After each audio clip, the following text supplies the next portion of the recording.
Alright, well, I'm just going live so that people know that I'm still here. Just trying to get this guy's audio fixed.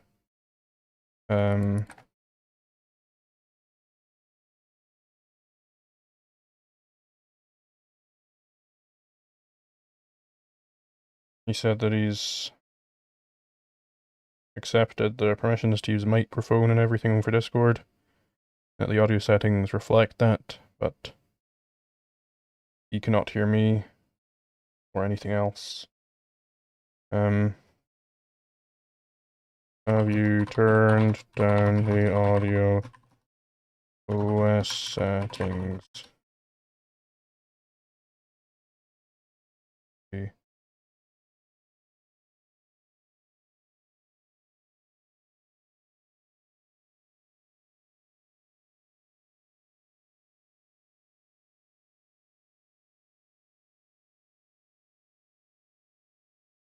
I have not started the debate yet. I'm trying to sort out this guy's audio issues.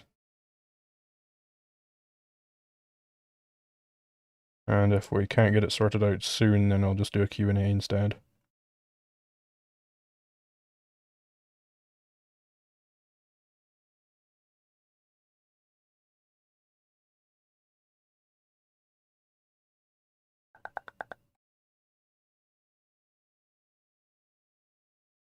I reckon if it's still like this in 5 minutes time, then I'm just calling it off and doing a Q&A instead. What is your argument as to why we should do anything? How do you derive an ought from an is? Well, I mean, I don't see why ought and is are really, why they should be like seen as two different things. I think it's an arbitrary claim to say that they are completely different types of statement.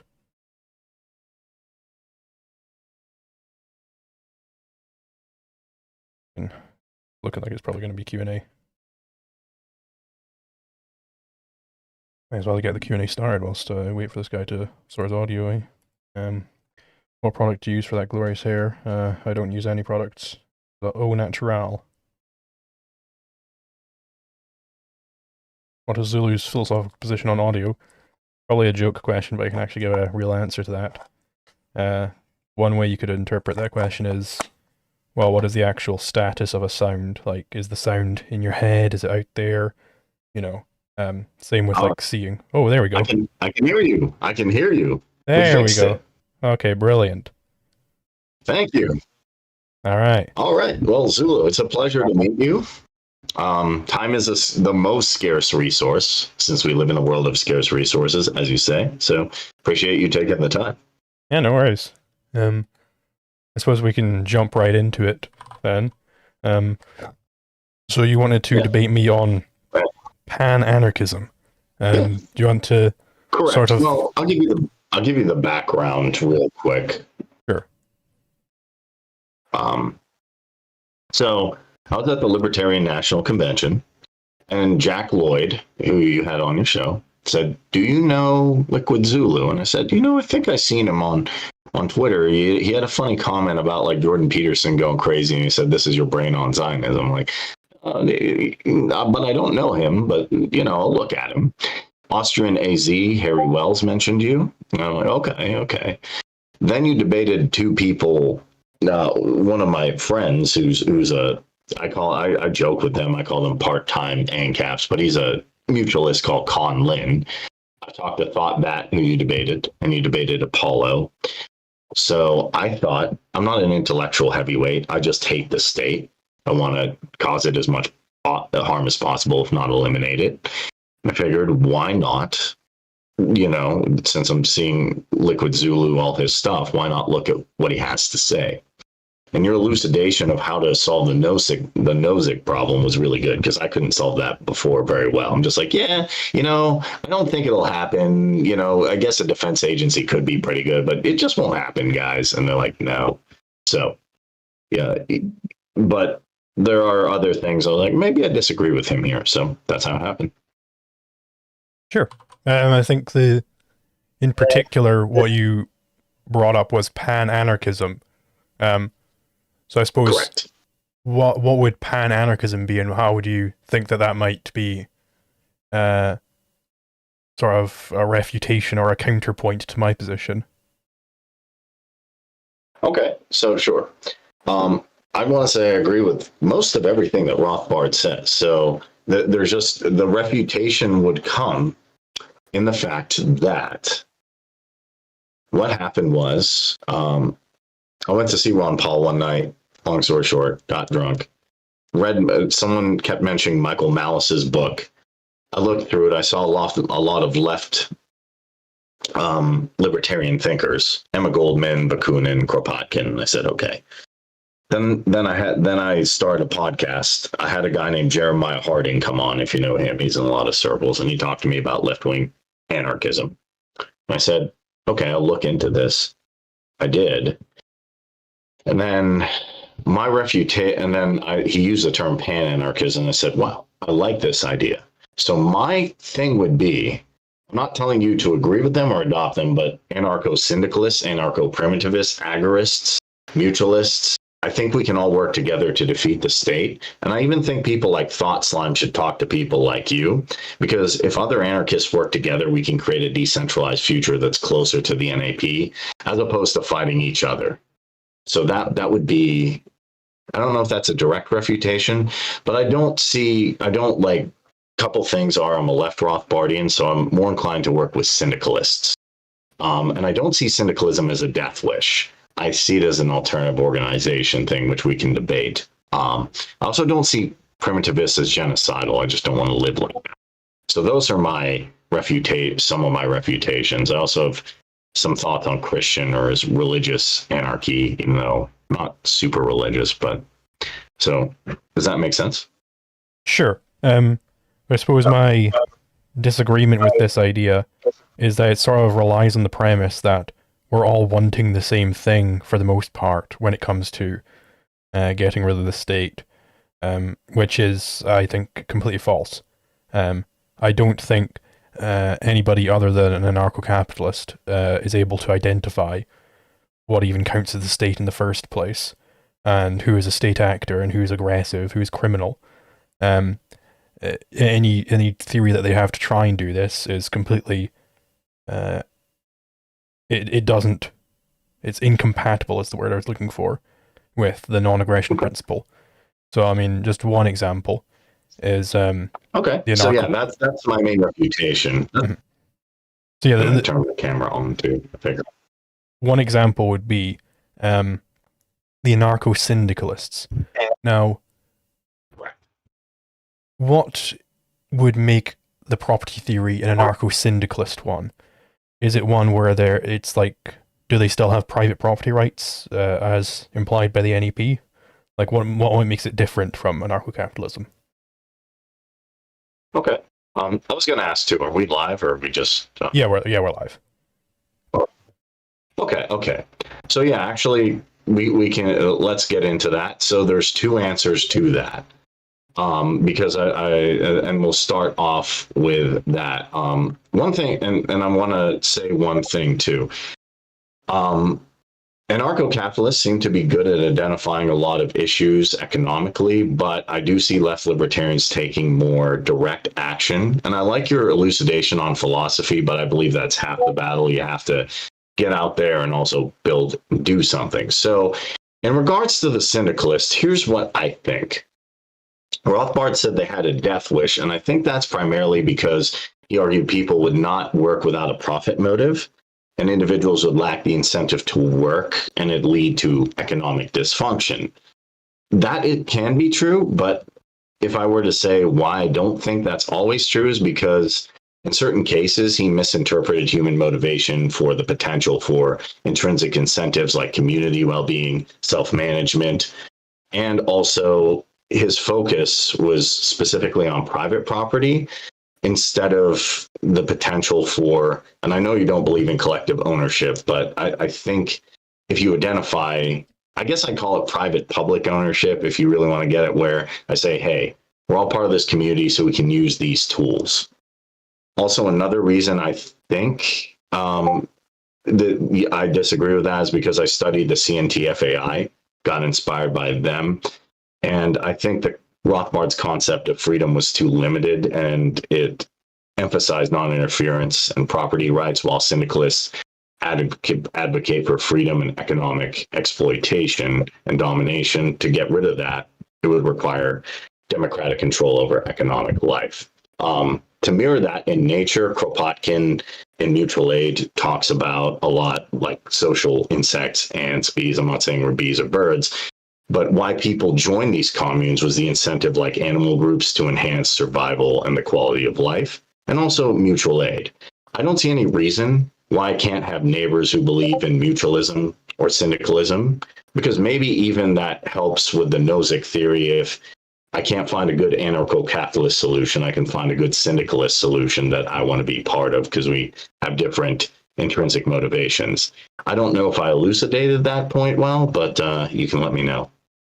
Sure. So, I mean, just on this point, if pan-anarchism requires that we are working together and, you know, living side by side with anarcho-syndicalists, you've mentioned some things in there which are contradictory to the anarcho-capitalist legal theory. So, for instance, collective property is one. I have established, not in this debate, but elsewhere, that if you have the non-aggression principle, then you can't have any sort of group property right. It doesn't make any sense. Also, you said there that there would be no profit motive. So by that, do you mean that, like, the anarcho-syndicalists would want to outlaw any sort of profit? Because that would also contradict with anarcho-capitalism. So the only way that we could live together peacefully is by first accepting the non-aggression principle, but then we're not anarcho-syndicalists anymore, right? Well, the anarchy part. See, to me, anarchy, I think you defined anarchism as the right to sell your labor, which to me, that's part of it. Anarchy just means, hey, I believe in either the golden rule from a religious perspective or something from an Abrahamic religion or a, you know, a polytheistic religion saying, I'm not going to hurt you or take your stuff. And then it's also built from the bottom up. That's to me what anarchy is. It's voluntary interaction and decentralized central planning. If you have those two things, I don't see why we can't work with ANCOMs or anarcho-syndicalists or primitivists or mutualists or anybody else. And I do think we all want to live in a world of voluntary interaction. That's what people who believe in anarchy, to me, are talking about. Now, you could argue that some people have authoritarian leanings in both sides, and I would be open to that. It really comes down to, in my opinion, what people are intrinsically wanting. Do they want the betterment of their community, or are they driven by profit? So people will have different distinctions of what they believe. I know this is a funny thing, but they interviewed, I think it was the Iranian leader way back when. They said, what's your economy and all this stuff? He's like, we don't really care about that. We care about spirituality. So I was talking to my mentor, Keith Preston, I guess, or you know, the guy, I shouldn't say mentor, but another guy I talked to from Attack the System, who brought the idea of pan-anarchy up. You can go to attackthesystem.com, and he elucidated on that point, said, hey, some people are economic determinists, some people are not, and there's different concepts of anarchy and different ways of living. So if we can work together and say, hey, we all believe in voluntary interaction, that can work. So this point of, well, anarchy just is don't hurt others or take their stuff.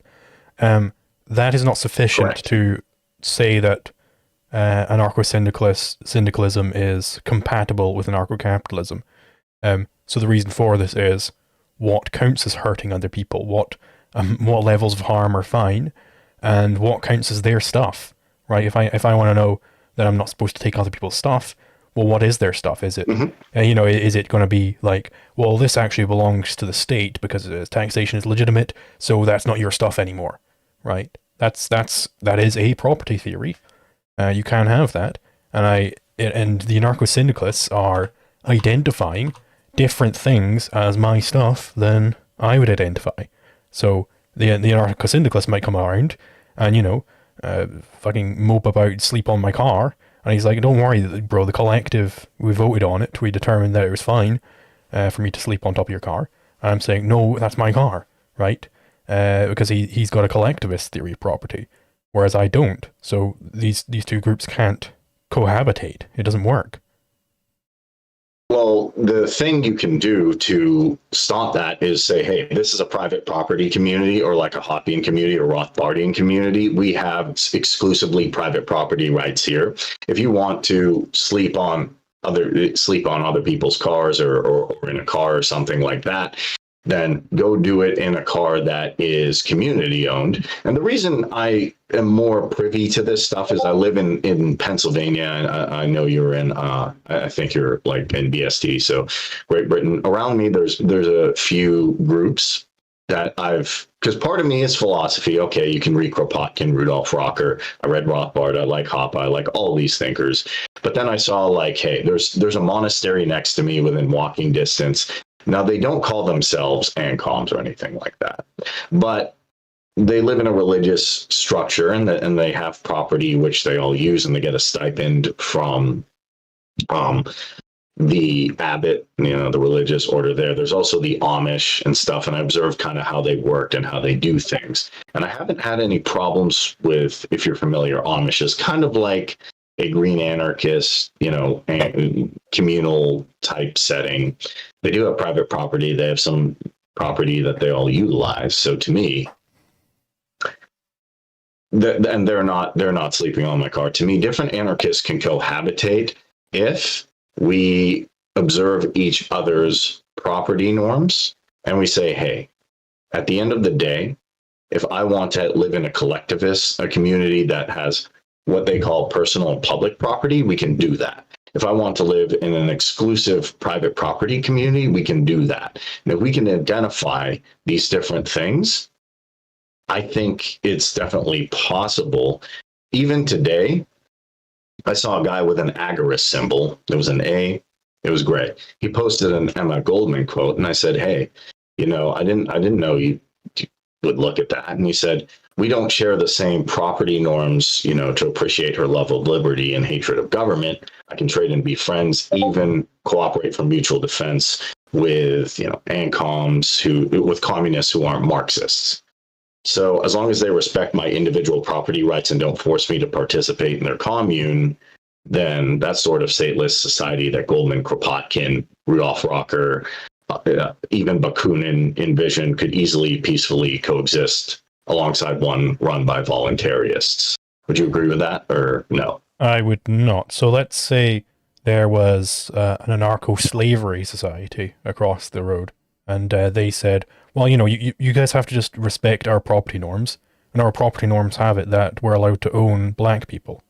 Would that be fine within panarchism? That would not, well, no, because if you're enslaving someone, if you're violating somebody's property, or like if I'm hurting somebody, enslaving them, stealing from them, that's not anarchy. Anarchy means that I respect other individuals through the non-aggression principle. Now, if I want to do something different than one, and even anarcho-capitalists, here, I'll postulate it this way. Even anarcho-capitalists, a Rothbardian society would be different from a Hoppian society, where the Hoppians might say, hey, this is gated, get out. Degenerates, the joke, degenerates get pushed in the ocean. But a Hoppian society might be more gated than a Rothbardian society. And conversely, even an anarcho-collectivist society, if they do that by Bakunin's ideas, would be a little bit different than a society that's completely run like something like Kropotkin's idea, or like the CNTFAI.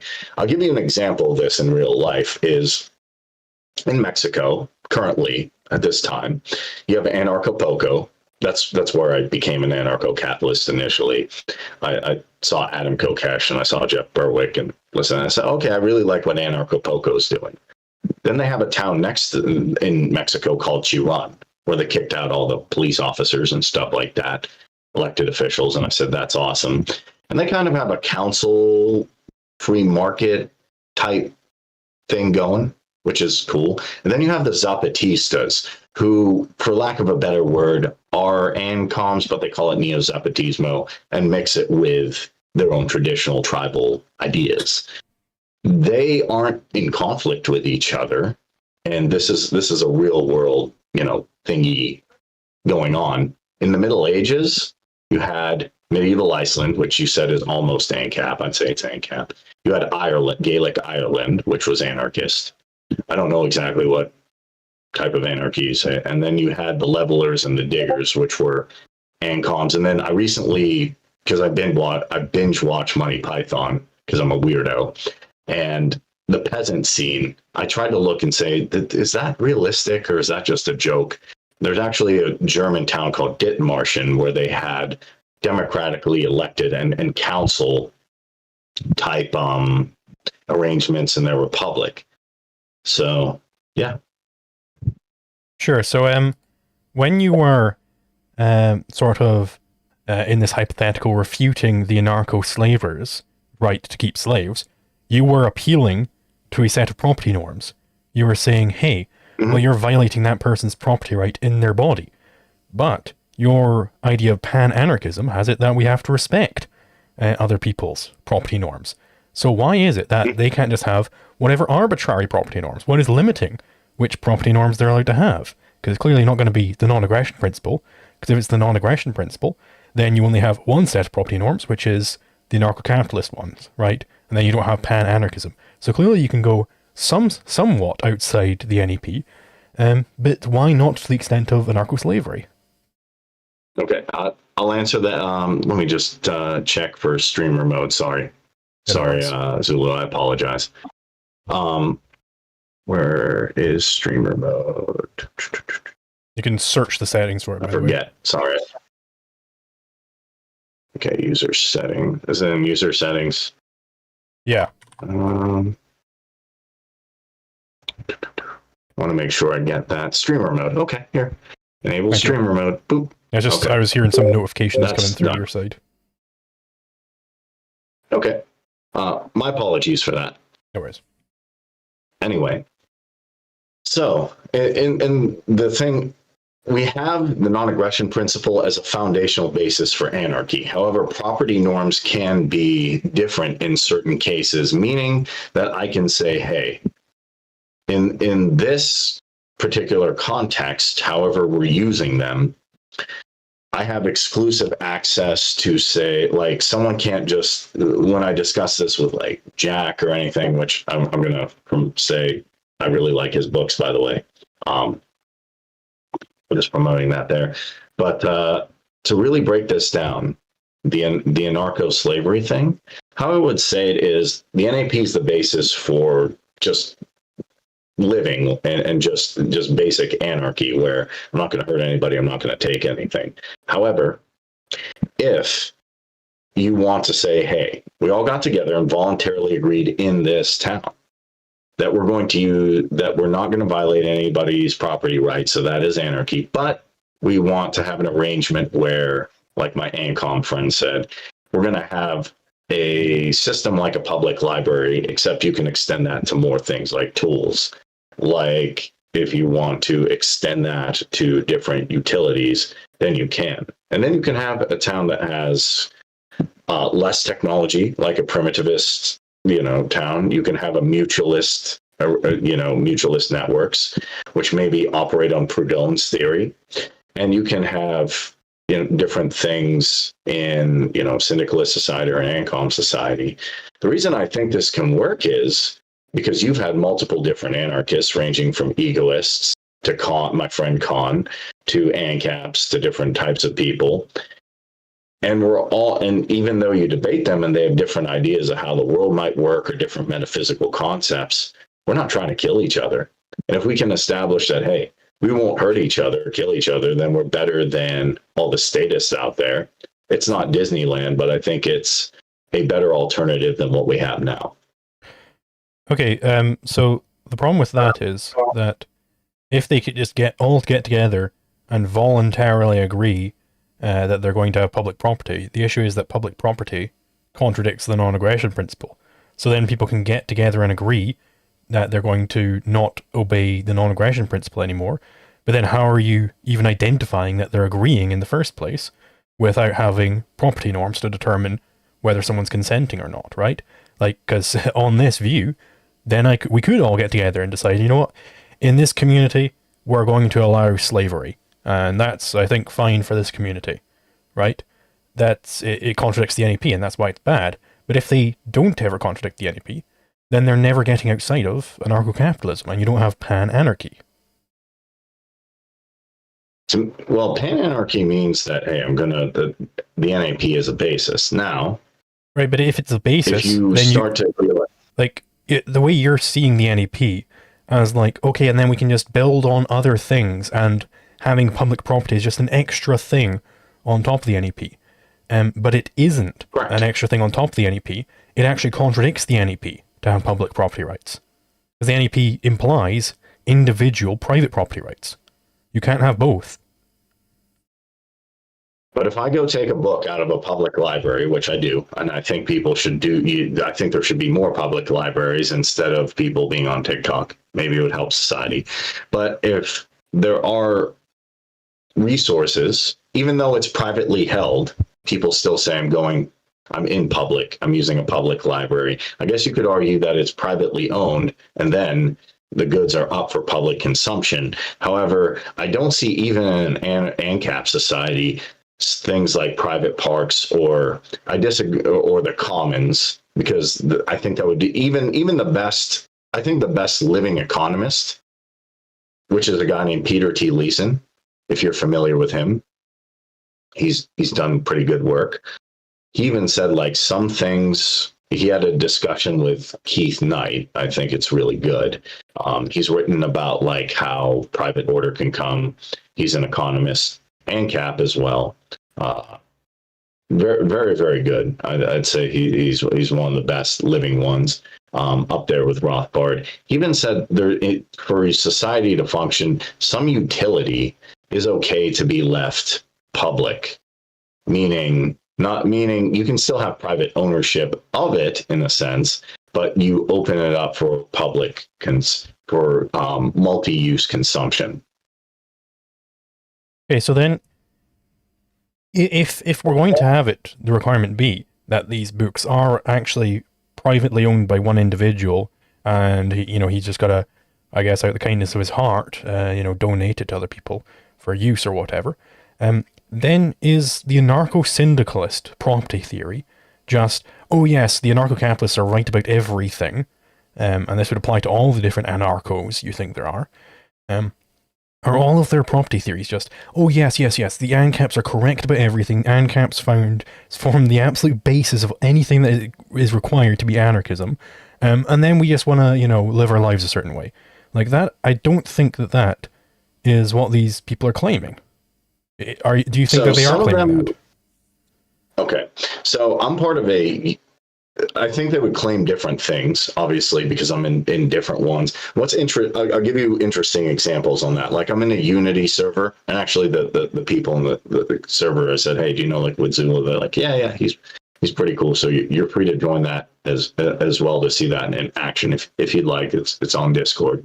The invitation's definitely there, but a lot of what these people are, when I talk to them, a lot of syndicalists said, you're an ANCAP, you're a neo-feudalist. And I said, wait. And then I remember reading Benjamin Tucker's book, Free Markets Not Capitalism. I said, oh, I'm a free market anarchist. I said, okay, that's fine. And I said, so you're fine with free markets. You just want to do your radical union thing as a bulwark to that. Okay. So you can use anarcho-capitalism, which capitalism to me just is the ability to buy, sell, and trade, and to own private property as a basis to then build up on other anarcho theories. And there are theories that are anarcho theories that are not economic at all, like individualism, egoism. Transhumanism is not really, economic. So there's other lifestyle anarchies that fall outside the economic spectrum. There's even anarcho, there's Buddhist anarchism, Christian anarchism. I'm sure you're familiar with all that type of stuff because you've debated some folks. So there's other anarchos, regardless of what type of economic system you have. And then I do think the syndicalists would probably say, some of them, just like ANCAPs would say, hey, no, we're the only ones, we're the right ones. I'm trying to limit that and say, like, hey, people like Thought Slime, talk to an ANCAP. people who are ANCAPs talk to an ANCOM, and likely, right. Okay, hold on. and or say this like, okay, go ahead. So, but then, if ANCAPs aren't the utter and complete basis of everything else, where the entire anarcho-capitalist legal theory is kept intact, and then these people just, you know, they're anarcho-frogists is what I call them, where they just, I'm an anarchist and I love frogs, and so I'm an anarcho-frogist, you know. If that isn't the case if pan-anarchism doesn't refer to just a bunch of anarcho-frogisms with anarcho-capitalism as the basis, if anarcho-capitalist legal theory is held as just as important as an anarcho-communist legal theory, then you have a contradiction here, because these two legal theories are in contradiction. I'm perfectly fine with having millions and millions of anarcho-frogists. You know, I'm an anarcho Linux user. I'm an anarcho webcam currently on person. Right? Sure. I don't think those are legal theories. I don't think it's relevant to tack that term on. But you know, play your Polcomp games if you want. But if they aren't all just anarcho-frogisms, then you have a problem here, because you would have the anarcho-communist would identify things as legal, which the anarcho-capitalist would identify as illegal, and vice versa. So you can't have them just as the same theory and unify them. You can't integrate these two theories.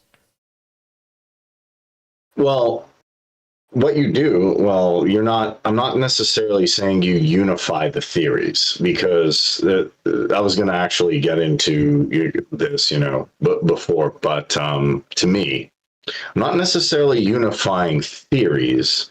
I'm taking the theories and I'm saying, okay, how does this work in the real world? How does this function in the real world? What does this say? What does Kropotkin say? What does Rothbard say? Then I say, hey, what are ways these people can get together? And to me, my answer to you is, if we have good mutualist or mutual aid networks, then I think anarcho-communists and anarcho-capitalists can find ways to fix the yin and yang of their society. To me, there's a yin and yang of anarchy, and it can be satisfied with different ideas. An example is that anarchists, libertarian anarchists or market anarchists will say, look, anarchy means voluntary interactions. The left wing will say it means the abolishment of all unnecessary or unjustified hierarchies. And I'll say those both work in tandem, because if you want a voluntary society, you don't want to give a bunch of people the right to harm anybody else or even justify that, like the King and Monty Python. But you also want to make sure that interactions are voluntary as well. So they work to me in a yin and yang flavor, just like the world works in a yin and yang flavor. There's day and night, there's ANCAP and ANCOM, and there's different ways to bridge that gap. And I can give you where I came up with this from a book, if that works. I might quote the book here. Sure, you can pull that quote up if you want. But I suppose just for the time being, sure. My problem is that, you're saying like, well, we'll just have good mutual aid networks, and then the ANCOMs and the ANCAPs will be perfectly fine, because ANCAPs, they have a contract theory where you could have some sort of mutual aid going on, and the ANCOMs, they love redistributing wealth, yada yada yada, right? The problem is that the ANCOMs would then start robbing the industrialist and taking all of his goods in order to redistribute it in the mutual aid network. The ANCAPs wouldn't want that, so they would mean different things by mutual aid network. Because for a communist, mutual aid means you're worthless, your life doesn't mean anything, you're so selfish by keeping that property for yourself. It's not yours, you don't really exist, the collective is all that exists. So you've got to give up for everything for the collective. And, you've touched on it there with defining ANCOM as abolition of all unjustified hierarchies. What specifically are they identifying as unjustified? Is it the same things as ANCAPs? I really doubt it, right? Or else Thoughtbat would be posting videos Like my videos where he's like, oh yeah, no, of course, group property. That's nonsense. He'd be posting videos about like, oh yeah, no, we can't have intellectual property rights. Oh no, the environment sucks. He'd be doing all these things that I'm doing, but he's not doing these things, right? Yeah. So to answer your first question, what counts as an unjustified hierarchy? I think it actually is Thought Slime who says this, and Re-Education and Anarch who talk about this, and they say if you can't justify your authority, like even Bakunin says, I defer the authority of a shoemaker. So if you can't justifying means you have the ability or the skill to do it. If you have the say in a community, or I would say obviously families will have hierarchies, but if you can't, if you say I'm a king, I'm sure you like this scene from Monty Python.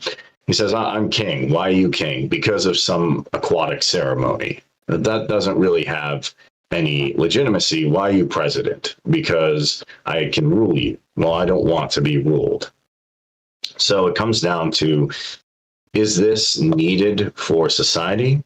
Is this just a coercive position that's not needed? Now, I would say you do need someone has to make a decision somewhere. And that's where the aspect of having some kind of power comes in. So, yes, some hierarchies, like when people say, I don't believe in left libertarian theory because it's egalitarian, and I say, what do you mean by that? We're not all the same. I say, no, I want equal, if you want to call it voting rights, or equal ways to vote in my community. Not that I want to make everybody equal, because that's impossible. To bring what changed me from an ANCAP to an anarcho-pluralist or a pan-anarchist, I want the dishes to take over, comes from a chapter in a book, which I will, if you can see my camera, Failures of Anarchism by Keith Preston. And he just says, imagine for one horrible, unpleasant moment, the anarchist movement in North America. You can substitute that for the UK in your case. In their present form were to carry out an actual revolution. What kind of social political system would be the result? The Wikipedia entry on anarchism in the US lists a number of individuals who represent North American anarchism in different ways. Michael Albert, Chomsky, Ashanti Asan. There's, Hakim Benny, who's a lifestyle anarchist, Proudhon mutualist, bunch of them. I'm not going to, and the list doesn't even begin to mention all the ideological tendencies among anarchists, indigenous, anarchism, anarcho-communist, national, insurrection, Christian. So there's a ton of them. So he has the question, how would anarchists go about organizing society if indeed anarchism was to become a mass movement? The state in its present form was to disappear. And more specifically, how would we reconcile differences between all these tendencies? How can we coexist with persons of other belief systems? Unless we want to start sending people to different places, there's really only three ways to do that. One would be, and he says, narco-totalitarianism, which isn't a good idea. One would be, he says, to have parties, which that's what we have. So he says the only real alternative is the dispersion of power to local units. These localities where everything is completely privatized, HOPA, or everything is completely collectivized, anarcho-communism, or some point in between. The specific anarchist tendencies these communities represented would be determined according to prevailing ideological currents. One contemporary anarchist observes, the superficial story is that Permies control the Northwest, the Southwest Desert, and the Appalachians, while the Reds control the NE bloc. So after the revolution, Permies would be dominant in the regions, Reds in theirs, presumably the Free Staters in theirs. He's referring to New Hampshire.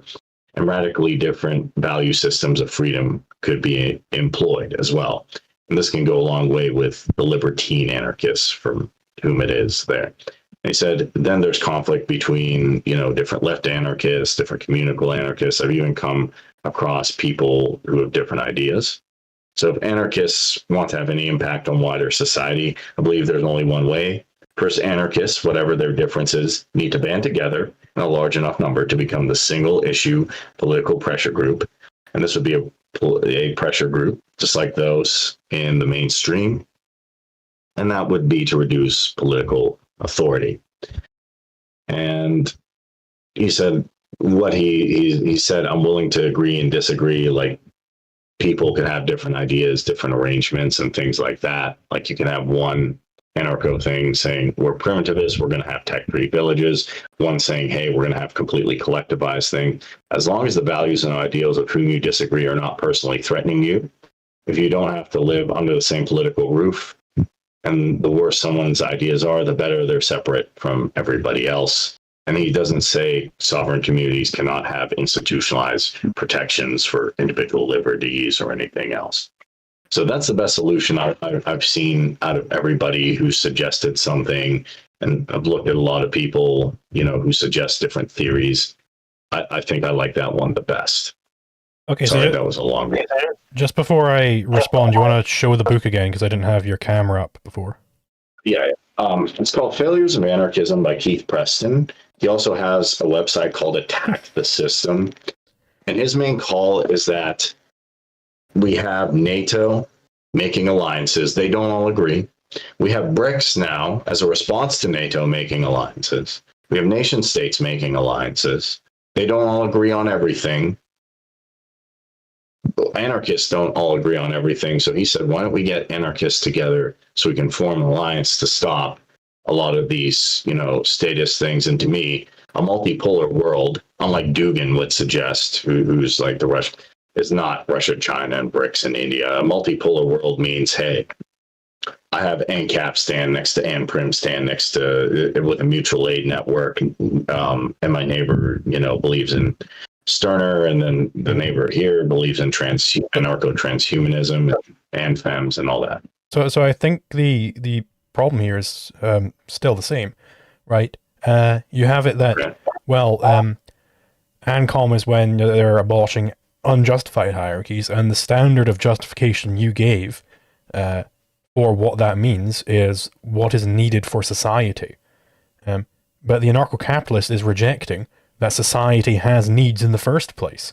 The anarcho-capitalist is claiming, well, no, when someone is saying this is a need for the many need this is a need of society, then it's actually a stealing from the individual, because you can't have both collectivism and individualism. It's either or, right? Which one are we going to have? You can't have them coherently, both at the same time. Either the individual has primacy, and he is the unit, the political unit in question, or society is, right? You can't have it both ways, and you're trying to have it both ways here. Well, what he's suggesting in the book is not to have it both ways in one community. You can have one community, and this, like, to give you an example, in Latrobe here, where I'm at, in Pennsylvania, yes, the individual is, and if I were to choose, if this became reality, I'd say, look, I want to live in a Rothbardian type society. However, there's 8 billion people in the world. Even if all governments failed tomorrow, I think some people, based on survival, would say, hey, I want to live in a more communal or collective society. So one community, one village, one local municipality can do something different. And I think that's how it would, and I don't even think they'd call it anarcho-communism or medieval Iceland, said, hey, this is a guild system. Maybe you have one guild system next to Gaelic Ireland, which is a clan system, next to the levelers and diggers, which... I don't even think you can run it this sort of way. Like, because it's unclear what a community even means in the first place, right? We can put that aside for now, but I don't think community is a well-defined legal term. But also, let's just say we know what a community is, and I'm in a community with 99 other people, and all those 99 other people, they all decide, you know what, we're going to be collectivists now, and you know what, we're going to collectivize all of Liquid Zulu's property, because he's got the most money out of all of us, and we've all decided to be collectivists, so it's fine to have it within this community. Would that be okay? Would that be okay? First of all, I would say that would be highly unlikely. Now, if everybody changed from collectivists, or it did. Well, okay, that was Marxism, Leninism, which I would say is different because one point I'll make is Bakunin warned Marx, hey, if you make the proletariat, the working class, in power, they'll be worse than the Tsar, and they were, and a lot of kulaks starved.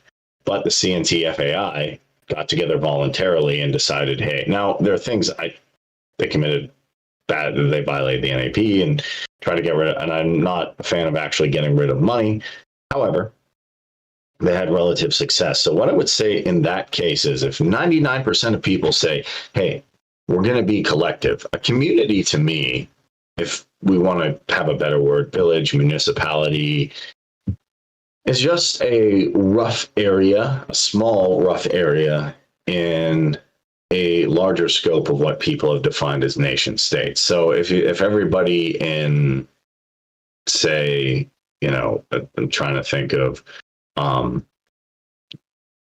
Dublin says, hey, that's too big. But in a local municipality say, hey, we want to go collectivist or we want to have a radical change of ideology, then I'd move. Just like now, even though it's not an anarchist situation, say if everybody here, say if the majority of my neighbors wanted to adopt a crazy idea, whatever that is, or a statist idea, or say you have to pay like 90% taxes or something, then I'd leave because I don't want to do that. Now, people believe in that, then definitely they should stick around. So Liquid Zulu is always going to be an anarcho-capitalist, so I think it would be prudent to find a primarily anarcho-capitalist society, right? But and stick so there. You've made a shift here. You've shifted from the legal theory, i.e., what rights do people have, to what would it be? What should I do in this situation? Like, obviously, I agree. If I've got a bunch of commie neighbors, then I should get the hell out of there. But the question is the onus on me to leave? Would they be doing wrong by stealing all of my property? Or would they even be stealing it? Yeah, I don't believe in violating the NAP. However, if you're a real, now, to me, commie means an actual ANCOM. It does not mean a Marxist-Leninist. To me is state, what I call state socialism or state capitalism. So that's wrong. However, generally, how this would happen, and one thing I've seen is there are worker co-ops and ANCOMs I know that I've been talking to that say, hey, we want to start a co-op project here. Like I've been looking at things like Cooperation Tulsa and things like that. They can come out and help them. And then I can also be part of, and I'm still part of Mises Caucus because I still like Austrian economics. So I can do that as well. And even there are a group of ANCAPs. But when I went to the Libertarian National Convention, they use democracy. They confederate from different states, use democracy to make changes to bylaws and to elect different people as chair, as different positions to do that. So to me, the lines aren't exactly like when I talk to my friend Animo about this, the lines are a little bit confusing because sometimes capitalists will engage in what you would call communal or collective behavior, and people who are ANCOMs will engage in sometimes, and a lot of times, capitalistic or free market behavior as well.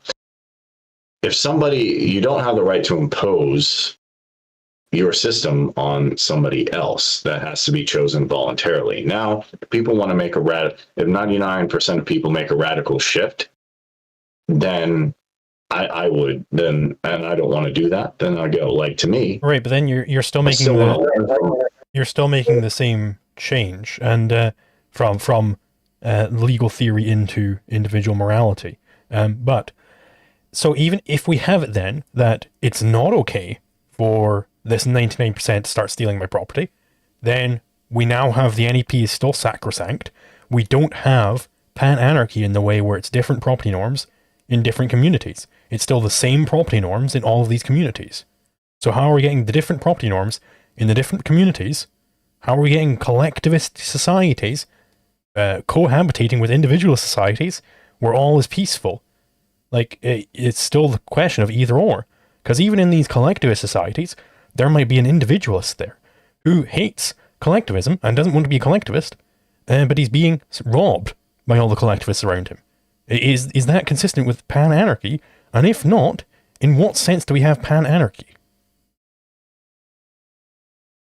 So if you have an individual, I'll answer that. So if you have an individualist in a collectivist community, I would say, really, that that person should be allowed to, opt out. The biggest thing about anarchy is not that, hey, are we going to have any governance, or are we going to have any social cohesion? It's like, if I don't like said system, just like taxes, if I'm not saying, funny enough, if you have the NHS or something like that, if you can say, I want to opt out of that, I want to opt out. Like, if government gave you receipts for all their, and you say, I want to opt out, and you can opt out, then to me, that's anarchy. If you can't opt out, then it's sadism, it's compulsory services. But so that's how pan-anarchy works. The claim that I should be allowed to opt out, that is appealing to individualist, anarcho-capitalist legal theory.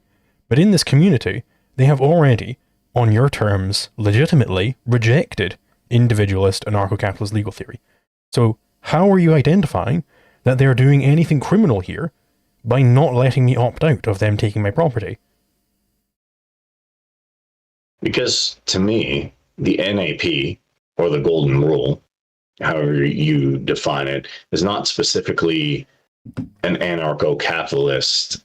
The NAP comes from the axiom of action and understanding that. However, treating people just as, how I want to be treated is not specifically a legal theory in that sense. It's understanding that there are certain norms I'm going to, like you call them, conflict avoiding norms.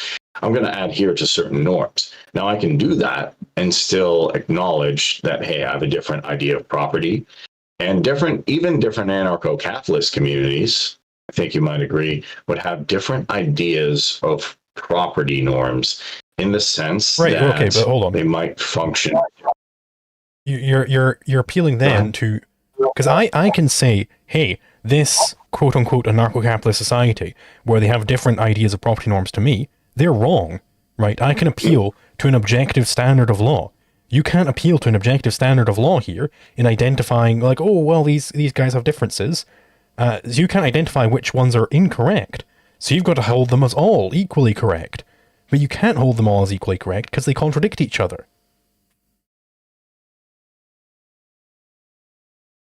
So for me, I'm not saying everything is equally correct. I'm saying the basis is that we're not going to aggress against each other. Now, where it's subjective is, how are we going to property the things we own, or the things, if you want to even call it, that are privately owned, that people are using for multiple users. How are we going to use that? That to me can have a lot of different configurations. So as long as we can get, like, to me, the basis of anarchy is, as long as I'm not going to aggress against you. If I have this property, do I want to have exclusive usage over it? Do I want to allow multiple usage of it? If you want to call that public, which we do. I've never heard somebody refer to a public library as a privately owned library where you can get private books and through public, because I would just call that just public. So there's different ways to utilize property. Understanding that we're not going to aggress against anybody, and that we're not going to take anything or steal anything, is anarchy. Then that's the basis. Then we can come up with different socially constructed ways of how we're going to utilize property and how we're going to interact with each other. Okay, whether it be more community, or be less technical, or not. So that would rely then on these different anarchisms within the pan-anarchism. That would rely on them all being anarcho-frogisms, where it's just, I'm an anarchist and I like collecting spoons, so I'm an anarcho-spoonist, right? That's okay, fine.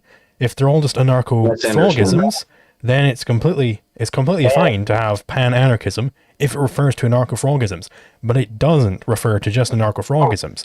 It refers also to, we're going to have a collectivist society over here. That's definitely not an anarcho-frogism. That claims that the individual isn't really real, that he's just a reflection, a fragment of the really real thing, which is society. You cannot have individualism in a collectivist society, and vice versa. They're mutually exclusive here. For me, the individual is a nucleus of everything. However, the interesting thing that comes up is I'm an individual, but yes, I acknowledge that I'm part of something, some groups in society, or I'm part of some, I don't like the word always collective, but if you want to use that term, yeah. So it comes down to, am I going to decide that I'm purely individualistic, that I want to act within some capacity, what Stirner talked about, or individualism, or do I want to assume my identity is collective? And if I do, then I want to say, hey, I'm going to work towards the betterment of the community, the betterment of everybody around me. I would think that would be less prevalent than a lot of people, because a lot of people probably go for what you're saying, anarcho-capitalism. I still think there are people who are motivated specifically by norms that say, hey, I want to do what's best for my community. And there's different ideas too within that. The anarcho-frogisms, like I think you said that primitivists were genocidal. I don't necessarily agree with that either, because there are people who would probably reject the use of technology at certain levels. So that would be observable as well. So, like, the fundamental point here is that you can't just have an arbitrary system of property coming out and have it still be anarchism. Anarchism requires that you have specifically the anarcho-capitalist theory of property, that based on anarchism, you have capitalism, and vice versa. You can't have one without the other. And if you have anarchism, then yeah, sure, you can play pretend that you're communists, but it's always going to be playing pretend. If you have actual communism implemented anywhere, then you don't have an anarchist society. But I mean, we can see from what happened, from examples like her starting Ditmarsh in medieval society, which was the levelers, the diggers in medieval, and then the CNT FAI, and more recently Rojava, which has, I guess if you want to call it stateless democracy, like democratic confederalism. So to me, these things do exist. We can debate like the efficiency of them, but I still I would rather debate. I would rather claim either, I don't know any of those examples specifically, but I would claim that either they're not actually anarchists, that they're actually aggressing on people, or they're just playing pretend.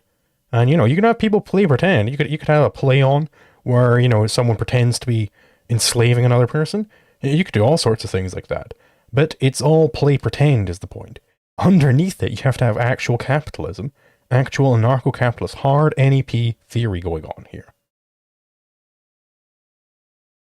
They can still observe the NAP and say, hey, we're gonna not being a communist. The CNT, they can't observe the NEP and be a communist, because the communist has to reject the NEP. But the CNTFA, well, the CNT FAI, the issue was they were in a war situation with Francisco Franco. Those are the Spanish anarchists. Have you seen them? No. Does that ring a bell? No. Okay.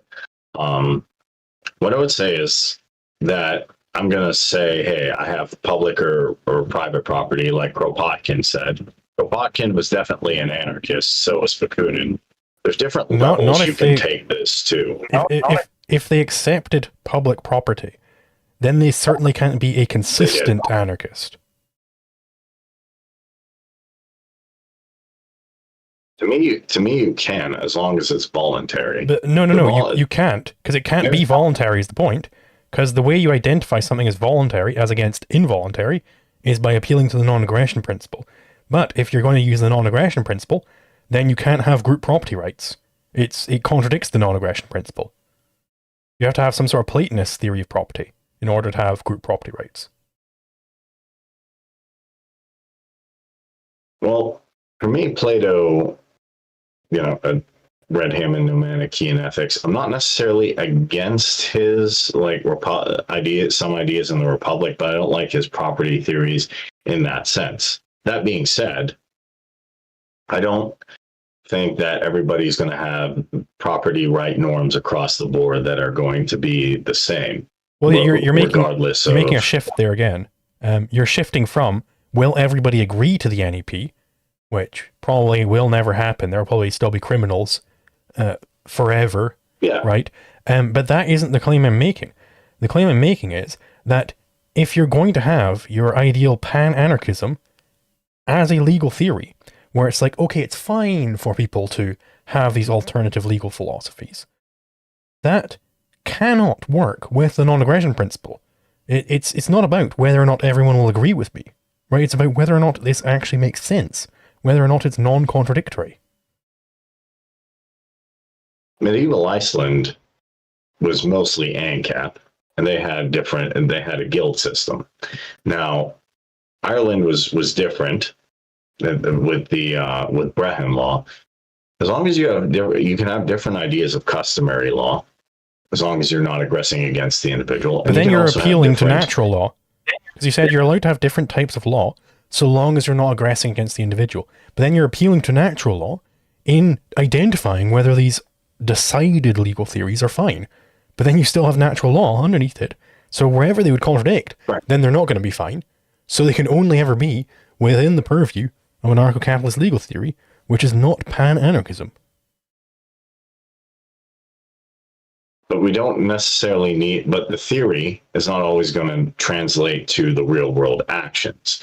If I can say, hey, we're all going to agree on natural law to me comes from the ideas elucidated by St. Thomas Aquinas, which is essentially the NAP, but in more, I guess, spiritual terms of I'm not going to hurt anybody, I'm not going to steal anything, and I'm not going to violate anybody's property rights. I do see the ability to say, hey, I have a community where everything's exclusive, or I have a community now where I start to say, hey, I have this phone, I have these books, I'm going to go give them to, I don't know, a charity, a public library, something like that. And then they will say, hey, these are open for public usage now. I haven't violated the NAP in practical, real world terms. Right. Now you can let your friends or just whichever bum comes off the street read your books if you want. That you're allowed to do that, sure. But that is still obeying the non-aggression principle. The point is, when these legal theories are disobeying the non-aggression principle, they cannot be compatible with the non-aggression principle. You can't have collectivism and a collectivist theory property with individualism and an individualist theory property. These two simply cannot cohabitate. But if you say you want to if I say I want to voluntarily be part of, like Errico Malatesta illustrates, that the worst thing ever was totalitarian communism because people couldn't opt out or opt in. Same thing with syndicalism. So to me, if you can opt in and say, I want to be part of this collective, assume a collective identity, and work towards the good of this community, that hasn't violated the NAP. The very step of requiring the opting in is already negating the collectivist property theory. That the individual is allowed to opt in or opt out, and it's up to the individual what he wants to do. That is already treating the individual as the fundamental legal unit here. Yeah, well, a collective is a group of individuals. The point that really where it breaks down is, does the individual say, hey, I'm the nucleus of society, or say, hey, I'm part of society, which is a nucleus. It's a socially constructed way of approaching things without, obviously, without violating anybody's property, hurting anybody, or stealing. So I can say, hey, I'm going to work to the betterment of, like, a good example, if the ones I haven't mentioned, is maybe a Kibblitz system or something like that, or Twin Oaks in the United States, where they say, hey, I want to be part of this commune. I want to exist part of this commune. They're individuals. Everybody's an individual, but it's the identity they take. Do they take an identity that is collective or an identity that's individual? And then based on that, how do they access and utilize property in those specific environments? And as long as they are agreeing to things voluntarily, I don't see a problem with that. Even if they say, hey, in our village, town, whatever, we want to restrict the use of tons of technology and we want to go primitivist, I don't see that as bad. That's why I don't think, I wanted to touch on your point that said primitivists or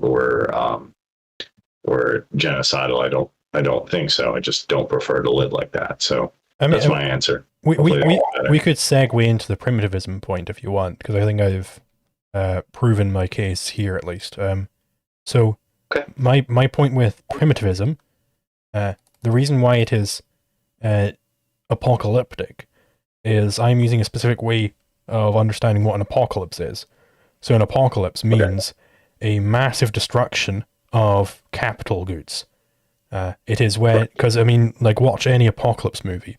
What makes it really feel apocalyptic? It isn't that, a bunch of people died. It isn't that there were some zombies going around. It's none of these things.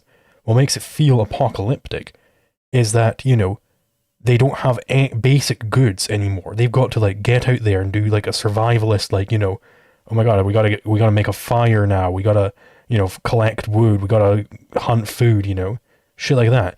It is the destruction of capital which marks an apocalypse. And what is it that the primitivist is against? They are against capital goods, because they're fine with just consumers' goods. They're not against consumption, right? They're not against doing anything. They aren't anti-action. They are anti-capital. They don't want there to be technology. And what is technological is specifically capital goods. It's figuring out how to implement certain goods in certain ways, combining resources in these ways, to use that to produce other goods. That is what they're against. And so they are literally, on these terms, advocating apocalypse. Okay. So I'll respond to that.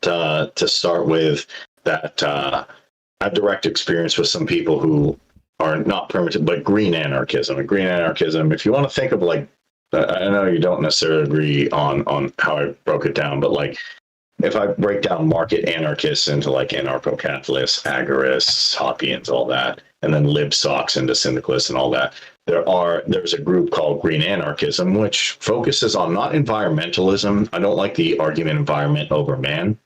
They focus on something called social ecology, which was popularized by a thinker called Bookchin, which just says, like, hey, you can't, nature has a market symbiosis, like Lao Tzu illustrated the concept of Wu Wei, where if I plant a plant out there, it has to take time to grow. Markets have to take time to stabilize. So they're saying, hey, I don't want to dominate the environment. I want to work in contingence with it.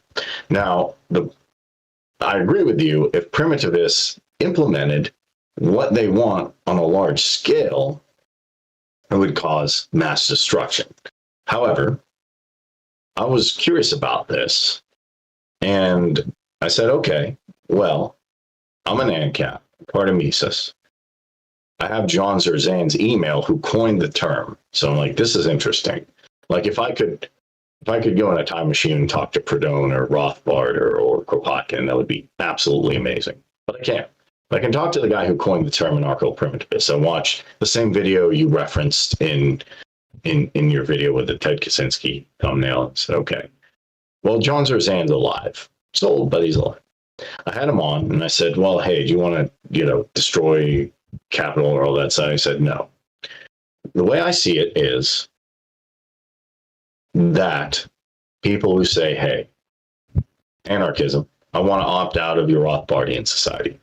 I want to opt out of, even though, let's say, you don't agree with the collective society. I want to go do my own thing in the woods. You can even call it being a Luddite, or somebody who wants to say, hey, I want my lifestyle to be less technology because I see problems with it. And there are people like that.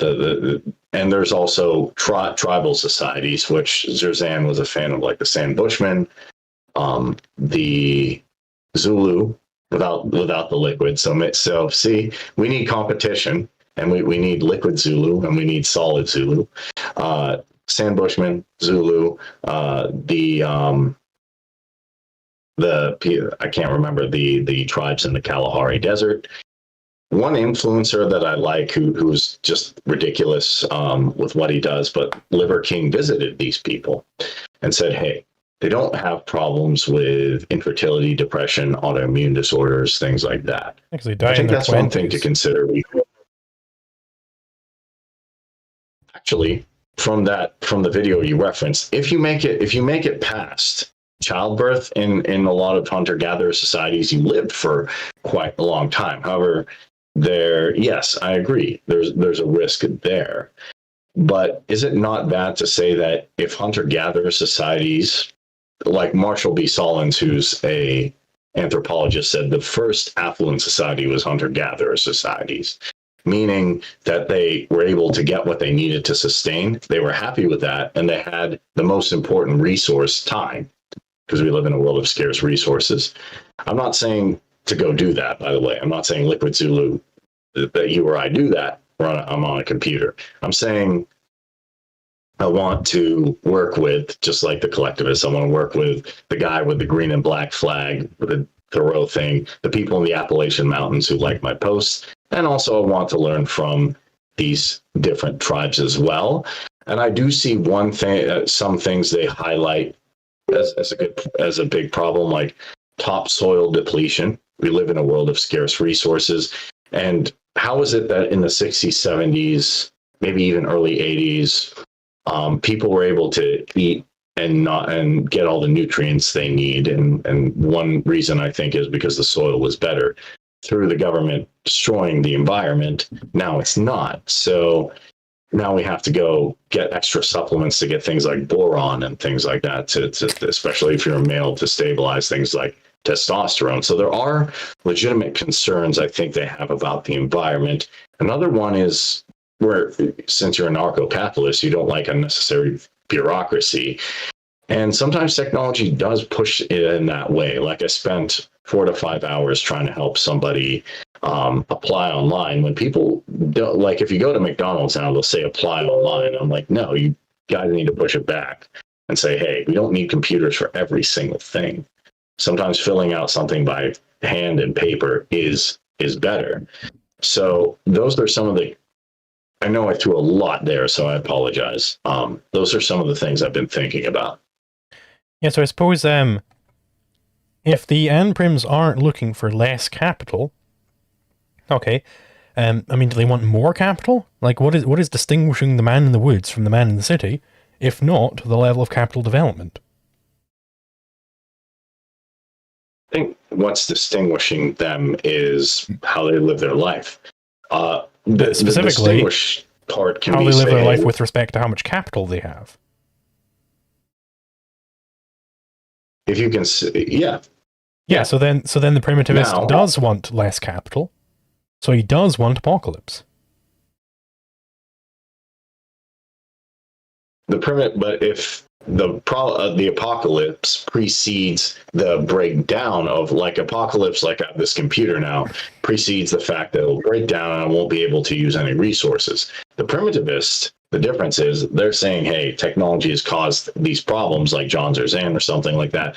Even though there's varying degrees in green anarchy, there's some people who say, okay, I'll just use technology, or I want to downsize because of these reasons. So if someone says voluntarily, I want to use less technology, or less capital, and that will bring me a more peaceful life, which I can understand to some degree. And if they were consistent with that, then they would advocate that nobody uses technology because they think using technology leads to an unhappy life, so they would advocate apocalypse because they wouldn't want anybody to be using technology. Now, they might not be going out there and aggressing on people, fine, okay, but they still want apocalypse. That is what they want. They are advocating that people go off and worship dirt and roll around with a bunch of bugs in the woods. Like, that's what they want for man. Well, what they want is somebody who wants to worship dirt, somebody who really believes, like somebody who says, hey, I want to go out there.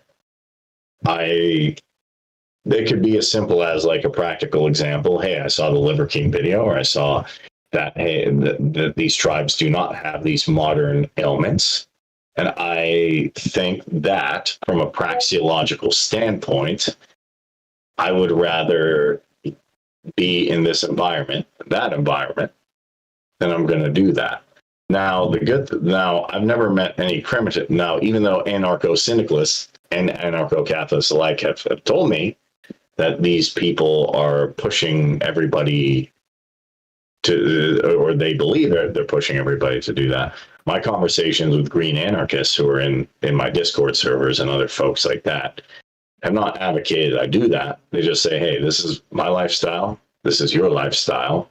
Same thing with the egoists. Nobody's pushing me to like read Stern or anything like that. So hopefully that makes sense. I don't think it's going to create an apocalypse if they say, here's my lifestyle.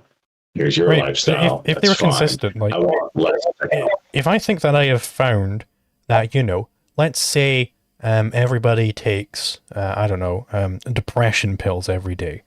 And, these pills, all they do is they make you depressed. And I stop taking these pills and I'm like, hey, you know what? I'm no longer depressed. Would I not then advocate, hey, you guys stop taking depression pills? Like, that's a bad idea. Wouldn't I think that is a bad idea for everybody? Right? And they think that capital goods are depression pills. So they would advocate that everybody stop using capital goods, which is apocalypse.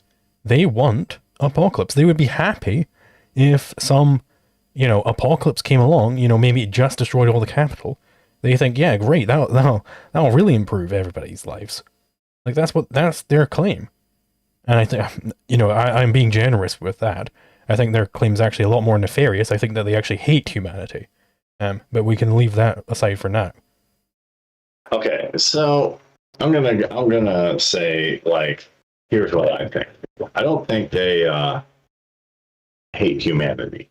I really don't, because also some of my stuff comes from personal experience. Like, you can read the philosophy, the theories, but then even after I read this and I read Rothbard, I'm like, okay, how do the adherents of whatever it is, what are they doing? How are they functioning in the real world? How are they going on about things? And I take a look, and I had Zerzan on, I have green anarchists, and they don't hate humanity. They want a more, if you want to call it, symbiotic or coexisting relationship with nature, which they feel that brings them personal happiness, which is more praxeological for them. And I'm sure there are hardcore anarcho-primitivists somewhere that are advocating for that. However, they don't have really the capital of media to do that. And I haven't found anybody even on the internet who's saying that. Well, like, okay, let's take one famous example, Ted Kaczynski. Okay. He's probably the most famous primitivist of all time, and he definitely wanted to force it on other people. He definitely wanted everybody to stop using technology, right? He wanted, okay, I'll address that.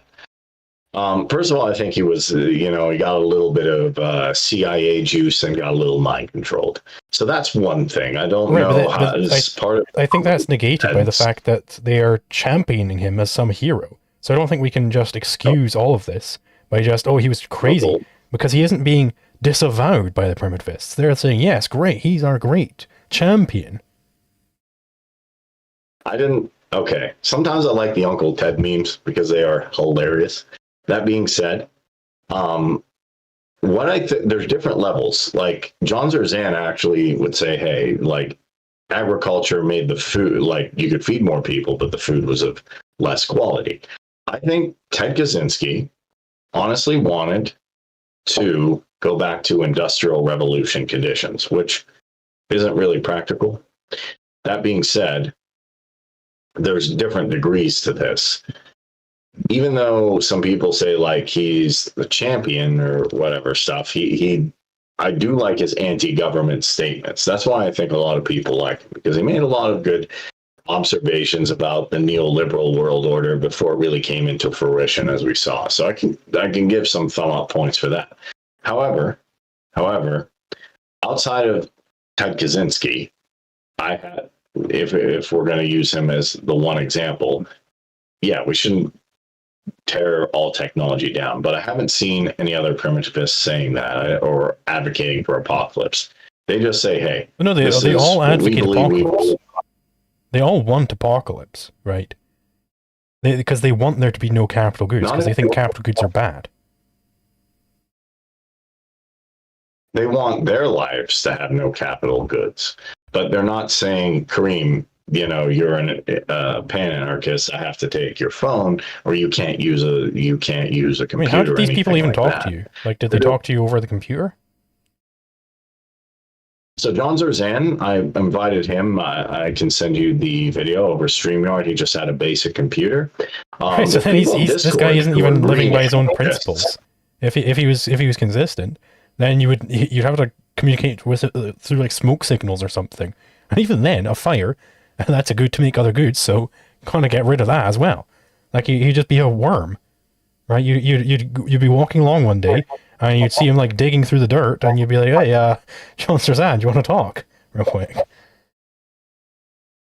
I mean, hey, that'd be a fun podcast, but there's green anarchists in some of my Unity servers, which you can talk to, and they have never complained, you know, you're using crypto or anything like that, or you have multiple phones or anything like that. How I talk to them is, through the computer, and then there was one guy, one day I was just scrolling on Instagram, had a green and black flag, a bunch of David Thoreau quotes. He said, I like your guitar collection.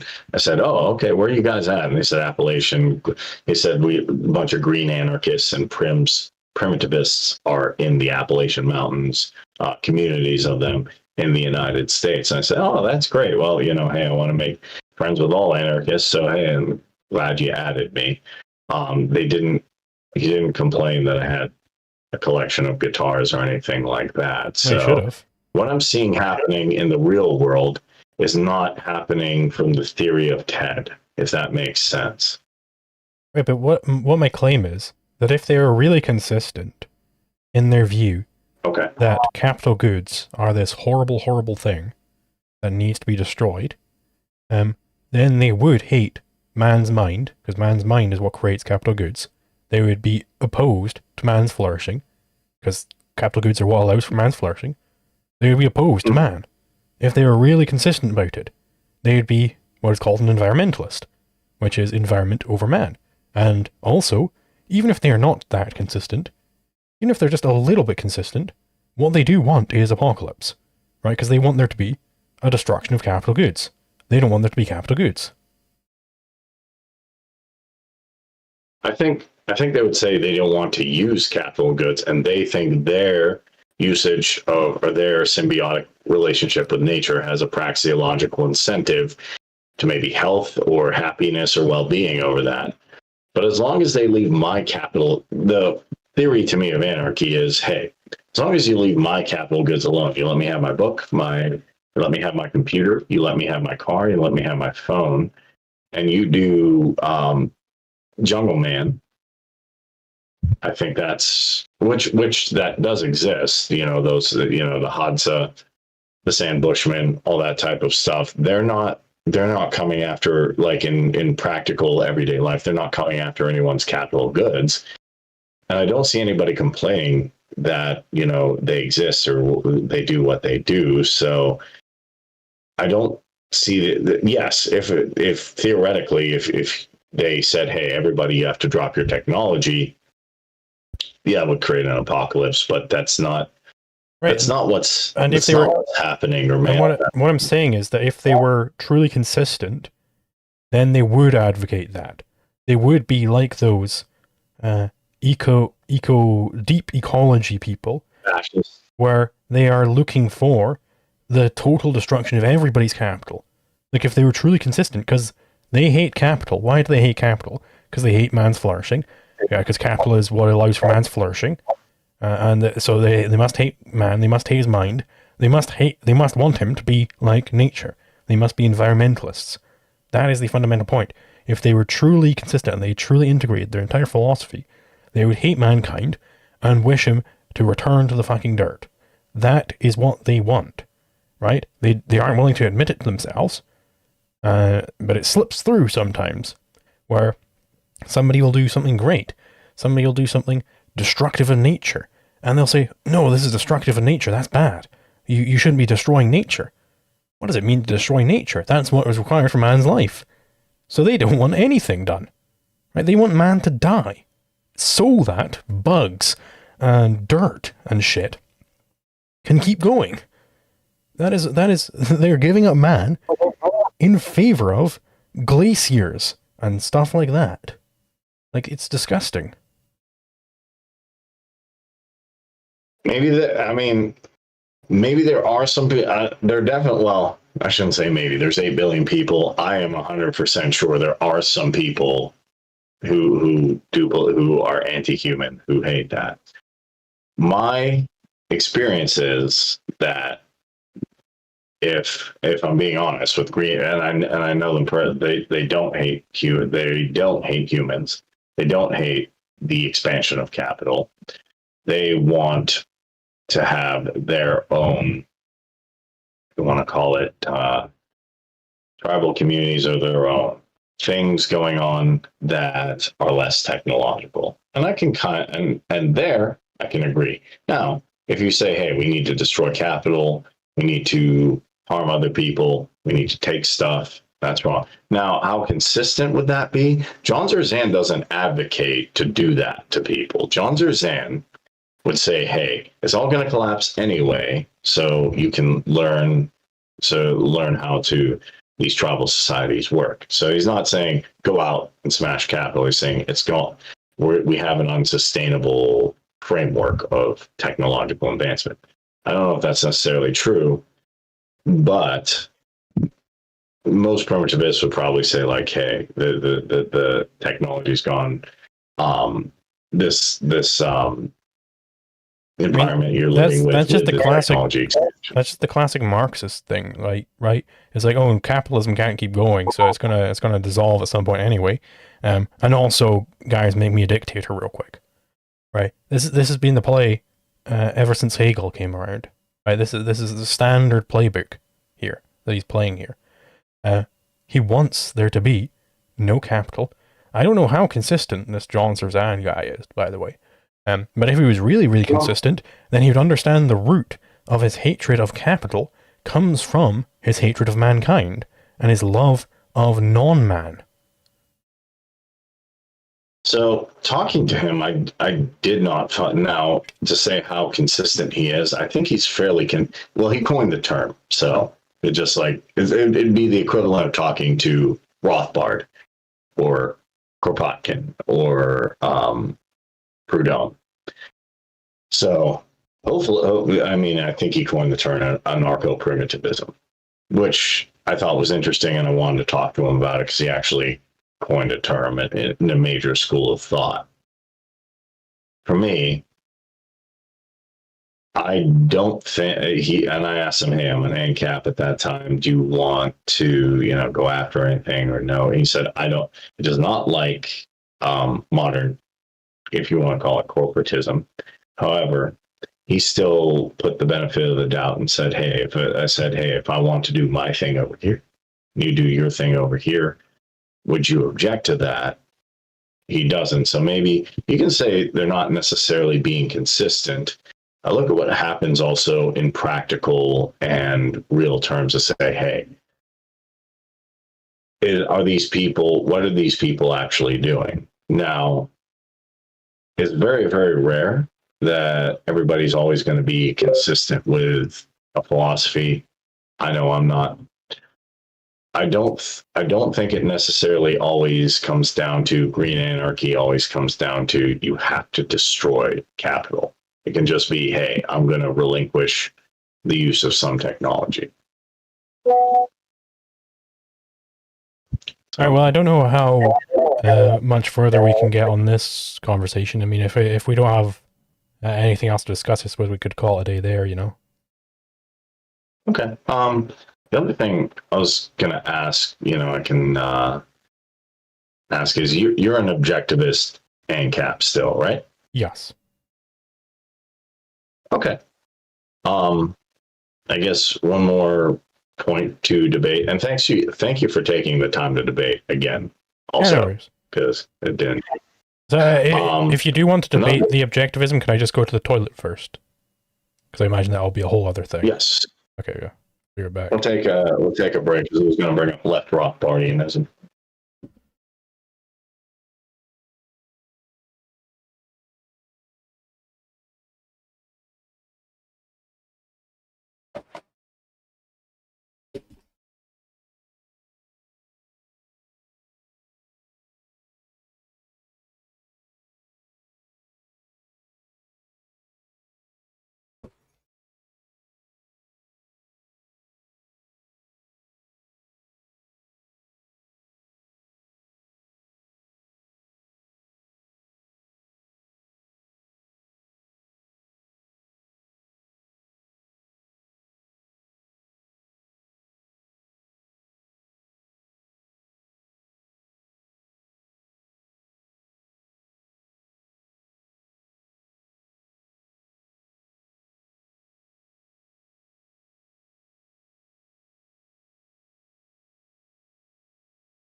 Yo.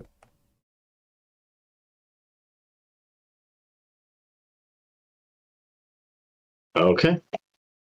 Got that there. Hey. Hi there. So you wanted to debate the objectivism. All right, let's go into the frame of just Rothbard. And one thing, because I still really like anarcho-capitalism, yes, I want to combine all the isms like the one guy was saying. However, one question I have is there's different schools of thought of Rothbard. You say you're objectivist, anarcho-capitalist. I guess I would call myself more of a left Rothbardian. And that just means to me that when the idea of working with all the isms eventually did start with Rothbard, where early Rothbard was like, hey, I want to work with these different leftist factions. I said, that was interesting. I do like early Rothbard more than late Rothbard, even though it's still the same Rothbard. And I wanted to see if I could elucidate, is there a fundamental difference between left Rothbardianism and objective Rothbardianism? And if so, what are the differences? Does that make sense? Sure. So I mean, I could give my my argument for why I'm I suppose an objectivist and an anarcho-capitalist. Okay. Yeah, because I'm interested, because I'm not necessarily a huge fan of Ayn Rand, because she never, made the jump to anarchy. She just said like, hey, I'm going to stop there. We still need a big state, which is kind of, to me, A little bit weird because she said, well, the state's a horrible thing. It's aggressing against people, but we still kind of need it. And I think we could just do with, oh, okay, I'm just, a Rothbardian, or what type of Rothbardian are you? Like, okay, I like early Rothbard or late Rothbard. Sure. So I guess the idea is that I think on objectivist metaphysics, epistemology, and ethics, you have, if you are answering the correct question, then you have the anarcho-capitalist legal theory. So what I mean by answering the correct question is that Ayn Rand and Leonard Peikoff accidentally puts this very, very well in Objectivism of Philosophy of Ayn Rand. He says, when he gets to politics, that the question that politics is trying to answer is, how should society be run, and including what are the proper functions of government. Well, right there, he's doing two errors. He's first assuming that there should be a government. It would be like me saying, what is the proper way to commit murder? Right? There is no proper way to commit murder, because I shouldn't be committing murder in the first place. And the second error he's making is he's taking a primacy of society. He's saying, how should society be run? But society, that's the conceptual level. Concepts aren't actual entities out there. It's only the things out there, the entities out there that actually exist. It's the individual that exists. So then that sneaks in collectivism into the core of the objectivist politics. And this is why I consider the politics to be completely wrong. You should not be answering the question, how to run the polis, until you already know that there should be a polis, right? So the correct question to answer is, okay, I am a human being, and there are other human beings around here, and I can come into conflict with these humans, because there is such a thing as scarcity. How then should I interact with others, considering scarcity, considering the problem of conflicts, i.e., how should I deal with conflicts? And there are three ways you could answer this. I won't go over the full derivation of the NEP because we already agree on that. The basic idea is that two of those answers, the law of the jungle and mixed law, they devolve into what objectivists call the primacy of consciousness, which is rejected in the metaphysics. And the only answer left is the non-aggression principle. And then from the non-aggression principle, I'm able to build up the entire anarcho-capitalist legal theory. So on objectivism, I think you have anarcho-capitalism. Either you have anarcho-capitalist and you're an objectivist, or you're inconsistent. Now, my one question is, it's maybe not even so much a debate, it's one question is, the creator of anarcho-capitalism, Ray Rothbard, took different positions in his life. Like I see a radical shift from early Rothbard to even middle of his life to late Rothbard. For you, does that have any change on how you view that or how you approach that? Or is it still consistent throughout? I mean, not particularly. It seems like, it's possible for Rothbard to contradict himself. I mean, Rothbard was an objectivist through and through, right? He didn't like describing himself as an objectivist because he had a whole spat with Ayn Rand, of course. And a lot of people don't like saying that they're objectivists if they disagree with Rand on like a single point. They're like, no, I'm no longer an objectivist now. I think that's ludicrous. But yeah, I mean, people can change their minds. This doesn't really play into whether or not I'm correct about what the essentials are here. Okay. Yeah, I was just a little bit curious about that because people have defined their views on Rothbard differently and anarcho-capitalism differently. So when people like elucidate what that really means, I'm a little bit interested to hear about that. For me, the reason I still have a lot of respect for Rothbard is, in addition to anarcho-capitalism and not joining the collective, he went the full extent and said, hey, we don't need the state. We can just have free market services dictate everything. I think we agree on that, which is good. And I guess like the only difference I'd say is maybe we have a different, if you want to call it, theory about how that would work. Now, I guess the biggest thing is, and I'll ask you this, sometimes theory and philosophy dictates one thing and it says like, hey, this will work this way. And that's a lot of ways, like they talk about Aristotle, Plato, all that type of stuff. But in reality, sometimes things dictate much, much more differently. Does that play anything into your insights? Like, hey, since you're an objectivist, if I have these theories defined, but then in actuality, the practice of this goes completely different, does that change your mind on how you approach it? So I don't think there is or could be a theory-practice dichotomy, which is the term in objectivist literature for what you're describing. So because your theory is your theory about how things work in reality, right? Unless you're like a complete rationalist and you're like ignoring reality and you don't think reality is really real and your theory is all that matters, like, yeah, sure. But that isn't what theory means precisely stated. If you're going to have an objective theory, then you're going to have some relation between your mind and objects of existence, right? So your theory, if your theory doesn't line up with reality, it's not that the theory is correct, but the reality just, wasn't good enough to work for it.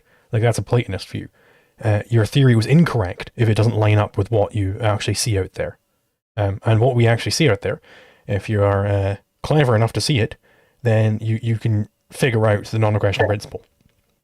Like, this is not just in the armchair, some people describe it as. This is not ignoring reality. It's not that it works in theory but not in reality. If it works in theory, then it works in reality, and vice versa. That I definitely would agree with that. Now, the only issue is there's so many armchair theories out there that says, hey, let's do this, or this works like this, and then you come to find out it doesn't. I don't think I had anything else that I was really going to bring up. Yeah, I think that was the majority of the stuff I wanted to just kind of bait and talk through. Cool. Well, I guess thank you for coming on. And maybe we can speak again in the future. I appreciate it. Yeah, I would like to actually talk to you in the future because, I want to keep debating these things because sometimes I think, hey, I'm pretty sure about this. Sometimes I have the theory in the armchair, hey, this is going to work out exactly how I envisioned it, and it doesn't. Couple things that I guess I'll plug is I really do like Jack Lloyd's books in terms of anarcho-capitalism and what you're doing. Also, I do like your course, Libertarian Ethics. I'm going to pick that up and check that out. Maybe I'll get some more insight on law because I'm not great with theory or law in that sense. And Keith Preston's book. I'm on Twitter at Kareem6633. And I do like Attack the System. That's Keith Preston's site where he puts everything together. He's been at it a lot longer than I have, so he really, really kind of explains all the theories, all the breakdowns, how it all works together, so you can check that out. And that's about it. Nice. Well, thank you. I guess I'll see you next time. And also, I will be doing a post-debate discussion in the Discord, if you want to join. Yeah, I'd actually like to join and see what people have to say, because I invited some of my friends. Also, if you want to see, like you said, theory has to align with her. I'm part of, I guess, these anarchist unity groups, one being Mad Liberty. I have a site called Anarch Unity, and I want to say, like, hey, is this really possible? Like, because to me, if I go out and say, hey, I'm going to tell Liquid Zulu this is possible, am I doing the thing? Like, if I tell people, hey, I can bench 225, which I just said, can I actually do it? So yeah, I'm part of unity groups, if you want to call them, on Discord. People have different ideas. I wasn't going to debate it with you, but there are people who, instead of the word pan-anarchist, because you said like the dishes will take over, there are just people who call themselves anarchists without adjectives there. So there's that. There's a bunch of different things like that. I'm sure you run into those people. Get rid of the hyphens. Just call me an anarchist. So there's different types of people there. There's all, there's people who do use hyphens or have different ideas. So if you want to come in there and, discuss and debate some stuff with people, more than welcome to do that. Sure. Yeah. I guess I'll see you in the chat then. All right. I will jump in the chat. Is this just in your Discord or where? In the Discord, I'll just be in the general chat, like the general VC. That okay. Right. Nice. I'll see you in a bit. Nice. And definitely, yeah, if I come up with more stuff, I was going to say like, hey, let's do stuff on mutualism or things, but I'm not as well versed on that as like Con or my friend Kevin. So, I do really like your video, Proudhon, and Proudhon and his, well, you just start laughing like his queers. Proudhon and his queers. Proudhon. And I'm like, oh my. But I was going to make a joke. Well, isn't mutualism half Ank, half Ancom? Although, he had the hard part with Proudhon and the early anarchist thinkers is they were in a feudal society. So when they say property is theft, I'm like, wait, does that mean? Oh, that means the king is like. So there's differences to deliberate there. But yeah, that was a funny video. It's like, hey, he can't. He like Proudhon and his. So if I ever get stumped in a debate, I'll just say Proudhon and his queers, and I'm like, I got Zulu there. Is that a way to disable the Zulu? Yeah, maybe. Proudhon and his. Just put that up. I'll just next time I write Proudhon and his queers, put that up on a piece of paper. Anyway, I'll see you in a bit then. All right. Sounds good to me. Alrighty. Let's get the invite in for the server. Edit invite link. No limit. Let it expire. Fuck it in a day. Generate link. Copy.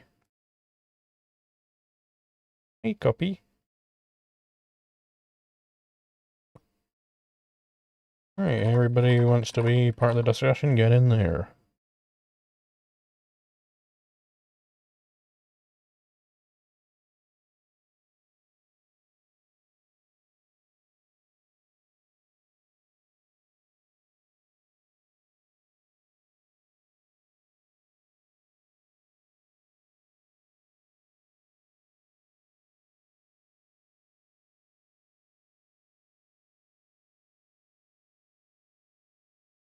Proudhon and his queers. Boop.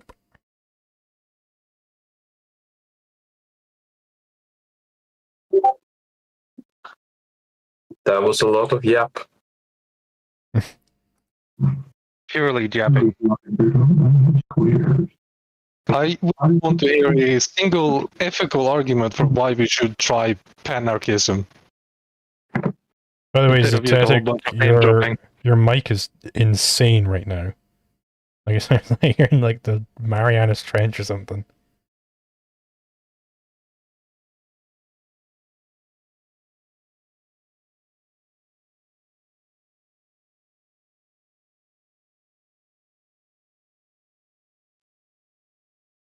This working? Hello? Yes, I can hear you now. Yes. Okay. Hello. Howdy. Is there anybody else? Yeah, we got some other people in the call. Hello.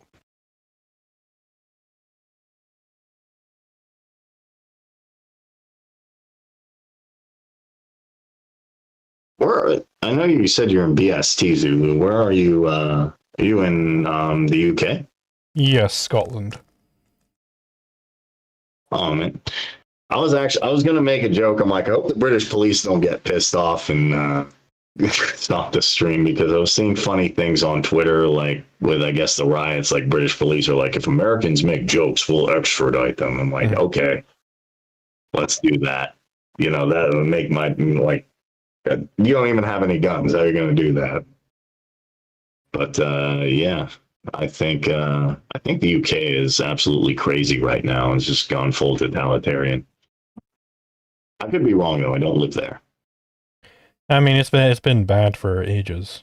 So I mean, nothing. I mean, we've had speech laws for as long as I can remember. Do you think the UK will break up eventually into like Ireland, Northern Ireland, Scotland, Britain, all that type of stuff? Yeah, I think at least Scotland is probably going to be independent at some point. I don't know when the next independence vote will be though, because I think the SNP just took a massive loss. I don't remember how big of a loss it was, but the SNP were the big pushers for Scottish independence forever. Yeah. To me, I'm incrementalist, so I like to see like, okay, fine, it's not going to happen in a day, but okay, one state seceded, one county seceded, we got one piece of land back from status, so that's good, and that would be a good move. Like Brexit was a good move. I hope the European Union dissolves soon because I can't see any real purpose for NATO, the European Union, or anything like that. Obviously I don't live in any European countries. I just visited, so I could be wrong, but I'm pretty sure. Yeah, I think the EU is definitely a bad thing. Okay. Does anybody else see other people here? See, Well, hi, is it Tedic? See, hey, then we have the Smiley and Cat Ball. Hi, Smiley and Cat Ball. hello.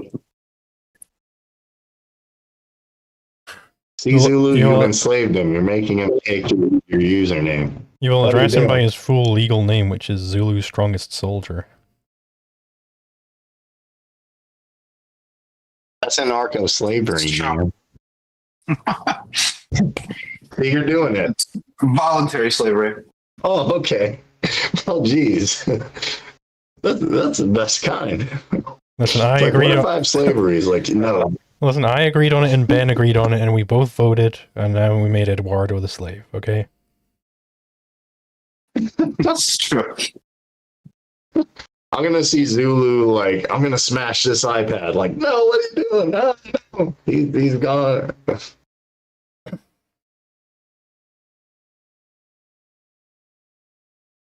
Do you think I could get your course and then re-debate you? That'd be interesting.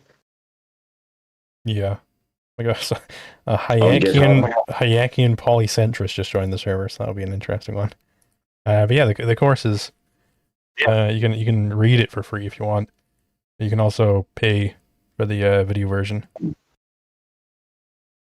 Like I said, reading is boring, which unfortunately, I grew up in the 90s and the early 2000s that, I had to read. It was kind of, I'm like, why do I have to do this? And then I said, like, hey, growing up as a young adult, I'm like, no, we need books. You need to read. You actually need to have the experience of going and getting a book, not just a Nook on Amazon. There's I guess like maybe I'm old school. Like I still want physical media. I want physical stuff because to me, a lot of this, what's going on now in globalization is to say, hey, don't worry, you don't need to own physical things. You can just live stream everything. Oh, great. And when I have the wrong opinion, you'll just take everything away. Well, there's definitely ways around that. But yeah. So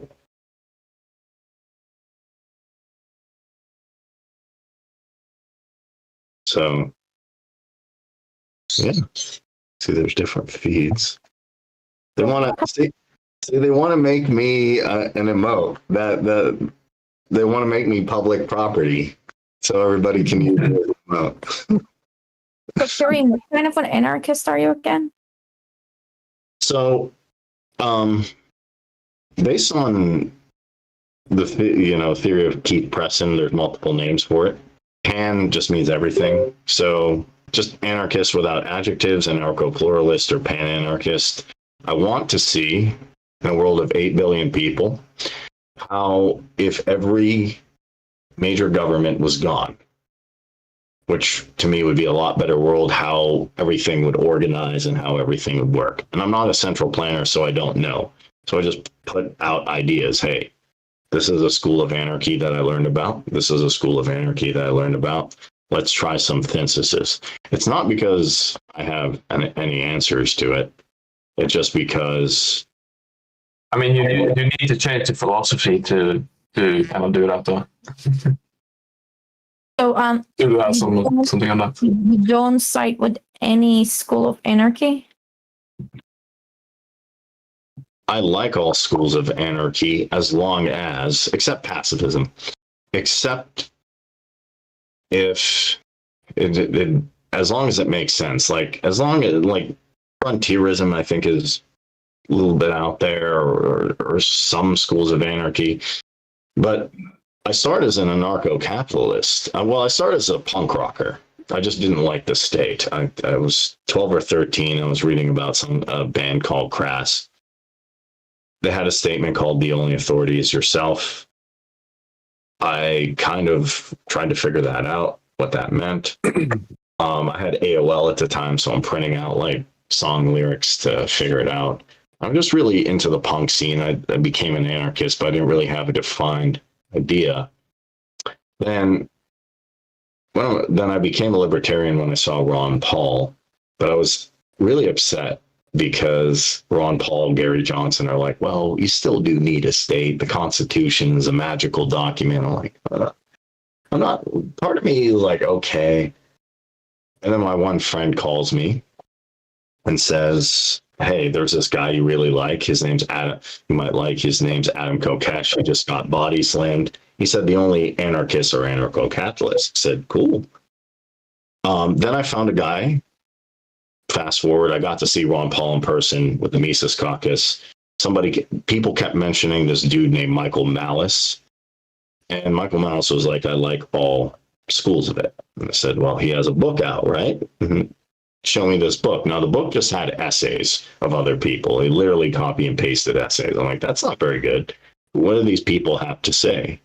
So I have a show called The Essential Libertarians, and I was doing a little show with co-host, and he brought a bunch of anarchists from different schools. So, I got to meet them. why do you think anarchy is good, though?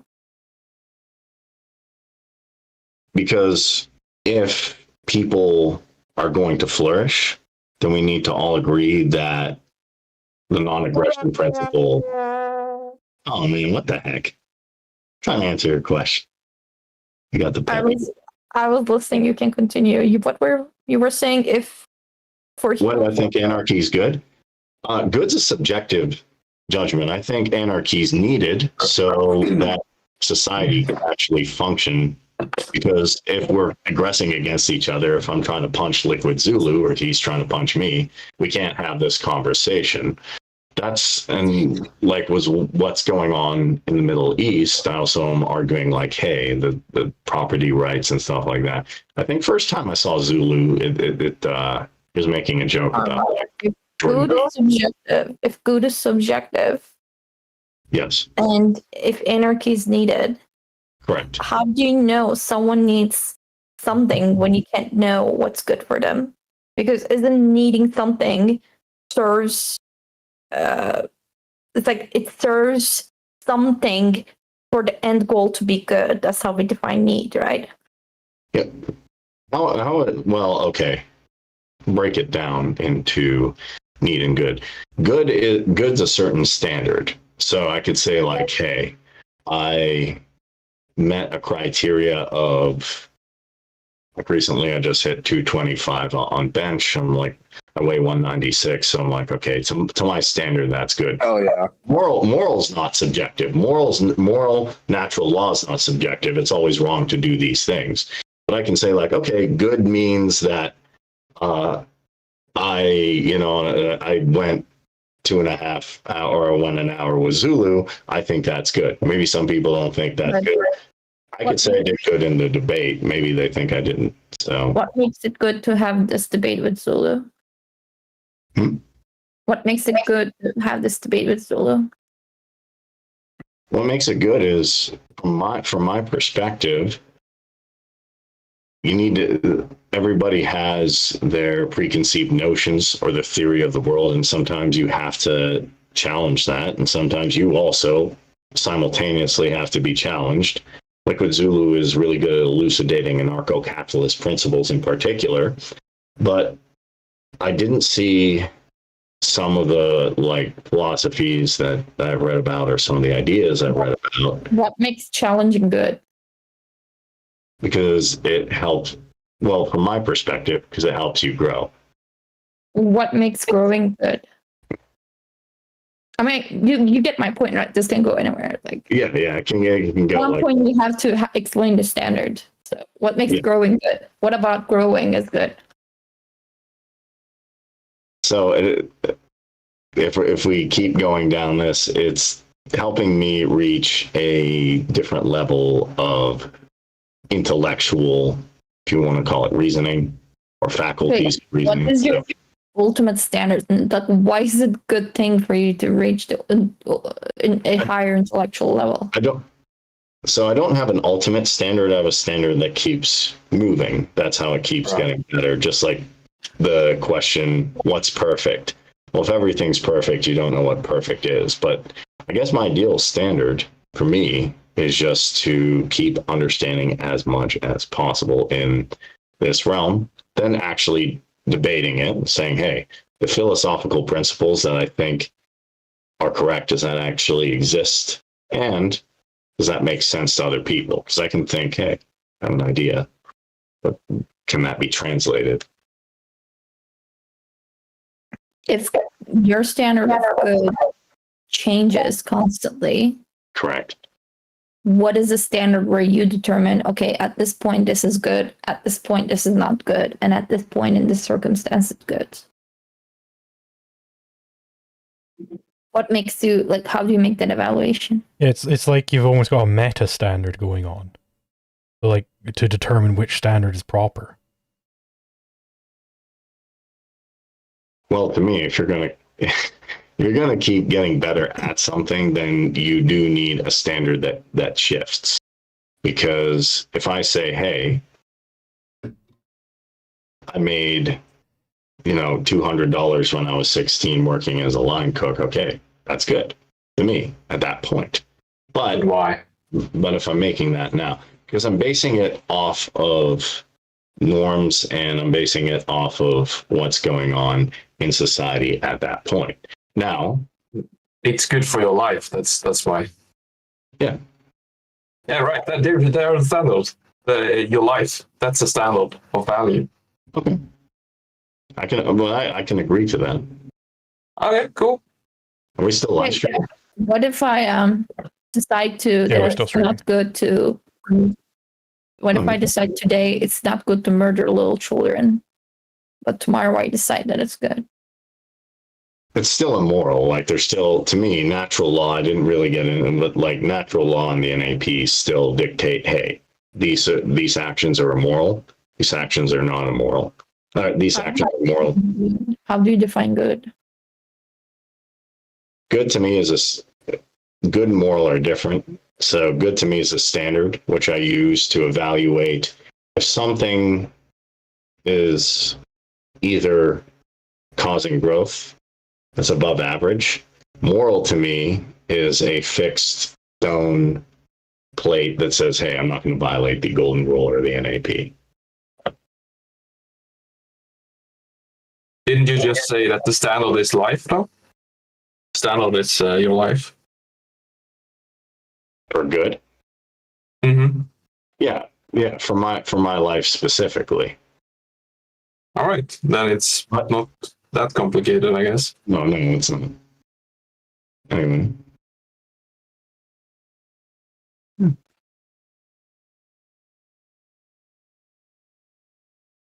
These comments are wild. Definition of good is not good, because definition of good has to be something that is morally righteous, because it is making a value judgment on a statement. The words good or bad are inevitably value judgments. due to the meaning and the structure of the word. You cannot say like you're making a value judgment when you claim something good, and value judgments are not independent concepts from morality.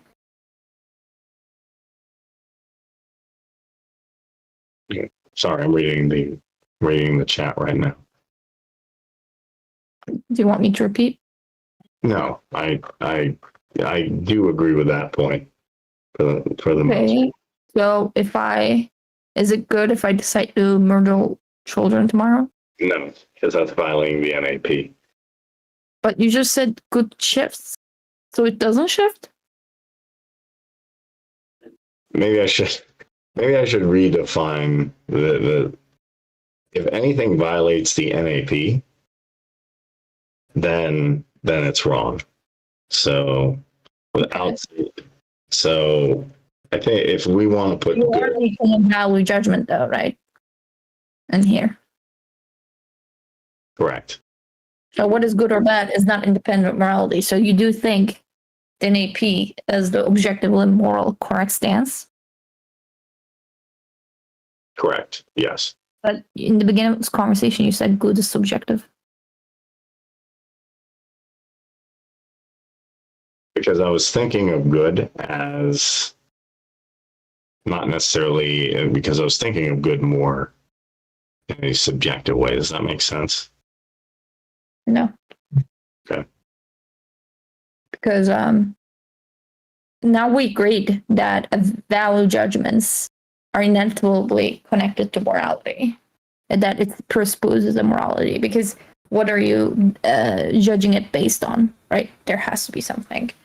So, if you agree that there's some sort of objective morality, which you already agreed because you claimed like NAP is, objectively the moral stance. That means you have to have a similar stance on every other value judgment. You cannot just say, oh yeah, this value judgment is objectively exists and every other value judgments are subjective.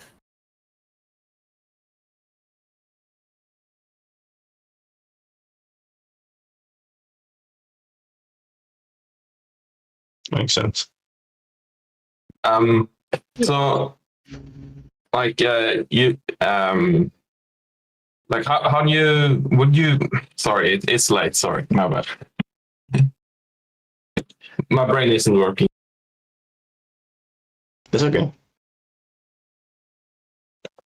I'm tired myself.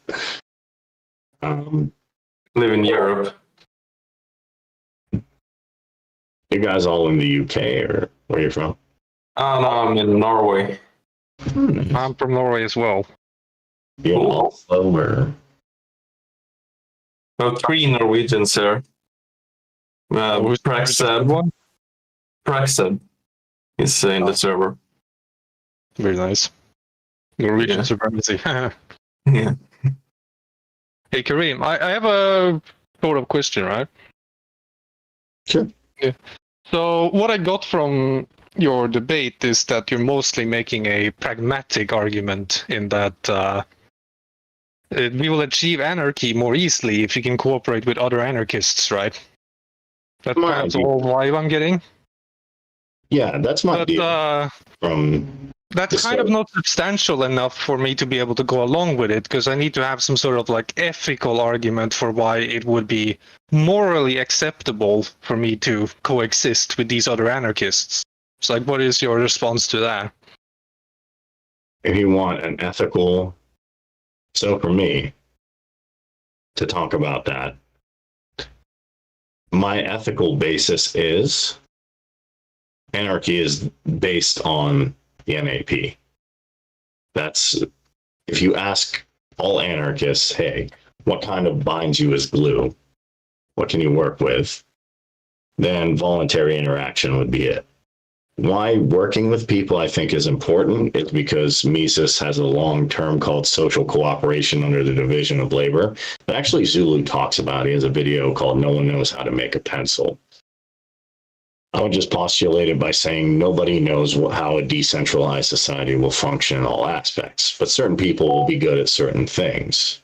if we can all voluntarily agree to work together, which is the glue, then I think we can achieve something that will be better than any statist creation.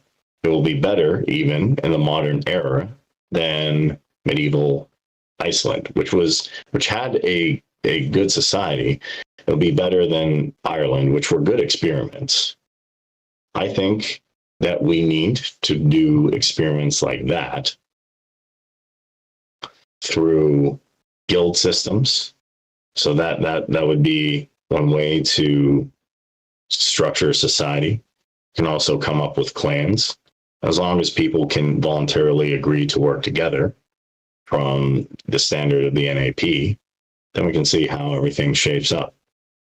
I do agree with the sentiment in that we can try different things, but it's presupposed that it must be based on some form of voluntarism.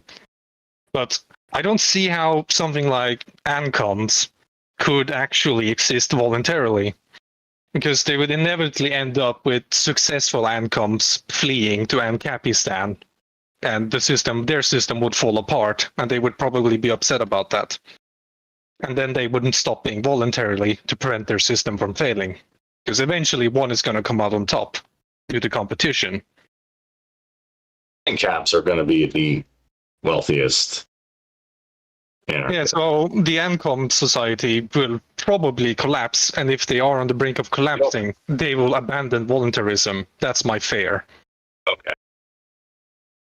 I'll say, like, obviously I'm not a central planner, I can't predict. I think they'll be less prosperous. I don't know if they'll collapse. I think there'll be more integration from different, and the reason I'm getting these ideas is because I actually, more so than theoretical, I jumped into servers where people had different ideas of what they self-identified or kind of what they were working with. So even though you might say, hey, these are frogisms, they had different approaches to how they were going about it. It's on Discord too. So I can invite you guys to actually see it in real time. That's my big thing is, okay, if these things are going to be good or bad, I want to see what happens in real time. And then I can judge and say, hey, we got this result. This is what happened. And this is what's working. And this is what's not working, based just on empirical evidence. Okay, so you see panarchy more as a means to find the correct anarchy rather than a permanent arrangement. I see it as a means to find the best form of decentralized society. I see it as a way to solve what Dr. Leeson, who is an ANCAP economist, called the HCQ, the hardest case question, which is simply So do you agree that eventually one of the schisms is going to have to come on top because of voluntary competition? I think one of them will be definitely more prominent. Oh yeah, I think actually, I think like Rothbard's ideas for anarchy are going to be more widespread. Then I think there'll be a lot of competition with Hoppe. Then I think there'll be competition with maybe agorists. So Konkin's idea. I didn't touch on Konkin in the debate, but sorry. But I think there's a lot of agorists who say we don't want to do any governmental functions. And that's a big deal, I think, that comes up with Rothbard versus Konkin. There were some distinctions. So there's agorists too who I'm not going to say dislike ANCAPs, but I know a lot of agorists that say, like, why do you engage in anything in any type of bureaucratic system? I think those people would definitely be not as prominent, but they would be there. I do think there would be communal societies and other lifestyle factors. Like I still think beyond economics, there'd be different ideas. Like I just started talking to, if Zulu remembers him, Apollo Strong, and trying to understand, like, what is it you do in the world? How do you move around? There are other people who are black flag anarchists. I'm sure that there would be different ones there. Do I think anarcho-capitalism would have a lot of prominence? Yes, because most people want especially in North America, Europe, places, want to keep advancing society with the exchange and use of capital goods. Okay, I have another way to put it for you. I also do think, one last thing, I don't think it would be called anarcho-capitalism. Every time I notice that a society goes anarchist, they take their own customs, if you'd like, customary law, their own framework of the world, and apply it to decentralization. So what it's likely going to be is like, okay, we have Irish free market, society here. We have Oslo's free market and exchange here. We have, the Scotland Rothbardian society here. And those would all still compete. Okay, but here's my other way of putting it. If we are to coexist with the ANCOMs, as my preferred example here, wouldn't they just be practicing anarcho-capitalism because they're doing it voluntarily anyway? Like, wouldn't there really be any distinction? They're just preferring to live in communes. I think, preferring to live in communes, I think, is the big distinction that I make is when you consider, and also how would they be handling, would they have a different set of property norms? But now, you did say that the NAP would have to be followed, right? It would have. If you're going to be an anarchist, you have to follow the NAP. Like I went into a Twitter Spaces, and they said, "Oh, these people are anarchists." I said, "Okay, but aren't they like fighting with other people and taking it?" They're like, "Yeah." So to me, just because you put an A on your shirt, if you're still hurting people or taking their stuff, you're not an anarchist. Bare minimum is you got to follow the golden rule. Like, what I mean is that if they are following the NAP, there isn't really any meaningful distinction. They might as well be anarchists, or ANCAPs. I think the meaningful distinction would be that one would be in a commune, one would probably be a different way. Now, I think there would be distinctions. The distinction is that the contract was never valid. There's no way anarcho-communes can actually be volunteers. Here's the reason why. It comes with the idea of collective property ownership. And collective property ownership is not legitimate. So every contract you sign for, yes, I'm going to follow the rules of this collective property, and you're not going to have hierarchies, and you're not going to have this, you're not going to have money, and if you violate it, you're going to be kicked off this commune. No, it doesn't work like that, because there's no way you can sign, right? There's something you mentioned, Robert, there's something called title transfer theory. There has to be two sides, and there has to be a transfer title. You cannot transfer title with a collective property ownership because it doesn't exist. Therefore, the contract is invalid. So the forcing of that contract, even with the existence of anarcho-communism, is a violation of the NAP. It's literally invalid contract. So every time you force someone to do something because it's collective property and we should, be in this commune and we have our own rules, so therefore we have to do it. It's not legitimate. It's a violation. Probably the people who are actually homesteading that non-existent property would be the real owners. So you would be aggressing against the real owners with an illegitimate contract. So, but you did agree earlier that NAP is objectively moral. And then we agreed with the conclusion that good is indeed a value judgment, and therefore it presupposes morality. So I will assume at this point you think morality and good are objective. And if NAP is good and objective, you should probably not side and not accept any form of anarchy or any school of thought of anarchy that doesn't respect actual legitimate contracts. You should see them as morally bad. You should see them. If you break any contract, I think you're bad. Like if I tell Zulu, or if I break any appointment, like if I tell Zulu, hey, let's stream it at 5 my time, 22, and I just don't show up, even though that's not like a written formal contract, that's still the wrong thing to do. So yeah. Also, I'm responding to Communist societies, we shouldn't work with them because, and they should think they're our enemies.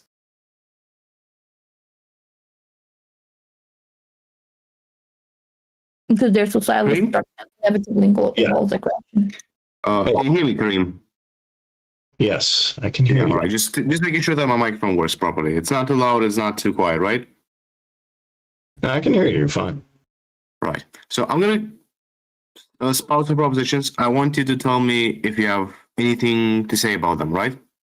So I'm gonna start with one proposition. You tell me if you're okay with it or not. Anarchy is based on the NAP. Yes, it has to be. Yeah. The NAP implies private property rights. It can. No. It necessarily does or it can. Can you tell me when it cannot? Can I tell you when it cannot? If Yeah, I mean, you said it can, so that means there's a possibility it can't. Tell me when it can't. if we decide as a group, like this group here, we decide we're going to use some type of property, not all at the same time, obviously, because you can only use, say, we're going to all use this book one at a time. Okay, my microphone's on. But if we can use a piece of, then yeah, that would apply. So to private and collective property. Do you understand what the NAP is? The non-aggression principle, meaning I don't aggress on anybody until they aggress on me. Okay. Do you understand what a collective property right means? Yes. What does it mean? It means something that is either privately owned or we come to a consensus that, hey, we're going to use said property, whatever it is. I think there's a massive disconnect here because one thing cannot be both collective and private in the sense that it cannot be collectively owned and privately owned. When we talk about a private property right and a collective property right, we're talking about ownership, right? We're not talking about anything else. So I'm gonna ask this again. What is a collective? What is a collective ownership? What is a form of collective ownership? How do you own something at the same time as multiple people? How do you own something at the same time? You can do it one.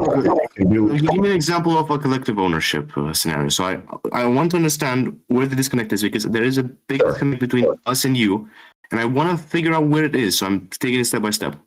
Okay. To answer your question, give you an example of collective ownership.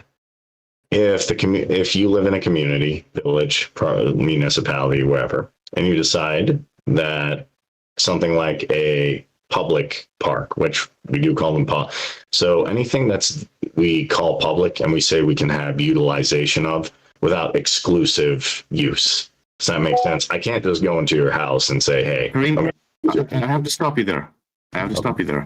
Because you've put your conclusion in your premise. I've asked you what is an example of collective ownership, and you said collective ownership is when it's public. Right. Do you understand that this is circular? You've not told me what it is. So something that can be used without exclusive, if you want to call it, something that can be used without having the exclusive permission of utilization. Can you name me one of these things? A public library. No. Let's talk about it like this. We're in nature, right? Let's say the state doesn't exist anymore. We're on some island. It doesn't matter for this example. We could be anywhere, but let's just take a very simple example. If it works here, it works everywhere else. So we're on this island. Right now, nobody owns anything. Right now, we haven't homesteaded anything yet. The question is, how could you get to collective ownership? If we're just in an island on a state of nature. It doesn't matter. It's just an example where we can reduce the variables to just this. Okay, me and you come here. We do now. Someone was asking about contracts. Me and you say, hey, we're going to establish a, if you want to call it a communal society, whatever that is. We define what we're going to do for it. So that's you're still. I need to stop you again. I sorry, I gotta stop you again. That's one thing I didn't like in these debates. People went off tangent quite a lot. That was particularly tiring, and I think we're getting far away from the point. The point is, okay, we've assumed neither me nor you own these things on this island yet, right? Correct. They're just in nature, right? We can't agree on something yet without owning it. There's no transfer of ownership yet, right?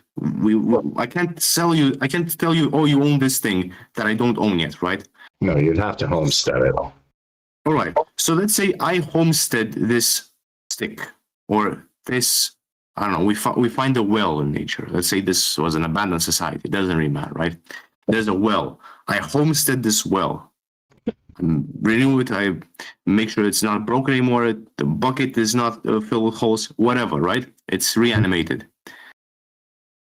How do you get to a collective ownership, right? And how do you get to collective ownership? How do you get there? You first. I own this. So let me make it very clear. I own this thing, right? You don't. How do we go? To the scenario where we both own it.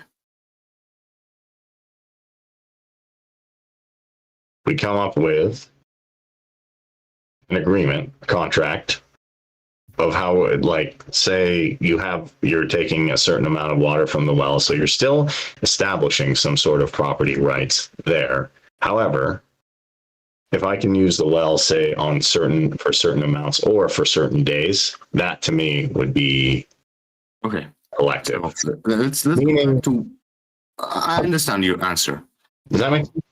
No, I understand what you said, but I do see, because I do see that's the problem. Like when NCAPs tell me everything is private, I just don't. Let me understand. Let me tell you why I bring this up, because it may elucidate it a bit more. I think this is necessary. I'm going to ask you one thing. Why do we need a theory of property rights, be it collective or private? Why do we need a theory of property rights? Because it establishes who actually can utilize property, and it also establishes what is aggression against someone's person or their property. So you can define. It's really defined. Don't overload it. Keep it simple. It's very easy to keep it simple. Don't need to do anything more. I just want you to answer very simply, because the questions don't need to be the question is not convoluted. You know, don't need to complicate the answer. Keep it simple. So you've identified the answer. The answer is that people can get into conflict over the usage of things, because things in this world are scarce. They're finite, right? There's a finite amount of sticks in this forest. There is a finite amount of wells on this island. Therefore, we gotta have some way to allocate these resources and use them such that we don't get into conflict. Or when we do get into conflict, we have some way to solve the conflict. And the way to solve the conflict is through some form of theory of property rights. So now we have two theories. We have the private property rights theory and the collective one, right? The aim of either of these is to solve conflicts over means that we to solve conflicts over the usage, or the over contradictory usage of things. For instance, the well. I want to plug this well up with sand. You want to drink from it. These things cannot happen, right? At the same time, they cannot happen. When we are in such a conflict, we could use private property rights in order to understand who can do their bidding with this well. If I own it, for instance, I have the right to plug it, and you don't have the right to drink from it or whatever, right? Now, the important part about the private property rights theory is that it works. It solves conflicts. If a property rights theory, private or public or whatever else type you want, right, does not solve conflicts, it is completely meaningless and useless. The reason we like the private property rights theory, or a theory of them, right, is because it solves conflicts. Now, if we both owned this thing, this well, right, and let's say we have some, so that means we have some sort of collective ownership of it, right? We have a collective, that's how we both own it, right? And we get into a conflict over it, right? I want to plug it, and you don't want it plugged. Just consider this very simple example, right? Mm-hmm. How would the collective ownership or collective property right theory solve this conflict? I guess my answers would be through arbitration of some legal customary law. All right, Kareem. But again, let's make it sure that we're on the same page. Me and you both own this thing. Who gets to have their bidding? Only one of us can win, right? The well can either be plugged or it cannot, or it can be not plugged, right? Right. It cannot be both at the same time. No. One of us has to have their means implemented, right? Mm-hmm. That would imply that this property theory of ownership would work, right? But the problem is, if I have my bidding, right, and the well gets plugged, you did not own the well because you didn't have your bidding done. You didn't have control over it. You could not exclude me from it whatsoever. If you got your way, I would not own the well. In either of the two cases that would be answered by a collective property rights theory, the collective ownership is negated. That's why there is no such case of collective property rights theories that are coherent. They're all contradictory. There is no such thing as collective ownership. When you are referring to, as you've referred to in your discussions, to, okay, we will sign this contract and we will agree to do this, there is still one person that owns that thing and lends access to it. The ownership does not get transferred because you can use my pool or something, right? You can use my well. You do not own the well because I told you you can use it or because you paid me to use it, right? Signing a contract is not the same as having collective ownership. Collective ownership is much more fundamental, much more important, and it's a contradiction. A contract is not.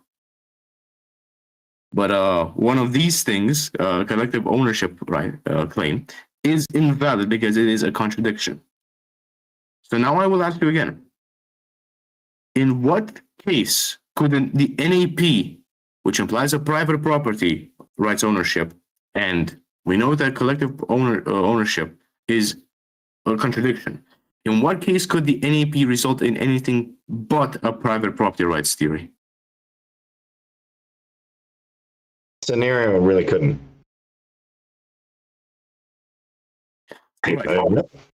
Right. So you couldn't because it would be a contradiction. You eventually get out of contradiction if you say that you have a conflict, one state or the other. It would be more than a conflict. It would be a contradiction. It would be either an irremediable conflict, in which case the theory of rights of ownership is completely useless and doesn't do its job, and which can be disposed, or it tells you that only one of us wins, which negates it. So either you negate it or it's useless, and in both cases it's completely useless. So we have this established, right? Therefore, you cannot derive collective property rights from the NAB. Do you agree or disagree? I would agree. Yeah. All right. Now, since anarchy is based on the NAP, and you cannot derive collective property rights from the NAP, we can also derive that there is no such thing as collective property rights in a form of anarchy. Correct? To be correct. All right. Then therefore, there is no such thing as anarcho-syndicalism, anarcho-communism, anarcho-socialism, or any other form of anarcho-collectivism you could talk about. This is why Zulu was telling you in the debate. I don't think he pressed you hard enough on this because it was the big thing that people usually don't really understand until they get into the nitty-gritty of it. It's the thing that I saw that you guys really clashed. That was the main source of your disagreements, and I wanted to clear it up with you so you'll know what Zulu thinks, and what we also think by coincidence only, and just to make a parallel so you understand where we're coming from and why we think the way we do. It's not because we like private property rights. No, it's because any other property right would be incoherent and would be contradictory. And there is no such thing as anarcho-syndicalism, anarcho-communism, and therefore all of the pan-anarchism that you were talking about is strictly just anarcho-froggery at best. No, at worst. At best, it would just be all anarcho-capitalism. And at worst, it would be just anarcho-froggism, where we have little communities, or however you want to call them, where they would have this their own flavors. Like this one likes toothpaste, this one don't like toothpaste, or whatever, right? That's what I want to tell you. There is no such thing as a anarchy in the way you've told us in the beginning of the debate, because it is literally impossible to have the forms of collectivist anarchies that we were talking about. Even anarcho-primitivists or anarcho-syndicalists. Even if we were to disagree with all that I've said right now, right? I would give you this argument as well. We could say that they are completely, my arguments are completely wrong. We could assume this, and could still put you in a corner by asking you this. So we have this anarcho-capitalist community, right? And we have this anarcho-syndicalist community, one next to each other, or maybe some distance apart, right? One of the guys from the one community enters a conflict with the other one, right? They both are working on different frameworks of property rights. Which one is correct when arbitrage comes to shove? Which one is correct? How do you determine that? The NAP. But one does not believe in the NAP.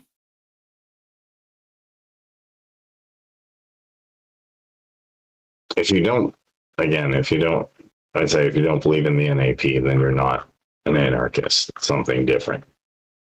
All right, but let's say that. All right, it doesn't even matter that you believe in the NAP. The confusing thing. How would you?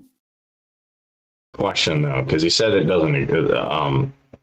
Because you said anarcho-syndicalism doesn't exist, but then you said there'd be two communities. So no, I just said that. I just said that it doesn't exist. But let's say that it did for a second. Let's say for a second that it was possible, right? That's what I said. I said let's assume that it's possible. Like let's say that all that I've said so far is wrong. It's completely invalid. Let's just say for now, just for the sake of argument, I want to make your argument as strong as possible. Just to understand that there's multiple points of failure in your argument. It's not just one. It's one is the definition point of view, which I illustrated earlier, which is important because that's where it all really falls down from. But there's another point where, okay, you have community A and community B. I don't tell you which framework they're operating under, right? A conflict arrives between two members. One is from community A, one is from community B. Under what framework is this conflict managed and why?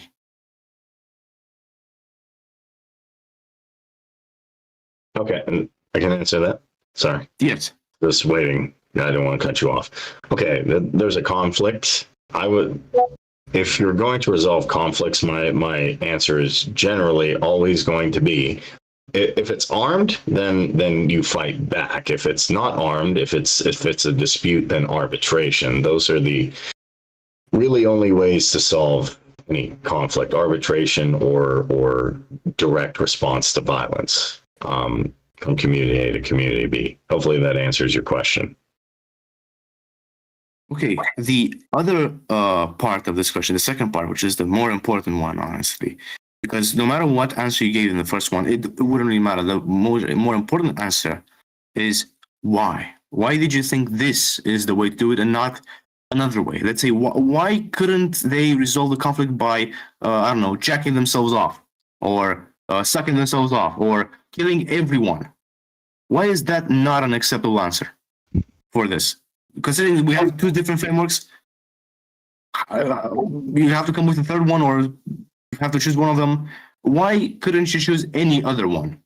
What makes the one you've suggested the correct one?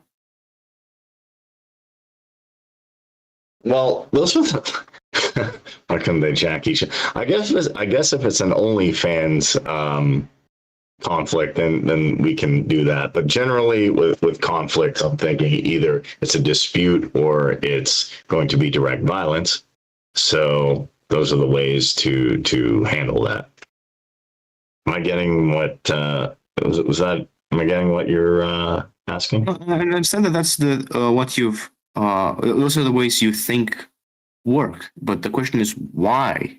Why couldn't something else be put in there? Because what I'm trying to get at is that your choice there, unless you are being consistent and believe in the NAP for everything, and then invalidate the existence of anarcho-syndicalism without going into why anarcho-syndicalism is impossible. Let me ask the preference of the preference of the NAP as or a form of arbitration based on the NAP would necessarily imply that anarcho-syndicalism is invalid as a form of arbitrage, and therefore there's many things that you could say here, but that I think you haven't really thought about yet, and I think Zulu's courses could help you understand a bit more, because what I've seen from when you were talking to Zulu, and I think you could also ask people here about it, because I don't think I was the only one who saw it. You've been talking a lot, like you've been saying a lot of words, but we don't really think that you really understand them yet, because you've been using words like praxeological incentives. What is a praxeological incentive? So, I actually saw your comments in the chat. In the chat? Earlier. You're like, don't let them in the Discord server, but then you're talking to me, so interesting. Here's what I mean by that. Mises, like I have the little thing on my avatar. Mises says people act in a purposeful manner, meaning I get up and I say, what is the best thing for me to do today? And then what incentive do I have? So a simple way is saying like, hey, I want to make a certain amount of money because I want to be able to travel to a certain place so I can either get away from a particular situation I don't like, so I can relax for a little bit, so I can meet a love interest. I do things in my best interest. That's really all it means. It's a fancy word for all things. So that's what Mises means by praxeological, is just purpose. People act purposeful. It's not just, I get up and I'm like, woo, I don't know what to do. I'm like, okay, well, getting in a debate with Zulu, if I'm wrong somewhere, means, hey, I can be corrected, or if I'm not. Now, the only thing, I understand where you're coming from. The question I have is, part of me is like, okay, I understand theoretically, but there are groups like I'm not going to lie, there are groups like, and I brought up to Zulu, the CNT, FAI, or Rojava, and I'll give you why I think this, because I sat down and said, okay, I know this sounds crazy. I came to anarcho-capitalism. I'm in the server with a bunch of other leftists. I see how they resolve conflicts, which is we all go, like, say I was posting Pinochet memes about the ANCOMs, even though that doesn't work. Then they come to a consensus and say, Kareem, you need to stop this behavior. We all voted through horizontal or direct democracy, and we want you to leave. Now, and then somebody would eventually enforce that. Now I said, okay, someone has to make a decision here. I like the idea of the syndicalist councils. I do like that idea of deliberating stuff, like we are having discussions and saying, okay, someone's going to do the bureaucratic work of not the state, but the government, and also having a free market. I have a lot of different ideas. I'm not a central planner, and I try to piece them together to see if they can work with something. I'm not an intellectual heavyweight. I'm not like No, it's fine. We're all dumb here. yeah. I don't. Welcome to Discord. Yeah, I don't know what I'm doing. I'm just a crazy anarchist. Nylon. I just want to cause problems for the state. I want the American empire to fall. I don't want there to be a genocide in the Middle East. I don't want to be taxed to death. And I want people who are anti-state radicals to get together and say, yeah, we can build a better world where I don't have to wake up on my phone and see like, hey, Israel blew somebody's head off. And people are like, well, that's okay because, hey, whatever it is. So if we can get, or be it the threat of nuclear war, or and then my tax dollars being used to do it, that's where I'm at. To be honest, I'm not. Nilvan is not revealing everything to you, though. He is criticizing your position. But he's omitting a major part, which is you cannot have collective property under ANCAP. He's right about that. But you can come really close to functionally what many collectivists want through things like the covenant community, through things like contracts with title transfers that basically allow to have a formal owner of a territory, but de facto that owner is completely bound in what they can do at fear of conditional title transfer. And so they can have their little communist commune within ANCAP, except it will function within different rules, and nobody will believe them when they say that this is somebody's property or like shared property. That would be their internal slang and language. Externally, there will always be one formal owner that answers for everything. Okay, maybe you weren't here. Maybe you joined a bit later, Casimir. But I did mention that it was you could have your little thing. But it would be just play pretend.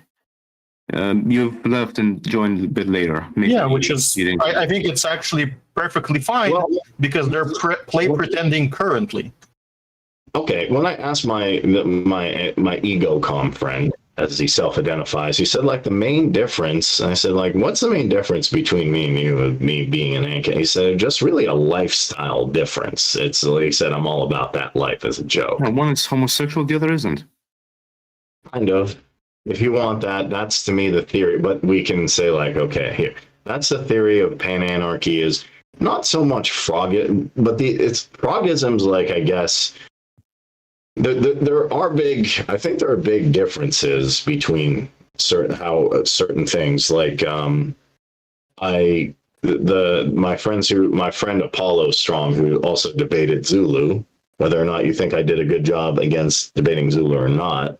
There was much of a debate, honestly, between you guys. It was more of a discussion. Okay, fair enough. That's fine. And this is again, I'm gonna. They're trying to use me as an emote. That's going to be collective property because everyone on the server can use it. What the heck? The important bit is because if you want to have a proper debate, I don't want to come off as condescending, right? Don't take it as me being condescending. I'm actually just offering this because I've been in your place. I think everyone has been in your place at least once, or in some form, right? You must first understand that listening to someone talk for 20 minutes straight, it's not very interesting. People lose interest very fast, and especially when you drag about information that is not relevant to the topic. For instance, when you say, I think of this because it reminds me of Bakunin, which also was sucked the dick of Kropotkin, and Kropotkin was with Marx and Beth and Engels, and then they came up with Rothbard and they sucked and so, and you have this like now. So, weird question. Not and then you just go, and then at the end or in the middle of the things you put like, oh, so that's my argument, and then you continue like this. try to remove the fluff that is not very relevant to the discussion, because otherwise the debates become they become a slug. They become a slug. You don't really get to debate anything, and it's very, very annoying to some people. But it's also just not. It doesn't result in a proper debate. I mean, you could call it a debate. It still is. It's just a lot of redundant information that could probably be done without. It makes the debate a bit easier to follow for both of you guys, by the way, not just us, right? But it also makes it easier to understand when someone is wrong, right? You don't have to peel back the layers of Engels and Marx sucking themselves off, right? The backstory, right? You don't have to peel back in that one. You don't have to avoid misclassifying where the error is in the information you're given. There are other things. Okay. What the heck? It's important to also have the knowledge in front. You've spoken about medieval Iceland and other communities, not just medieval Iceland. You've called them anarchists, but I don't know if you know, but they still had the things, if you remember. You probably read the Maize article, right? They had the things, which were like their private justice courts, let's say, quote unquote, right? With a lot of quotes. They still weren't anarchists. They were still statists, just not as statists as whatever empire lived at that time, you know? Of course, there was a lot less. They were a lot closer to anarchy than any other things, and we could see that, especially because of the fact that, well, the standards of life were much better and all that shit.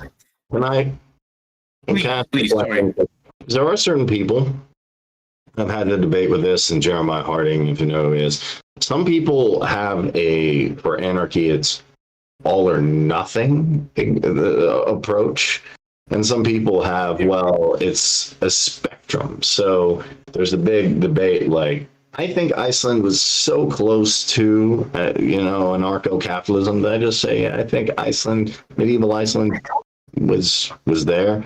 I've even debated, like, hey, Somalia, after the fall of its central government, was a lot closer to anarchy, probably wasn't, wrong. The question is, the answer to your question about which one is better, like the all or nothing or there's a spectrum, is a categorical question. Like, we can replace anarchy with something else, like a square and a circle. Okay. Is there such thing as a rounded square? It's so round that it's a circle? Is there any point where you can round the square so much that it is a circle? No. There's only one point, and it's where it's a circle, right? Yeah. Circle, huh?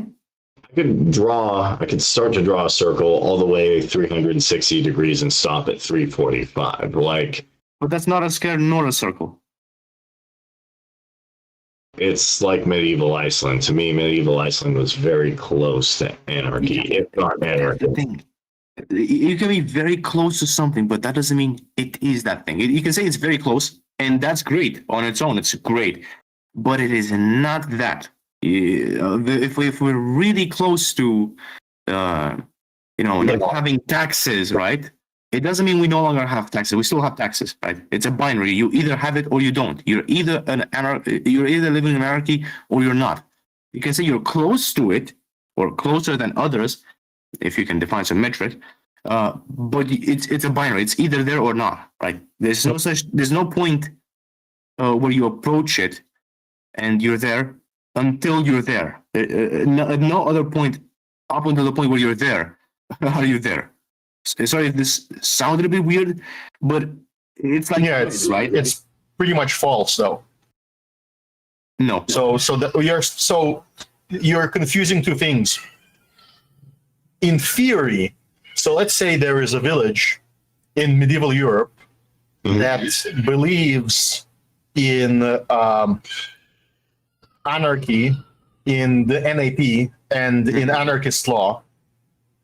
They will never be, according to your definition, anarchist. There will always be human error where somebody aggresses and a tiny bit of aggression nullifies the purity test. Nothing will ever be pure. So there's a distinction. You are right in the fact where you say, well, that society didn't have an anarchist conception of property. 100% right. But when we talk about society being close or far from anarchy, we're talking about the level of error that occurs. Yeah. That's also what I'm referring to. Maybe it's a bit weird how I said it. Another one. I'm referring to the same thing here. Another one that was. I'm proposing some impossible target, just by the way. When I say it's anarchy, I mean at least the actions, right? At least the actual. I'm excluding the little parts, the errors, the natural errors that come. Okay. There are some natural errors. We're all going to have some noise. If we're still going to need some metric, it's a bit tough to find. But you are right, Casimir. Okay, because like I've said, Caspia was, the Italian Republic. If you're familiar with that, I forget the one guy actually did it was an anarcho-capitalist. I can't remember what he changed his name to. It was like Sedina of some medieval name, but when he was an ANCAP, did a really good. Oh, okay, yeah. His videos were when he was an ANCAP, it was really good. I forget what he is now exactly. He did mention it, but yeah, I remember reading about Caspia. I remember reading about medieval Iceland, saying, okay, these are anarchist, but I would say they're very close. I wouldn't say they are anarchists, but I would say they're very close. Okay. He's a Hoppian now. And like a pretty straightforward one. He doesn't like the idea of anarchia because he believes that the ruler, could be like a justified ruler, like a landlord. And so there's a theory called anarcho-monarchism by Insula Cui, and okay, I've read a lot of crazy stuff, as you can tell. You will read a lot of crazy stuff, and it's good to read the crazy stuff because that's how you can easily identify the crazy without having a proper definition for it yet. Yeah, that's a develop one. It's just a language game. When we say ruler, we imply unjustified. We imply aggressor. Yeah. And when he says ruler, he wants ruler to mean just a person of an authority. Well, there's nothing wrong with legitimate authority, like being a landlord. What is wrong with this rebuild, dude?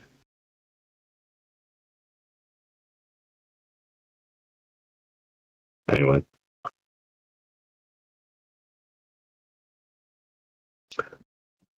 Also, earlier you posed a wish for a Middle East without genocide.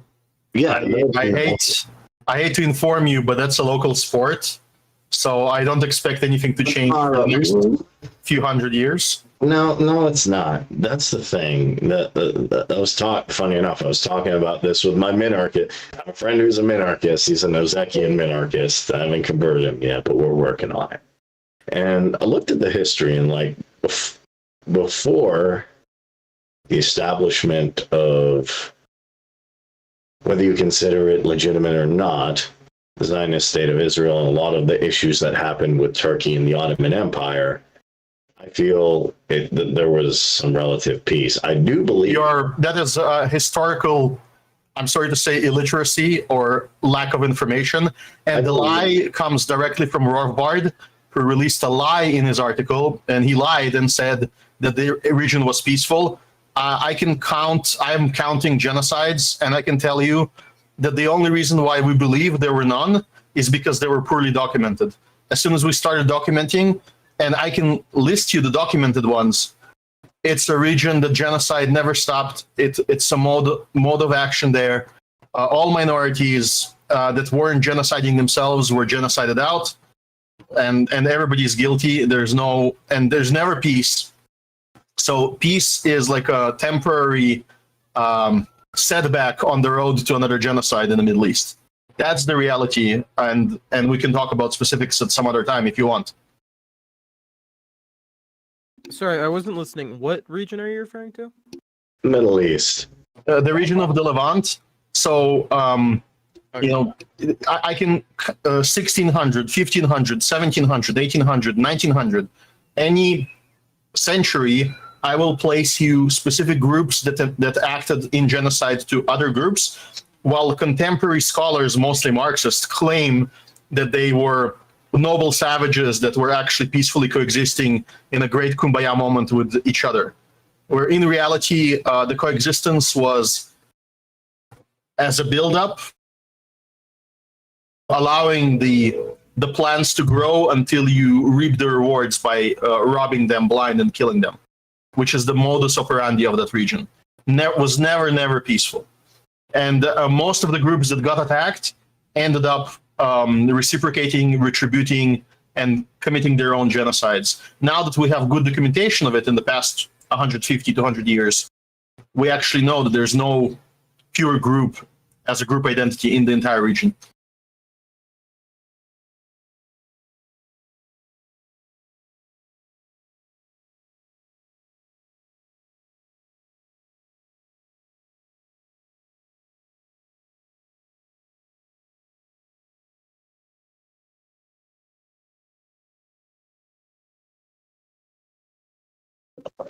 Is everybody still here?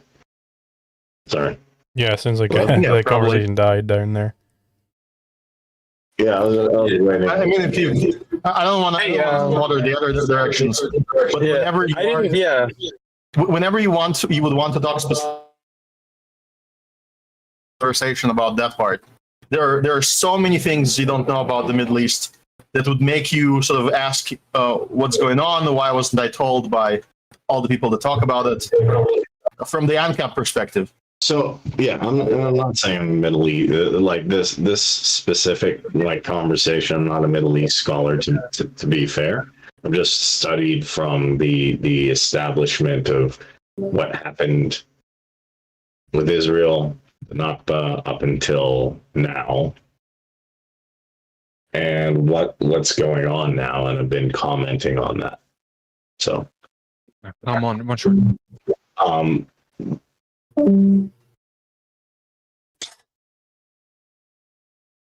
Hey.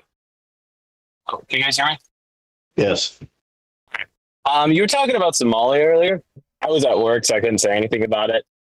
Why do you think it was an anarchist society at that time? It wasn't. Okay, good. It was called like I've asked kind of Keith about that because he's very good with systems theory and like breaking stuff down, and I think he used the word cryptarchy would be the word. I should put his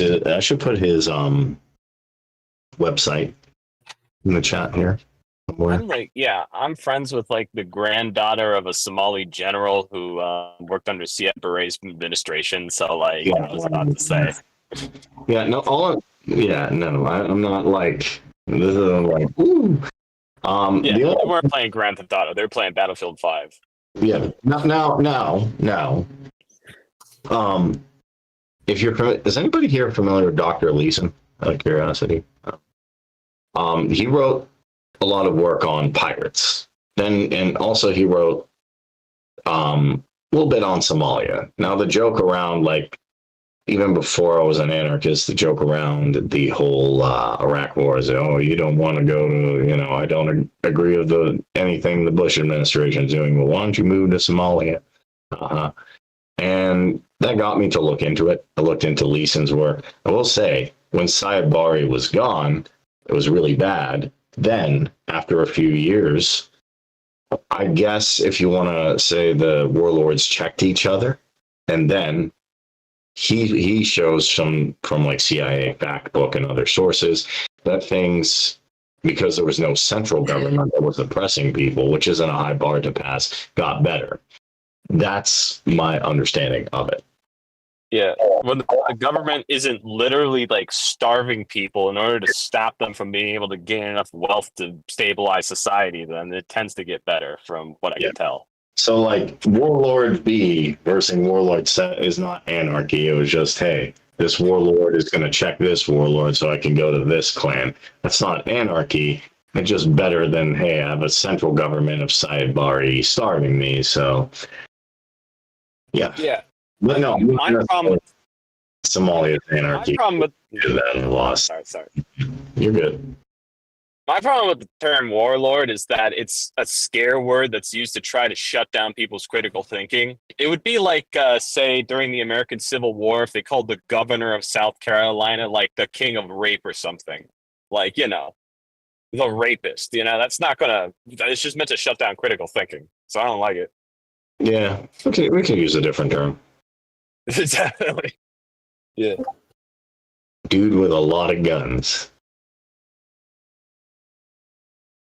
Regional governor with an army.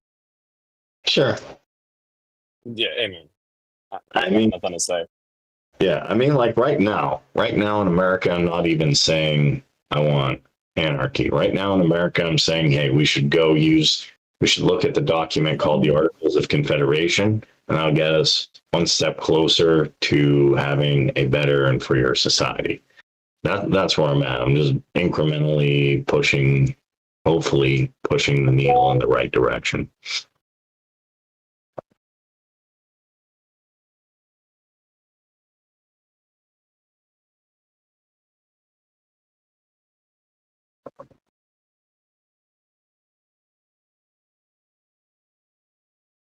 But forget whose point it was. But to answer your question, just because let's say this, obviously it's hopeful thinking in a way, but just because the region has been extremely violent for a while, from what I've seen, based on records of like how much violence there are. Actually, I think it was by anarcho-capitalists who showed this. Things are getting more and more peaceful. I'm hoping that can be a reality for the Middle East. I'm not so as optimistic to say as, okay, if you just got rid of Israel, it would be super peaceful. But I think that's a component. And then if Shia and Sunni can come to some kind of reasonable agreement about their faith, and Sufi and other groups in the region like Turks, that would be ideal. Not saying you said the magic word. I do agree that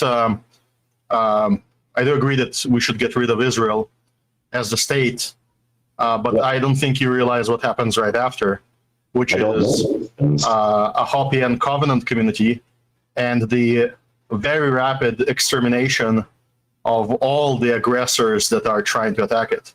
So it's not going to be more peaceful, it's going to be more rapid. An ANCAP society would not provide such a failure of retribution and restitution to its citizens as the Israeli state does. How do you... It's difficult to predict exactly what would happen. What do you mean? How is it difficult? The majority of the people in Israel, or like there's no like shortage of volunteers, of military volunteers. It absolutely does not enact conscription in the actual combat forces. Okay, but it would depend on a couple of things. So unless you're imagining a situation where all of the millions of people disappear in a magic trick and go poof. If that's what you're imagining, then we can analyze that scenario, but it will not be peaceful because the frontier will just shift to the next. For example, there's still Christians to kill in Lebanon, so that will happen. And after those are done, there's going to be the next border region. Okay. No, I'm not saying millions of people will disappear. The difficult with hypotheticals, it would be difficult because it would depend how exactly does it fall economically? Does it fall from a regional conflict? What type? Or here's the thing: we saw with. I guess we can, get into the historicity of that. But we saw with Iran with their little drone attack, which wasn't to me anything crazy. A lot of people went to Ben Gurion Airport and they went back to their countries of origin in Europe, maybe America, maybe Asia, I don't know. And if people just decide, hey, I guess this comes down to property too. If it's not your property, you're much willing to just say, hey, I'm gonna see you later. So a lot of people, it could be millions of people just say, hey, I'm tired of living here because I'm under constant attack. Going back, it could result as a economic devastation. It could be military, and then I could probably say what would happen. And this in no way am I endorsing, like people accuse me all the time, like you like Iran and stuff like that. No, I just would it's also a plausible scenario that billions actually of militant Chinese communists will pour over the Alaskan border with bipedal robots and wipe the USA out of existence, and we will all be living under chincoms. But I don't understand why this scenario where aggressors and despots win is so lovingly embraced by fellow anarchists. I think that they should be cautious about supporting aggressors, especially people who are aggressive by the very core fundamental nature of their culture. I don't know why, if someone's an anarchist, I don't know why they'd be celebrating really anything that's going on. I'm hoping. I don't know what's going to happen. It's just a bad situation, if I'm being honest. I don't want to predict something and say, yeah. It's a bad situation because Rothbard is a liar and Scott Horton convenience, because neocons are enemies. So everyone that neocons indirectly support is also an enemy. And therefore, they operate, their history operates on a friend-enemy distinction, where they don't research anything that happened before a certain year, and so they don't know who started the fight. They assume that it was one of the sides without investigating the matter. And whenever somebody confronts them about it, well, they don't listen because they have a choice of a variety of easily to defeat non-debaters with whom they regularly debate the topic. And if you look at the last 4 or 5 debate opponents of Dave Smith on the topic, this is intellectual debate masters like Laura Loomer, she wasn't very good. some TikToker who is like a musician. He was with Cenk from the Young Turks, I think, was the last. Maybe it was something different, but yeah, I know Dave Smith and I know Scott Horton personally. I don't think maybe they're. I can ask you one question that will prove to you that Scott Horton lied to you by omission. You want that? One question and it's knockout win. Has he ever, in the entire history of watching his videos, his materials, reading his books, has he ever showed you the property maps of the region before 1948? Has he ever shown me the property? Yeah, the private property maps of the region before 1948. Has he done that? I'm thinking. It's very simple. The answer is no. I don't remember him. He didn't even show them to you to refute them, which is a very interesting fact. And if you open up, say, Mises.org, and you open up the book that they have, that they often recommend on the Arab-Israeli conflict, there are 2 maps submitted to the United Nations in the 40s, back when this was litigated among states. One of the maps was submitted by the Arab representatives, which contained demographic circles showing which demographic owned property, but it didn't show actual borders. It specifically avoided showing borders. It showed like regional property ownership. The other map is showing actual legitimate property ownership by recorded groups who were never contested in court, even though the court was there to contest. And so between those 2 maps, both Horton and everyone he quotes and everybody that supports him only show one of the maps. And it's not the property map, it's the original ownership map. So why do you think they do that? How do the Israelis get the property? That's the next question down the line. Okay, I'll reveal. Okay, so in the book that shows you one of the maps, they also generalize and say anytime a property was claimed legitimately, it was actually illegitimate because of a false generalization about evicting alleged homesteaders. But they never show you any individual fact where this is true. And I know the instances where they try to claim that it's true in specific areas, and their claims are false.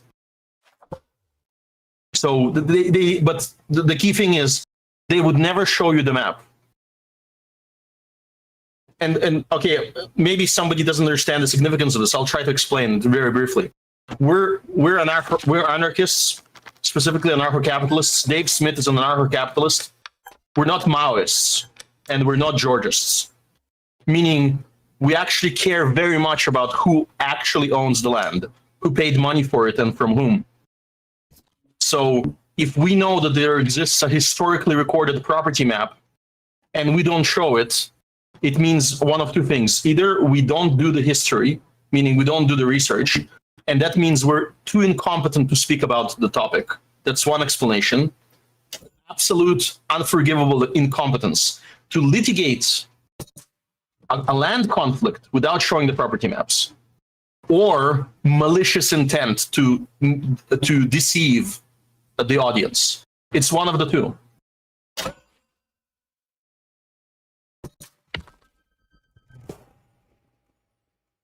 So you believe Sounds like you have a horse in the race. Yeah.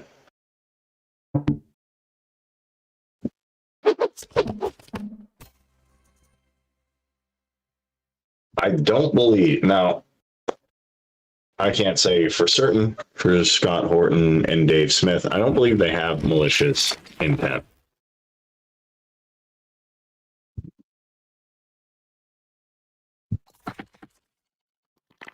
Are we still on stream, by the way? Hello? So, Yeah. Just the last question about that then. Let's say that I agree with you that they don't seem malicious as people.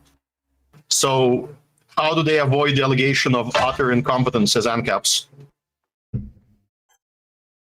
I don't exactly, like, with this, I don't exactly have the answer because I don't work with Scott Horton. I don't know. I don't work with Dave Smith. I don't know exactly what they're doing or thinking. A lot of the time, I look at their product of what they made. I don't think they're incompetent. I don't think they're incompetent in most situations. They are both ANCAPs. So, to my knowledge, I don't think they've changed. I know that this is claimed, but I would love to see evidence of that. I don't have it. Do not have it. Yep. We have certain expectations of ANCAPs. For example, when they're speaking publicly and they're quoting who their inspirations are, they should start with our greats and mention some of the more recent names that really are starved for popularity. We have people who are spending their entire life writing brilliant works, brilliant jurist texts, as great as Rothbard and probably greater, on standing on the shoulders of those giants, and they get almost zero publicity. They don't exactly fight for it.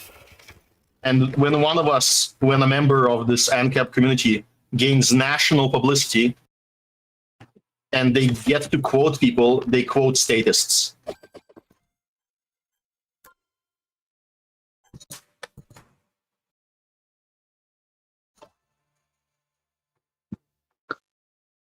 That's not good, but I've never heard.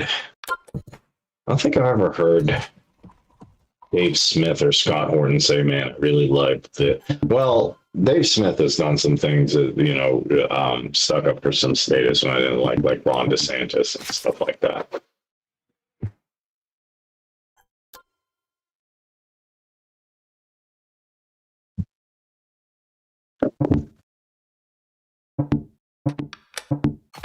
Well,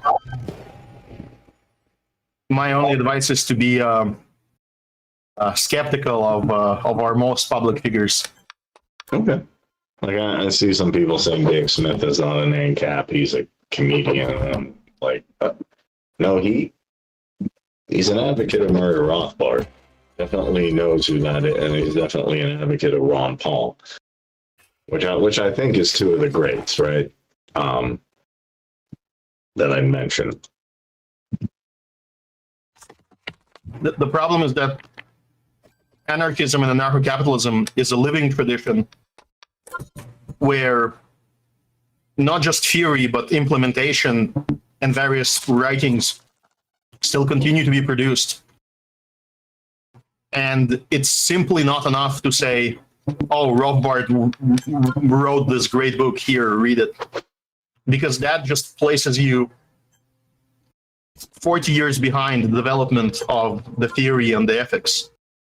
And as much as we should respect Rothbard for all the great things he did as an innovator and as the first person through, it would be quite irrational to believe that he himself would be able to achieve everything, to reveal everything that there is to be revealed. Well, no, because I mean, everybody has a limited scope and capacity of what they can do. However, when people want to start with anarchy, usually I refer them to Anatomy of the State, because it's pretty easy to get started with that. And then I show them Bitcoin, things like that. I think those are good ways to. I could say one of the also the greats to me, even though he was some people he was a mutualist, is still Lysander Spooner, in the fact that anarcho-capitalism wasn't coined back then. But I'm still a huge fan of what the works that Lysander put out against the Constitution, which a lot of people thought was, I guess, some immutable word from God that, like, oh, well, you know, there are still people today that just, the Constitution, like most people in America now are like, hey, if you know, okay, I understand this government's bad, but it'll be magically better. Everything will, you know, levitate buildings. Nobody will ever die again. Just go back to the Constitution. I think Lysander Spooner does an excellent job in his work, Constitution, No Authority, of breaking that down. So we're going to talk about greats, and I don't think you can ignore Lysander Spooner. You can agree with me with that, but he helps a lot of people get out of that Constitution. I agree with you. Have you had a chance to read anything by Stephen Kinsella, particularly his writings on punishment and proportionality? No, you know what? I know who he is. Jack Lloyd. I showed two of his books on stream. I'm good friends with Jack, although I think I drove Jack crazy with, like, hey, talking about the different left libertarians alike. But Stephen Kinsella, I believe he's a lawyer, a legal theorist. And remember Jack was reading some of his books. Also, I guess one of the greats or upcoming greats or his work, I consider podcasts almost as important, if not more important, than books, because people, you know, reading is big, scary. Go to the public library, but reading is big, scary. So Tom Woods is really good at elucidating a lot of different points, and Tom Woods has a lot of different guests, different thinkers. So those are some of the greats that I know. Yeah, but I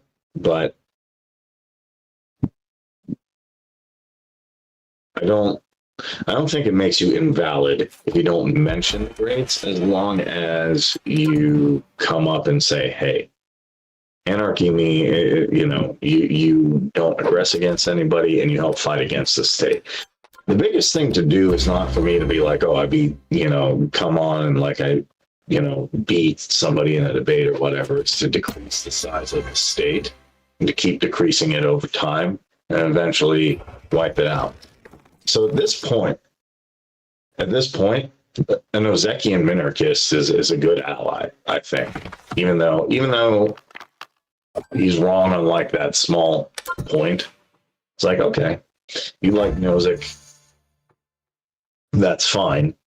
Let's say like, hey, okay, I can I can go to a rally for gun rights, or I can go to this. During the COVID lockdowns, I went to a couple rallies, even with like some Trumpy type people and a constitutionalist. Then I got in an argument with a constitutionalist. So it was about like the lockdowns and stuff. Then I went to that. If you're in the US, there's a commentator on Fox News, Tucker Carlson. I'm sure you guys are familiar. And I went to the Rage Against the War Machine. And if you throw a dart at the political compass, everything was there. So that was an interesting experience. And my thing is, okay, we can build effective anti-state coalitions and reduce the power of the state over time, then you're moving in the right direction. And more people are talking about anarchy.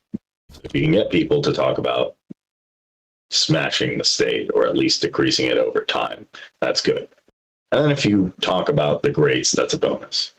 But, just decreasing the size of the state. I have be interested to know, is Zulu still here?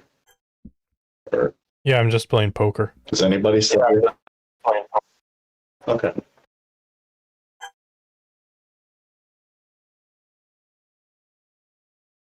Nice. Bruner makes a few errors, but explaining them is complex.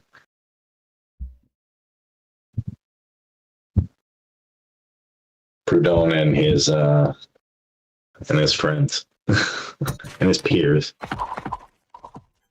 are now. I guess I want to ask this because you guys are pretty strict on definitions and pretty strict on how this how anarcho-capitalism operates. I haven't heard Kashmir or Zulu. I'm kind of curious, or anybody here, like if I say hobby or Malay, is that thumbs up, thumbs down, ANCAP, not an ANCAP, Yeah, I like ANCAP.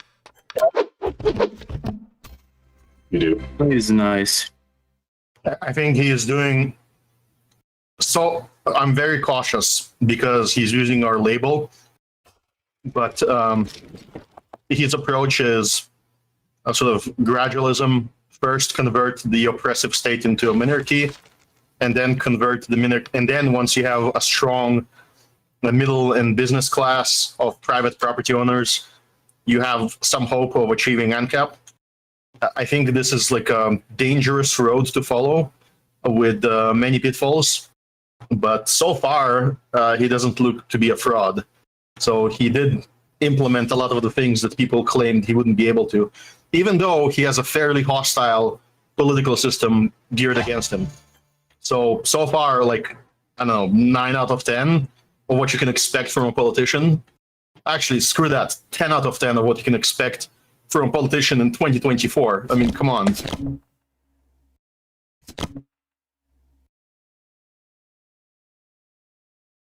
I have my reservations, especially on. I would not say 10 out of 10 because of some of his foreign policy things and some of the stuff he's appealing to.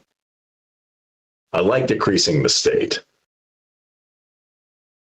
Well, there is this somewhat silly expectation of the general public or people who are principled that in politics you can just fight on all fronts all at once and just make the entire world your enemy and survive. that's not the ANCAP approach in practice. The ANCAP approach is sort of guerrilla warfare, which means that if you have 10 enemies, you're not supposed to fight all 10 at once. You're supposed to keep 9 of them your friends as you eliminate them one by one. And you should be smiling and happily welcoming them throughout until it's their time. And so and it's not even partly because some of these enemies, it's not the responsibility of Argentinians to defeat them. So in a choice between Biden's USA and the CCP bloc of China, choosing the USA doesn't seem like a bad idea temporarily.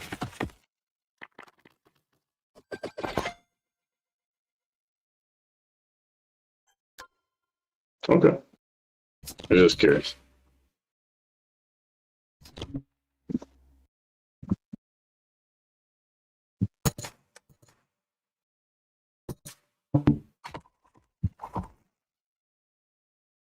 Maybe I can pick your brain on this. Did you notice that Donald Trump in the USA has most of the elite as his enemy? Would you say that's a fair characterization?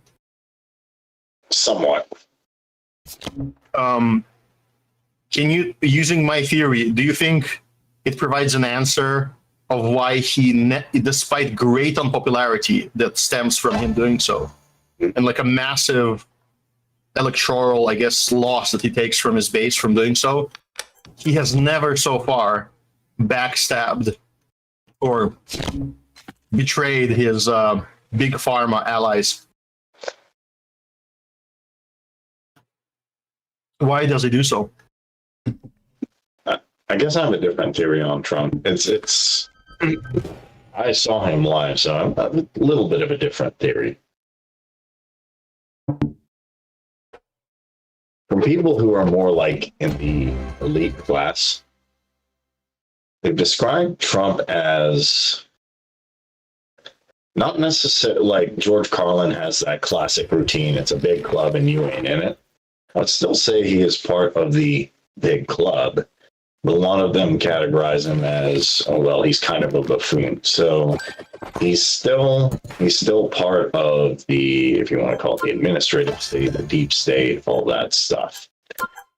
I think his mannerisms and the way he acts or the things he says don't fall in line with the traditional elite. Also, there's kind of the WASPs, the certain Western Anglo-Saxon type dynasties that consider themselves unofficial royalty. They don't want him there. So like the Bidens, Clinton, Bushes, all those people. Those people are opposed to him. Now, just because it's confusing, just because there are deep state actors who are against you doesn't mean you can't play a little bit with the administrative state. And I think Pfizer gave him $1 million, and he wants to be popular with Big Pharma because they're a big donor, just like the APAC lobbies and stuff. So he's not going to say anything bad, because at the end of the day, he wants to be popular, say the right thing, and he wants the money to help him get reelected. Also, he suffers from some problems with his security, especially recently. Yeah. So he made the Secret Services his enemies by openly calling for their dismantlement directly and indirectly throughout the past, I'd say, 8 years. Mm-hmm. And they have definitely declared him their enemy. We were 1 inch away from watching his brain matter fly through multiple live cameras on air just a few weeks ago. Mm-hmm. And at the same time, this man has to visit hospitals. So why would he want another enemy that has direct access to his body? Like, that would be utter insanity. That would be like fighting a world war on 2 fronts at the same time. I mean, nobody in their right mind would want to do that. Even if your end goal is to replace all elites or to become their member, whatever is the goal, you would never fight all of them at once. No.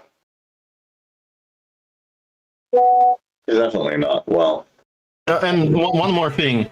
Do you know have you ever watched the film Drunken Fighter?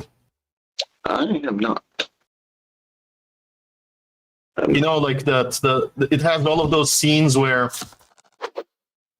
he makes all of these wild moves that seem inefficient, Oh my god, it's gonna be like a joke, straight, bro. and it's all like very funny. Oh, But for sure. every time there are knockouts all around him. So at a certain point, his wildly flailing fist connects with the jaw of yet another opponent who falls down dead. So I don't think the exterior matters much compared to the results. Now, the results aren't great. Let's just say that. Yeah, that's the thing. Like at the end of 2020 was a big F. yeah, at the end of the day, we're suffering of like a lot of people because of economic illiteracy are like, well, you know, Biden destroyed the economy. That's what they'll say. Or Biden or Kamala destroyed the economy. And I don't think Biden is any. There's nothing really good I have to say about Biden that I can think of, other than there were some entertaining memes, and I like some spicy memes. But Trump signed the CARES Act and further engaging quantitative easing. There's Operation Warp Speed. There's nothing that I really like sit there and be like, man, I don't really have any good things to say about Trump, Biden, or any real politician in the United States except Thomas Massey and Ron Paul. Those are really the only ones that I like somewhat. And even then, like, I think Yeah, he could have pocket freeze, right? there are days where if we're gonna, talk about different schools of anarchy, there are days where I think Samuel Honkin was right that, hey, stop engaging in the political system completely. Fair. Energy. Fair. It's Oh, full mostly ice. Oh my rigged God. against you. It's like watching WWE, except you get robbed and just go do your own, if you want to call it black or gray market thing. You guys know what I'm referring to. Yeah, and possibly few people could have been more damaging to the anarchist movement than that person, as Milei clearly demonstrates in Argentina. Conkin was damaging? Yeah, but the agorists are damaging because they are crypto pacifists. Most of them don't believe in retribution. They don't have at least a theory of retribution in place, and they reject without argument the ones that we propose. And so when you analyze what they produce is they produce atomization. The society they promote is a society of people who are very easy to conquer. So pragmatically, they will never reach anything close to ANCAP or anarchy. The only thing good about them is perhaps that they there is a sense of self-preservation by not fighting. So it's very good for some remnant to be hiding as agorists. I'll say that, just so that because not everybody has to be in the active measures crowd. I found the main difference, and most ANCAPs agree with me. I found the main difference is that not that they're pacifists, that while this political apparatus exists, Rothbard would say you should engage in it, should try to push the needle forward to liberty. Conkin would say not pacifism, not don't fight back, but why are you running for local office? Why are you running for state office? Why are you running for, if it gets that much, Congress or Parliament? What cars you does he guys have? have in That could be a Norway. That's such a psyop if you just record There's a flush anarchist potential history here. properly. Yeah, Let there you me go. highlight a few events for you in just American anarchist history. Between 2019 and 2020, there were two protests There across you the go. United States where armed groups of individuals to the tune of tens of thousands, maybe 100,000 in one of the protests, converged on state capitals and using arms managed to intimidate the government from enacting tyrannical rule against them. So they lost the political game, meaning they lost the actual politics of elections, but they still got what they wanted by making the price of enforcement of tyrannical law too expensive for people to immediately attempt. This was obviously washed away from most media within weeks, but we have that in our memory. And that's activism, that's not agorism at all. Now, and the second example is within that same event. The second reason why it wasn't suppressed immediately, although it will be suppressed, it was suppressed over time by like individually targeting people.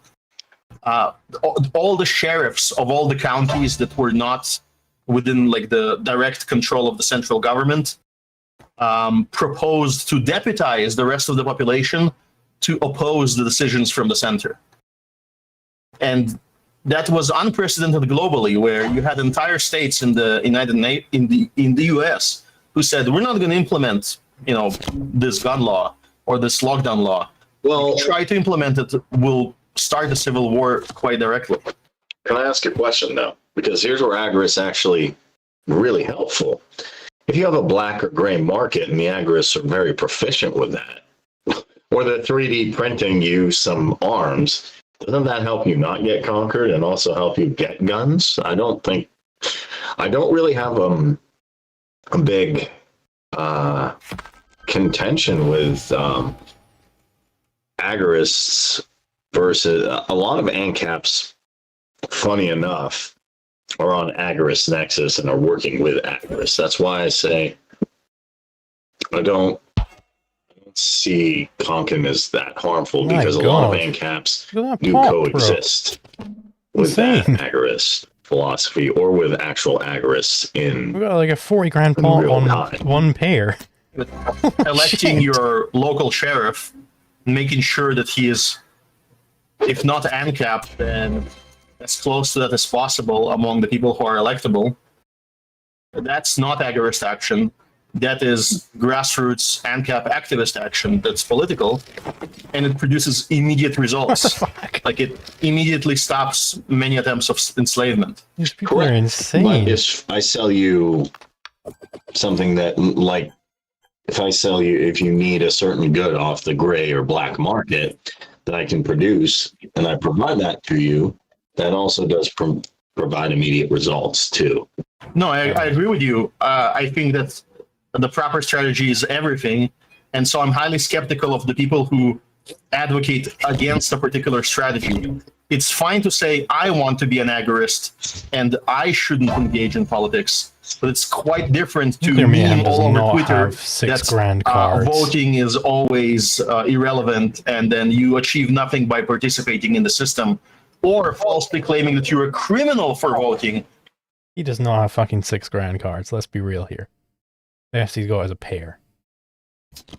Guy's a complete bluffer, bro. A massive bluffer. You got nothing.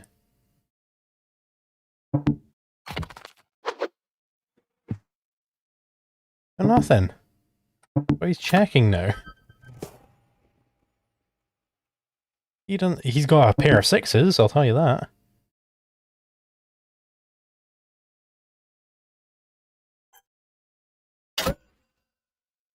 Zetetic might have something, because he seems to actually know what he's doing. Look at these pods, bro. Look at this shit, bro.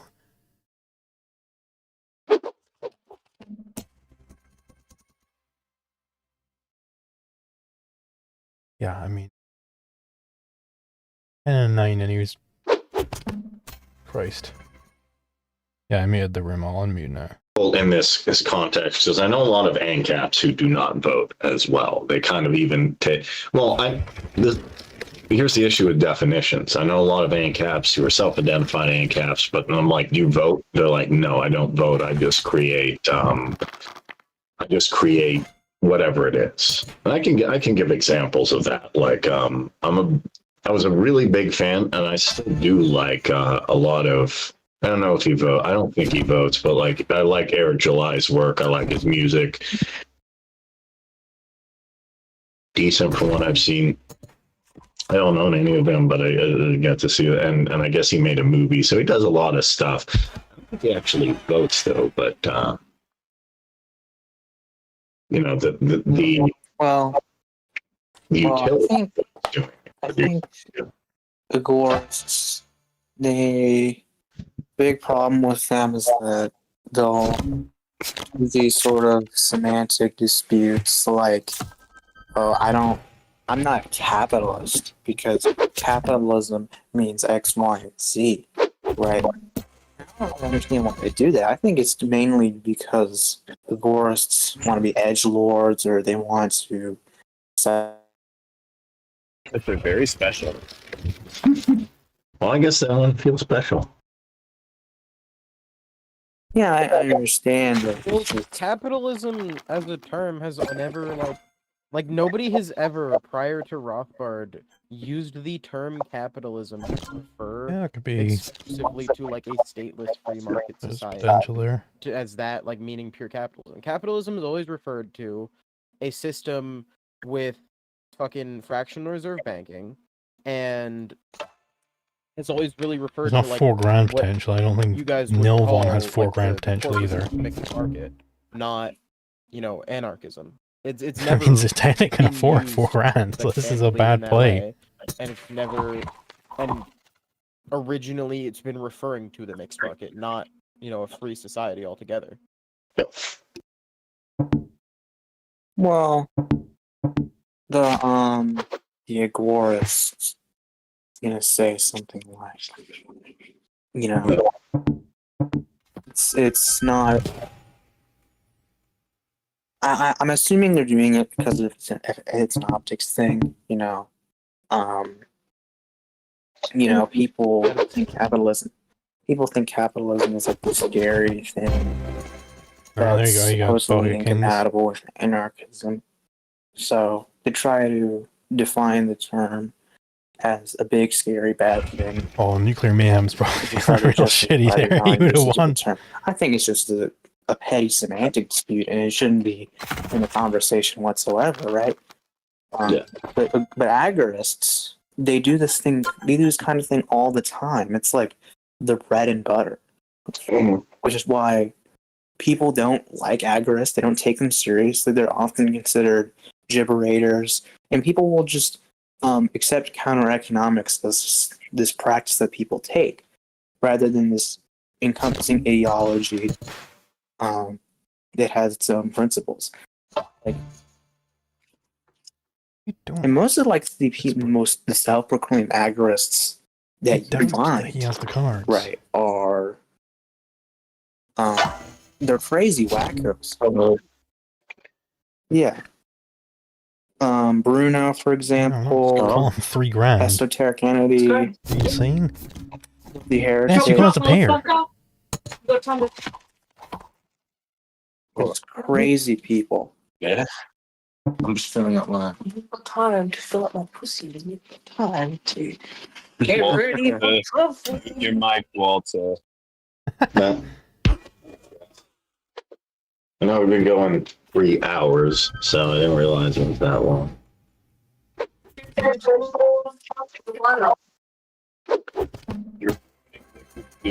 Alright, good.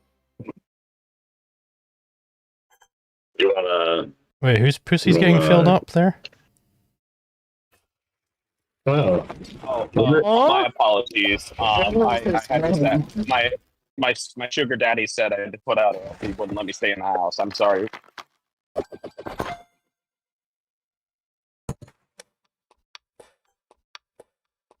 that escalated quickly. All right, guys. Not all agorists aren't even accepting of anarcho-capitalist deontology. There's some of them that are Aristotelian virtue ethicists, which isn't inherently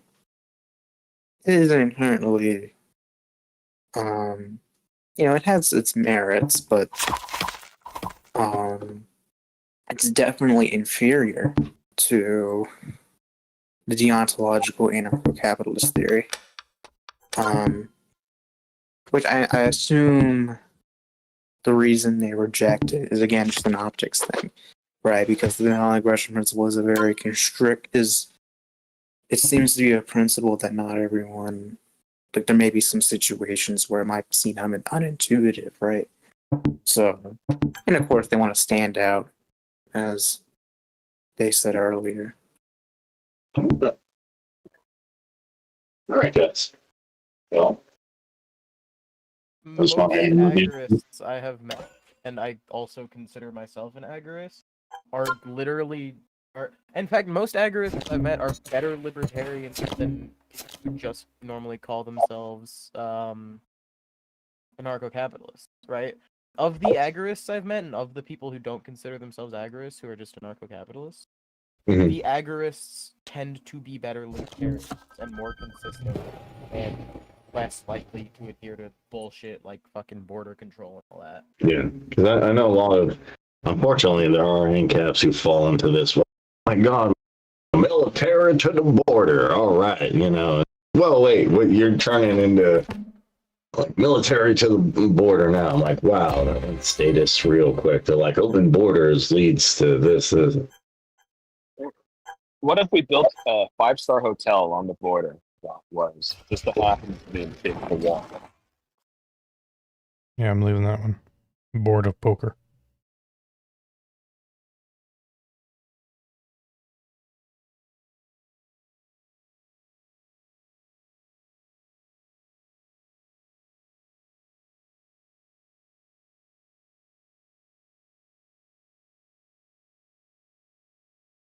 Yes.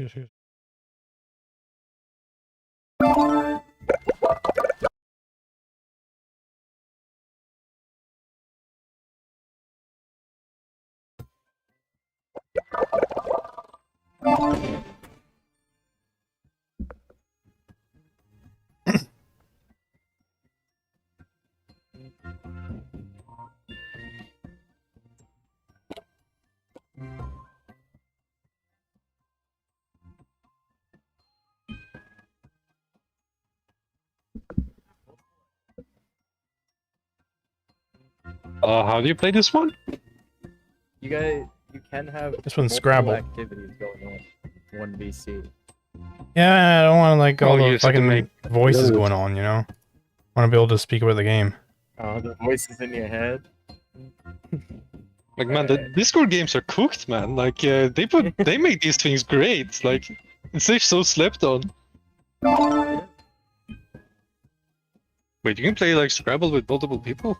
Or, Yeah. Who the fuck No, I've started never that played shit? Scrabble before. I'm not If I remember sure. correctly, I'm not very good at Scrabble. So you have to. Oh, those colored tiles, they are bonuses, right? Yeah. Well, you want to stop hit fucking them. starting it. What are you doing? Honestly, who wants to join? But man, you will play games with us. You will join the Liquid Zulu gaming VC. Oh, we are Yeah. ANCOMs now. Type shit. Your voluntary participation in Scrabble is required. So, Those how many fucking people do you want to participate? loser. I mean, I just want to see, because I know Paladin's played it before. I'll see if he wants to play. Well, at least don't roast me if I suck at it. God.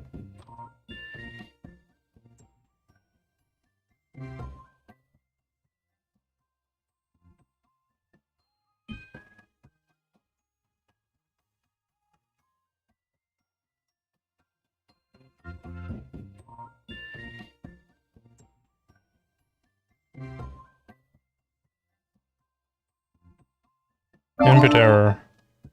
There we go. So we're just waiting for Paladin, I think. Like Scrabble? Yeah. Okay.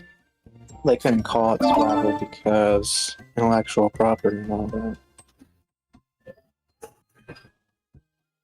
Alan, you here? Stop game. Hold it, stop! Fucking starting the game premature. Starting it. Oh, sorry. That was me, sorry. I think they should maybe give the There, host okay, a little hold on. bit more Is everybody in? Who wants to be in? No. Who isn't in? Not here. Neil Vaughn, you are in. Alright, good. We're all Okay. here. Now we can start. So I'm relatively new. I got Sigma. Well, I go first.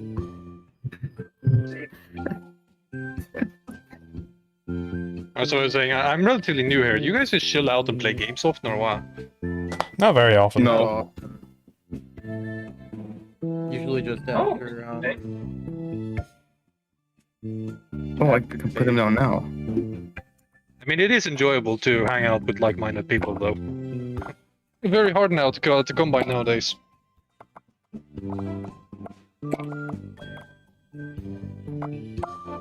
But so, am I playing? Wait, who's... That's Paladin. I'm first. Oh, pause the timer. Oh, I'm planning next to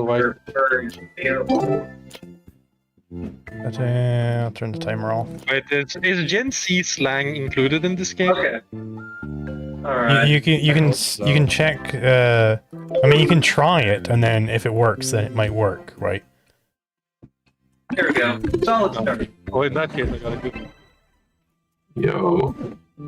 That's classy. Mew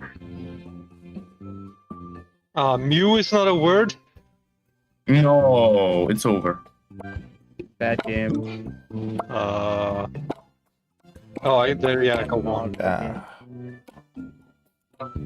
Well, I can't play men? I don't get it. Oh wait, does it have to be played in order? Yeah. Oh, I was spelling it in reverse, I see.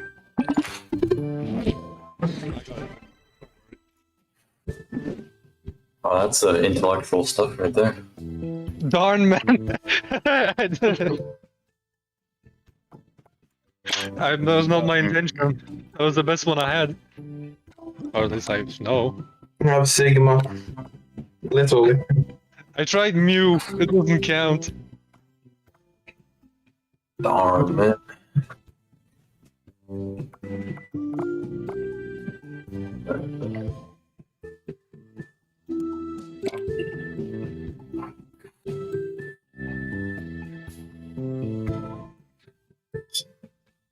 Four-letter word starting with D. I don't have high hopes for this one. Dick. Why did I laugh? It's so late.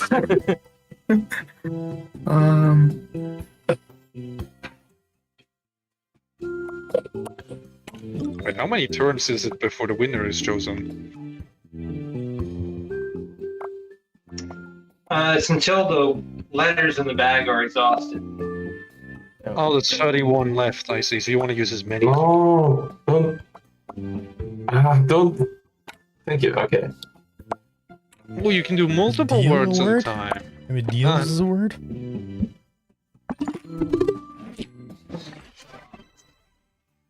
I thought I could place multiple things, but it wouldn't let me. Sigma. Pretty fast. So it is only one word at a time. Yeah, I tried to place like two words at the same time, it wouldn't let me. Okay. Oh, indeed. It's okay.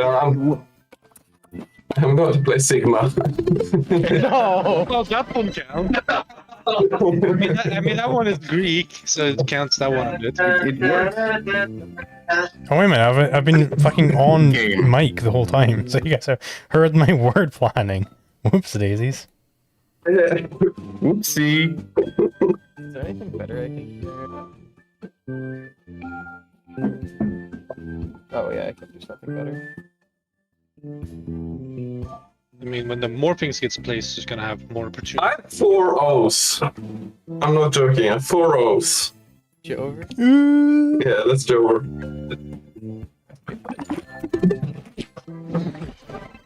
Oh, it's gonna accept that, yeah. Oh, that's nice, actually.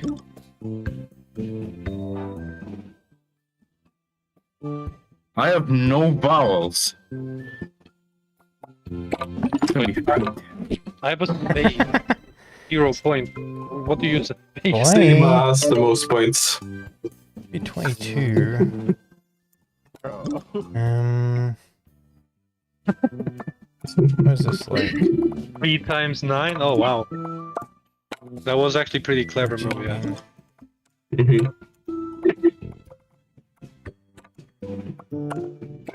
This is probably the best. Slay.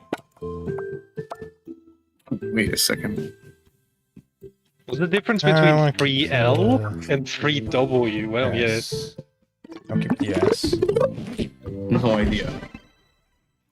Oh, Kareem Maize. Why is Zulu so good at this? I'm just that great. The real Sigma? No, I'm the Sigma. I don't know, it appears you're getting mogged. I haven't had my turn yet this round. Oh, he has So, but- quite many points as us. Oh. That's not a good start. Oh man, this is nice. You gotta keep going. Big word.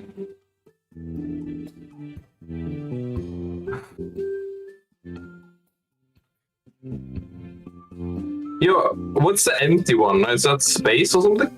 Empty one means I you have can no make idea. it any letter. Oh, it's wildcard. That Yeah. Cool. Do everyone have one of them at the start? No. Guessing it's random? Yeah, you get random letters. Oh, Wait, is there a penalty for doing shuffle? Or just give me a new set of letters, so. Yeah, it will just No, shuffle your just deck. rearranges your letters. Yeah. It doesn't give you new letters. You can get new letters if you Wait, want. Like you can change Yeah, out but your if I would letters. shuffle, Yeah, that shuffle I'm doesn't do stealing that. my scrap.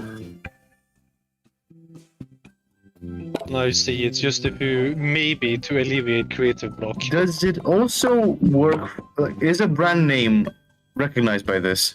Probably not. I mean, some brand names are in the dictionary. I don't know. It's pretty iconic. We'll see.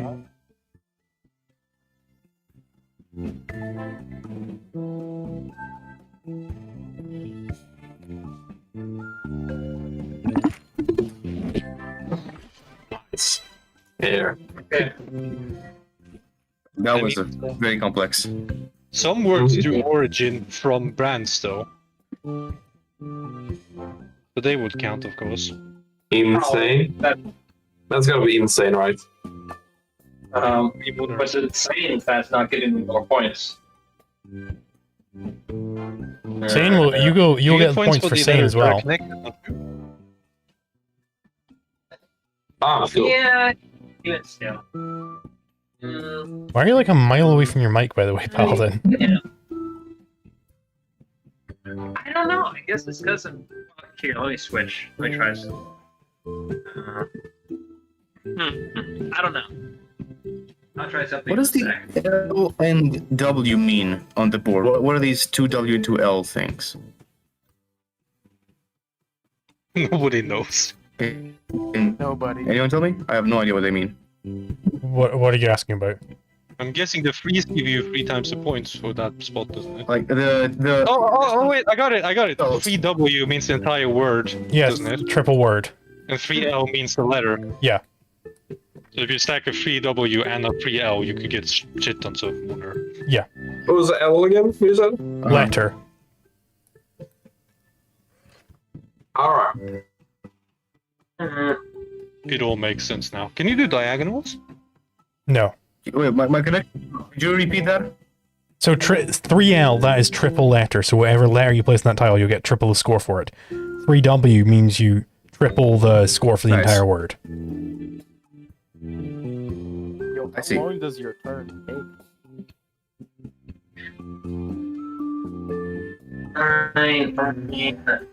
We're just a little confused. It's fine. I'm exhausting my literary options. Oh, I see. Yeah, now the swap thing comes up. I'm probably not gonna do that. Yeah, so swap would allow you to change out tiles. But it would take up your turn if you wanted to change out those tiles. Oh, then I really don't want to do that, yeah. Is this a word?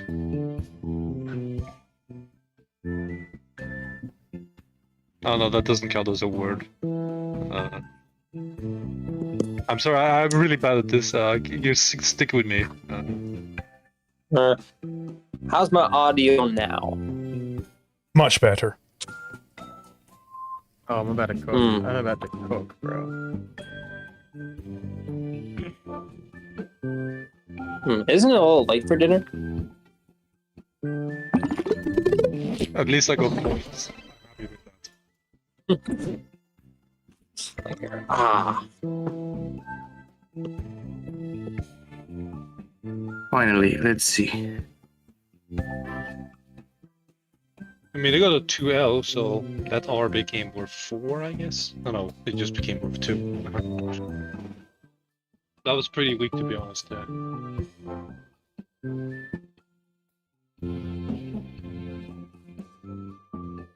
Man, don't do that word. You don't know what he's doing. It could be Bob for all I know. Does names count?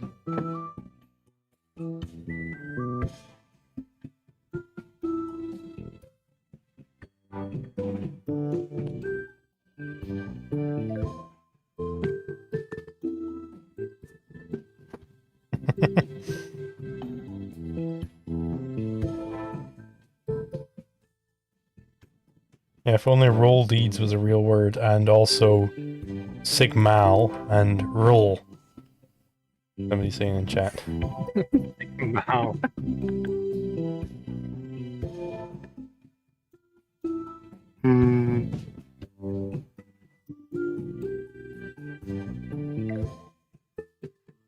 But if you make a word and you unintentionally connect and make a nonsense word, does that invalidate your move? You can't make any nonsense words, so currently Nilvon's tiles are all over the place, so you can't play them in those places. They have to all be connected. Yeah, so... Oh, they have to all be connected. Oh, that sucks. I see. Well... In a line, I think. Yeah. Yeah. So I can't put like one next to each other. Well, if you put them next to each other, then they have to all make words. They have to all make words. So up and down have to all make words. All right. Yeah, and also no proper nouns. This is a real word? No, it's not. I see. Like if you write sigmas, and also it would be all make no sense. And also, like in this version of Scrabble, it's not the full Scrabble dictionary. I've been fucked on that before.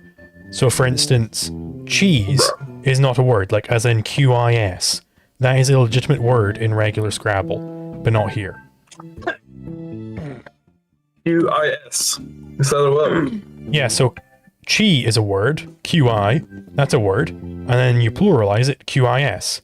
And I've been fucked with that before. I've never heard of QI. What's QI? That's chi, like the Chinese mystic voodoo bullshit. I thought it was written with CHI. You can do it that way, but you can also do QI. Okay. And that is a legitimate word in Scrabble normally. So you could do, if you have an S, you could do sigmas, and then something which works with OS. So like, I don't know, what would work with OS on the end? Something which works with OS on the end. And then you would get the points for that, and also the points from Sigma. I mean, you could have done both, but then you'd have like That's my only play. And that was my play with Deed. So with Deed, I got the points from Mend and from Deed. And that's how you build out the Scrabble.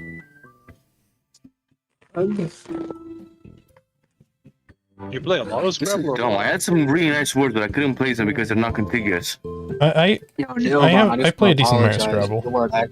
Scrabble. Your word actually works for me, so thank you. I mean, you could start away Wait, from what? the puzzle and not worry about connecting anything. No, you gotta connect it to the main. It's gotta be connected it to the has, first move. so you can Yeah. just branch out and do your own thing. Yeah, no, or else you just play off on the 3 word tiles. I mean, yeah, that was makes sense, fun. yeah. Okay, let's see. Does that just give a massive advantage to whoever starts? Not necessarily, Moe isn't allowed? because the person who starts can't play off of other people's words. So they Well, get you don't get the bonus. Or you get much more. And don't forget that the board itself is structured such that the bonuses are kind of balance out the initial start. yeah. Yeah, that makes sense. So you take the free one for the word, but your next guy also So gets that for his bonus because aesthetic, Mo is a proper word. It's like a proper noun, like it's a name. Yeah. So you can't play proper What is nouns. Poe? But also the anime thing, I suppose. But I guess it's not recognized. I have a small question. What the fuck is the word P-O? Poe. Oh. Well, you can actually check the definitions that they've got. PO, an independent agency or federal government responsible for mail delivery. So that would be an acronym. Oh, post So oh my god. that is an acronym is not allowed in regular Scrabble, but it's also apparently a that's what I was radioactive thinking. metallic element and Plutonium, yes. yeah. So that would not be allowed in regular Scrabble. Very weird. Yeah, that's what I'm thinking, because when I play regular Scrabble, I don't play with acronyms, because you could come up with all sorts of random shit. But yeah, that would invalidate the whole purpose of the game. Yeah. No. It's all in. All in, yeah. All in. $38. I love that. Let's go. I'm in first place. Go back. Wait, I'm in third? Oh, damn. I am 6th place. You're not getting the win with this one, guys. I just need to go all in. You need to go all in. All you need is $38 and the world is yours.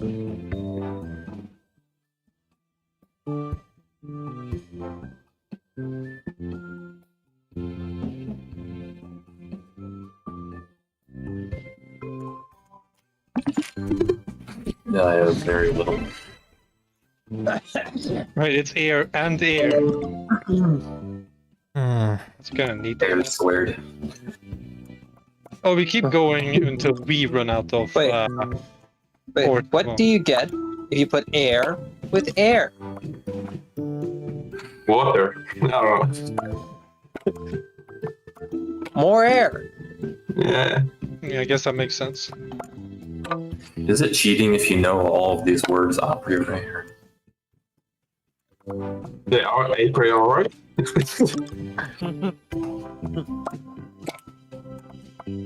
Is a priori a word? It's Scrabble. No, because it's 2 words. Probably. Is A considered a word? Just the A, nothing else. Maybe, but the only way you could play that is on the first move. Yeah, you could only play in the first move, yeah, that's right. That would be a really stupid starter. Oh my god.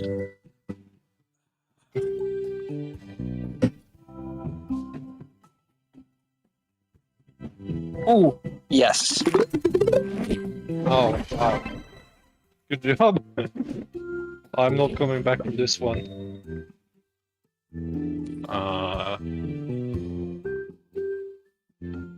My letters, they look so random, I have no clue.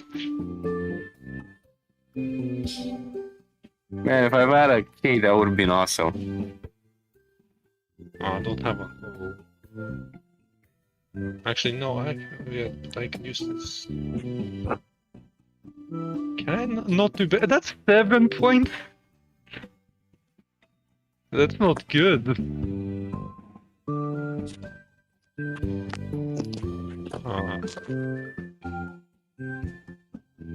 I would like to do heater, but then air would become rare.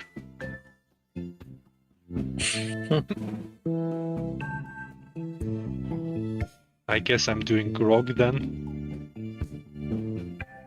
Wow, that is so terrible.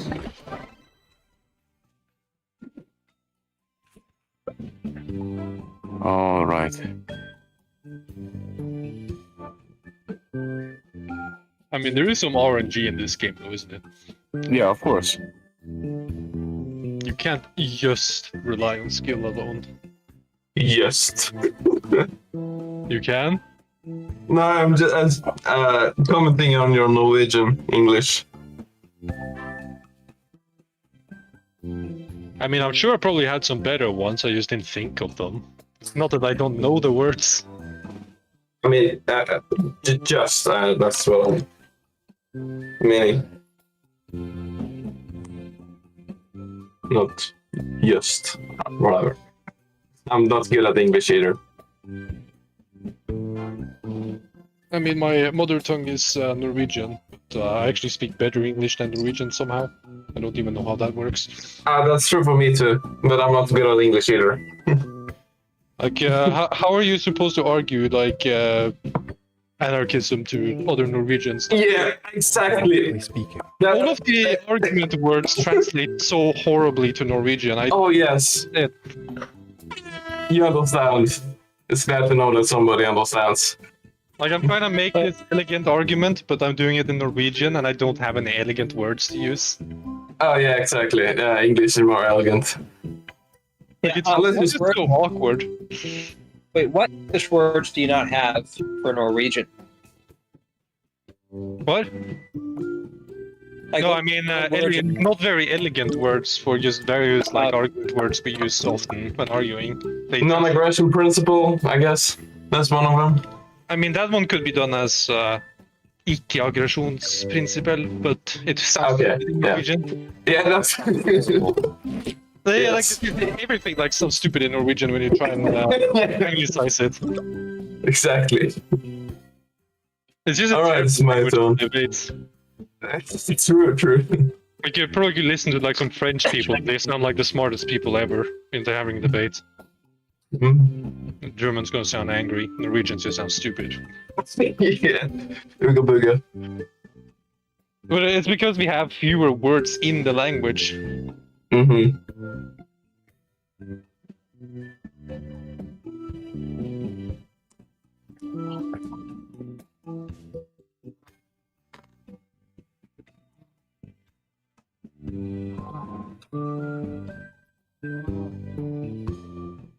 Like, I don't know about you, but it's almost embarrassing sometimes when you have a word you know fully well what it means in English, but you have no fucking clue what it means in Norwegian.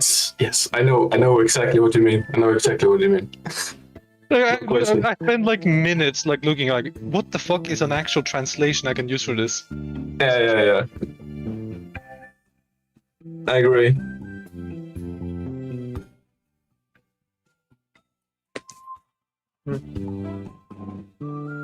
Was it hard for you to learn English in that regard? No. Learning English was super easy. Yep. You just have to learn new words. Mm-hmm. The problem is that those words that we learn, new ones, don't have an equivalent in Norwegian. Exactly. But the meaning of the word is simple. It's just that it's one way only. So, how did the debate end? I didn't stick around past like the hour 15 mark. You got pretty I won. like, stupid at some point, to be honest. What was the debate tonight? It was pan-anarchy. And then we also discussed anarcho-primitivism. You mean and then what it was objectivism. about? I mean, were you there or not? Yeah, well, he was trying to like justify what or explain what he meant by panarchism or pan-anarchism. Oh, I'm muted, that's why. And like the idea that we should like work together with all our other schisms or something like that. No, he made a very cool claim that all other anarchisms like anarcho-communism are derived from the NAP, and it's fucking funny. Yeah, that was A just lot like of- a loop. A lot of NCOM Same thing over and over. Abide by the NAP. they either don't like explicitly have the NAP, or and then there's also just anchors that are just marks. Yeah, but in the end, it's You just an still empty playing promise Zatetic? because they could. Yeah, I'm just sorry. I need to focus on this. Yeah, of course, on the game. There is no My bad. voice surfers on this one, sadly. It's over. You know how an ANCOP could say that he's gonna abide by the NAP, but you can't trust him to actually do that because eventually there's gonna be problems. You'll need to change the tile by the Conte and Moot Man, as well. Zatetic just ruined my work. No, I just don't know where to put this. I wanted to put Sue, but there's no place to put Sue. So yeah, no, I haven't set. If you got a Z, let's see here.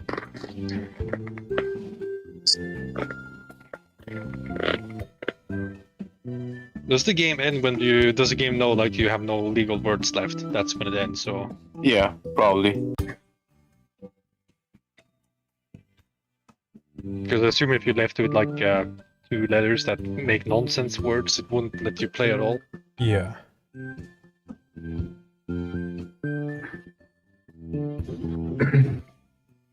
At least I can hit the shuffle button for stress relief. It makes like a satisfying sound when you do it. I mean, maybe It does. Oz would work. I mean, I this guess, dictionary is different from yeah, the regular there. Scrabble dictionary. But maybe I should save it for later. But I guess if you got an E, well, I mean, we're not gonna have many more. So if you got an O and Z and an E, then you can do ooze off of the O and soft. Oh yeah, I do have that. There you go. Nice. Oh, That's you get a new awesome. word, yeah. I didn't think of that. Thank you, man. He is 20 points. Oh, you just gave him the win. You just gave me the W, bro. Oh, not quite. Wait, how many points do you have? You're in second now, Jesus. Yeah. You still have letters Why is left. that not a valid? That's a valid word. Yeah, it is. Use the bait. You should have known. Yeah, It's Eric. pathetic. Do you still have letters left? Yes, I do. Oh, so you can still win this. Right. Actually, how about you don't? Oh, I forgot to also have a wild card. I could have used that. I forgot. It's so late, man. My brain is not working well. But it's no problem, I guess. Don't have anything to do tomorrow, really. Besides, Yeah, fuck that. We can go Riz for Riz. I wonder if you could put Gat in this game. I think that'd be pretty funny. No, seeing my one we can do, I think. Wait, Oh wait, no, I know exactly what I need.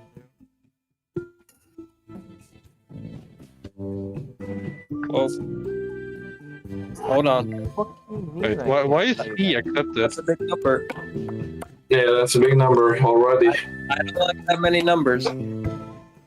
Okay, that's better. I'm playing like 2 games at once right now. Brother is not locked in. I am not, no. Okay, this could be a funny one. Let's go. Oh, it didn't let me play. It gave me fewer turns. Look at that. Oh, yeah, because you went first. No, I didn't go did it? first. Yeah. What the fuck? I had like 2 He gave me like 1 turn. I'm Or just 2 happy I turns. didn't score last.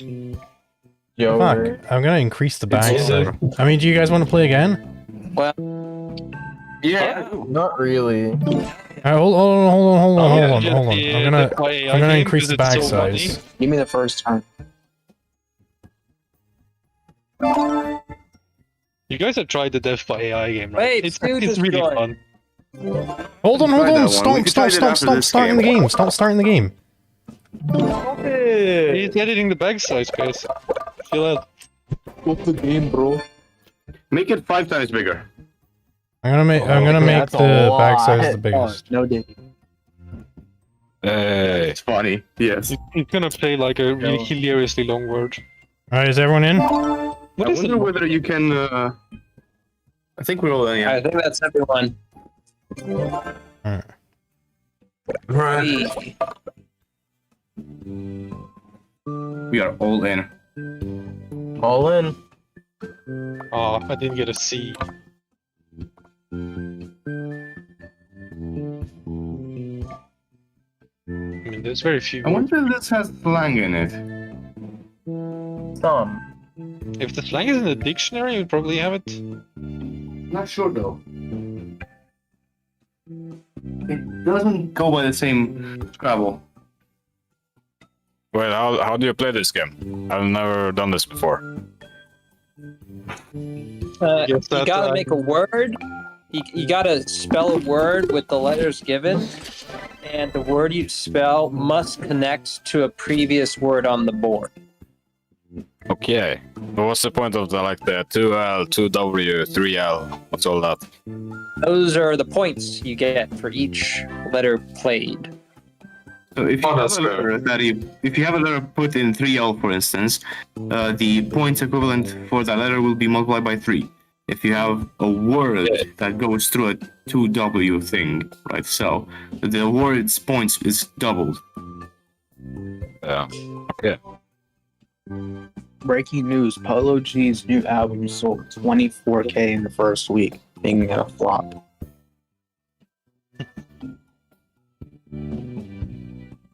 So someone told me that there was 2 other Norwegians there, so I take it that there's 2 user.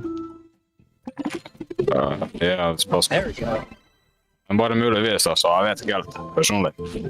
You have the most accent. There's too many of them. That sounds like a bit Swedish. I don't know. No, Swedish have a more finer accent. So do I just wait my turn in? How do I know it's going to be my turn? You can on the right look at the players. If turn is currently highlighted in purple, then you can see what the turn order is. So currently you're after Nelvon. You can also switch it to rank, which shows you who has the most points. Squire is very good. I could have gone last round, I think. No, I couldn't. Never mind.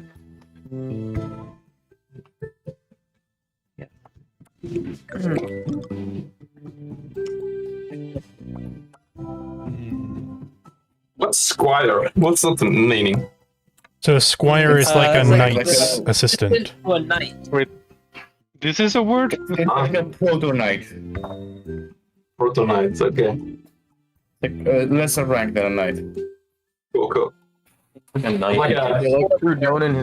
It's like a caddy. It's like the knight's caddy. Yeah. That's like a meaningless. That seems like a meaningless one of those meaningless terms like a count or whatever. They never use. I'm just saying shit. Oh yeah, that one, there's a wild card, doesn't give me more.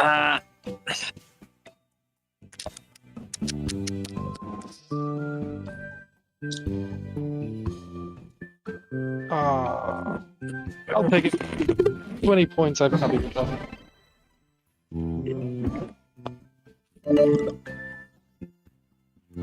Oh, damn you.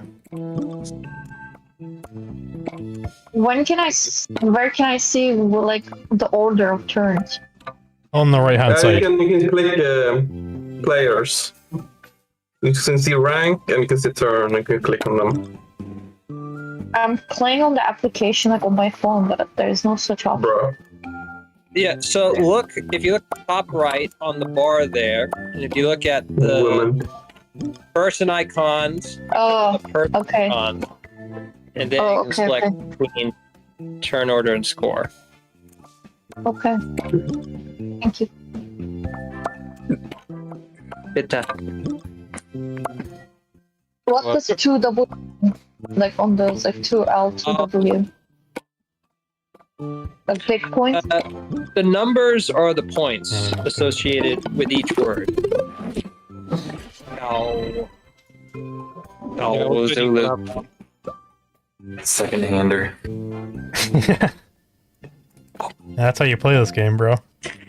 I should have had an E. That would have been very nice here. Or someone has it, I guess. You know where to put it, I suppose. It's in this world? I think Esquire's is a world. At least Esquire is. I don't know what it means, but I've heard it. Sorry.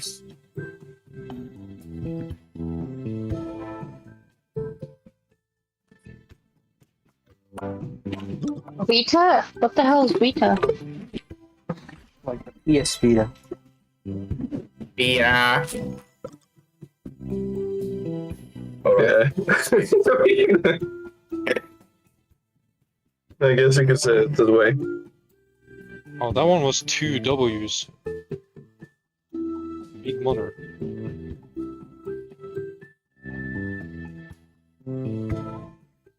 Alright. We can go Gyat. No, I can't. Fuck that, we can go Riz for Riz. Oh, if it wasn't for Vita, we could have done replay. Don't fuck with the Phantom Tax. Yo, Riz will be a very, very valuable world, though. That's pretty cool. Yeah. Confirming. Losing it, man.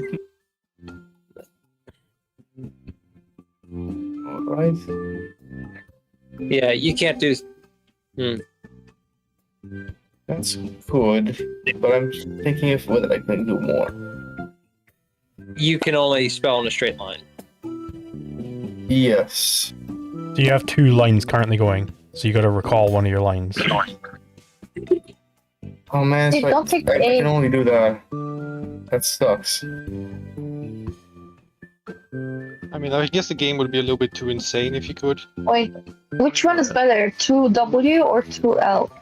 Double word is much better, because So then you double the- all of the tiles on that word, rather than just the single. W's and L's, they're like multipliers. Yeah, that's pretty good. But I mean, you want to stack the W multipliers, they multiply the points for the entire word. The L multipliers only multiply the points for that.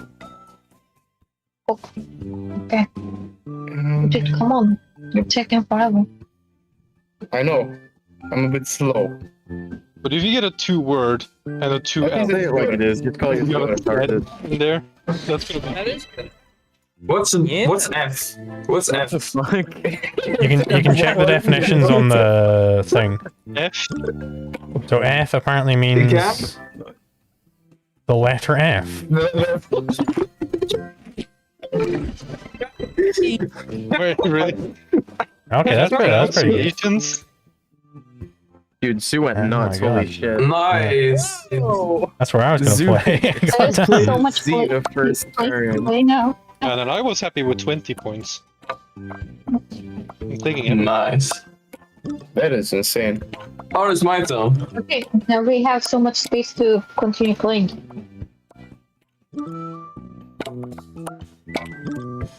This board is gonna get wild. 160 more letters. Nice.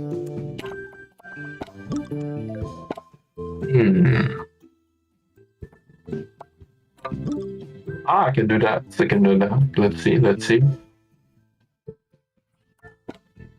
You probably know what that is. Man, if I had a C. Oh, I have a C! Oh, if only I had an What? E, I could go hard. Why is IQ not a word recognizer? I mean, it's not a word, but like it's a term. Acronym. Does it count as an acronym? That's not allowed, isn't it?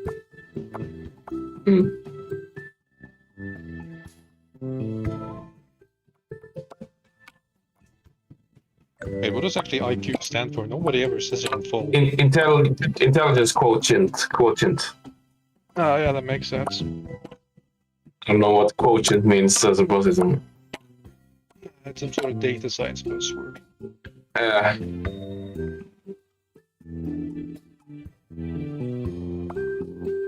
Let's see. It's probably something a quantitative researcher would know everything about.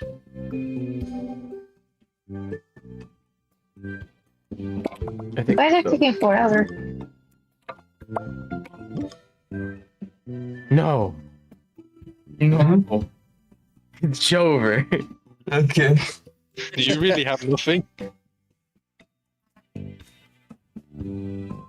Don't worry, I should still be able to pull that off elsewhere, just with less. I just ruined my word again.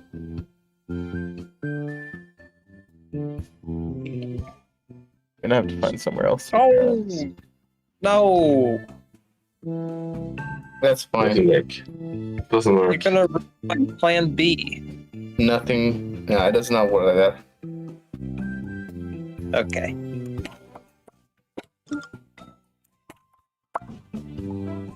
Oh man.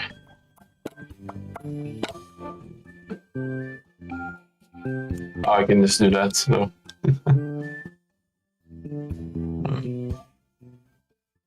What? Is that a word? What? Never word. My word is fine. Let's see it. Never, my word is fine. I did not know this was a word. Now you know. 24 points. That's mine. Zoom. What does that mean? Zune. What the fuck? I call bullshit on that one. No, don't do it to me. Don't do it to me. Say definition. Easy, bro.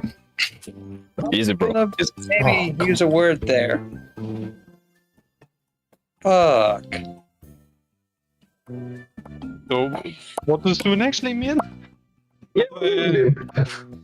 It's too soon, apparently. Oh, Harrigan said soon. Too soon. What?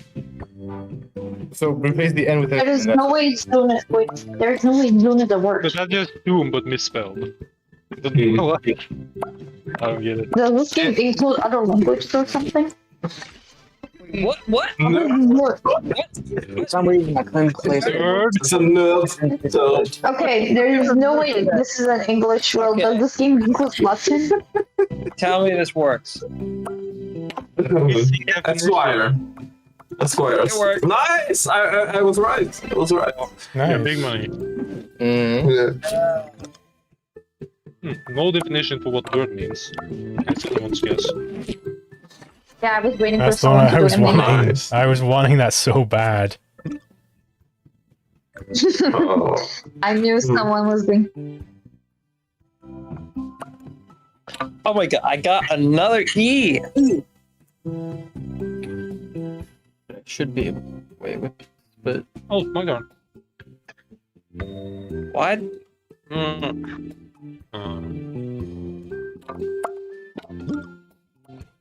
Well, these are both free. Extra. Bah is a word, yeah, of course. Oh, this might be good. oh, this guy's about to cook. It's over. Oh my god. No, I don't have an N. Get fucked. It's Jover. Wait. You're Give so me good. I will try a different one.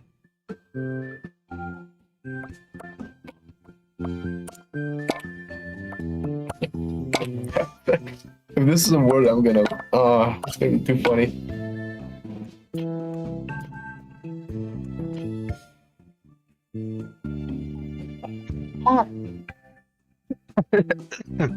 Maybe not that one. Is nerd actually a word? Like, I don't think it is.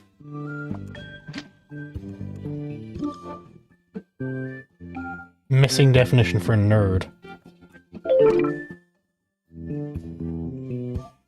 This game, there's something up with this. Yeah, the dictionary they use here is a little weird. Well, let's flag it. I just googled the definition for Vita, and it says like it doesn't exist in English, and it's like Latin. Zulu. Can we do like edgy words? Or not for the stream? Can you do what? Oh wow! What? Like edgy words. Like As long as it's not TOS. censored, you can censor. Yeah. It's gray in the world. I'll check. So.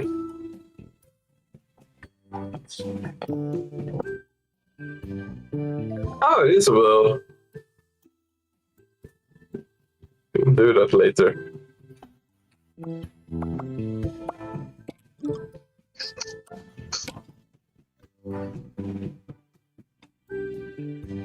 Am I supposed to like use least amount of like letters that I can? No. No, You can use as most. many letters as you want, and if you use all of them, at least in the regular Scrabble, you get double the points. Okay. Did you just try to test the word zoo? It's fucking my turn. Yeah, play. Oh fuck. No, I could not. Might be cooked.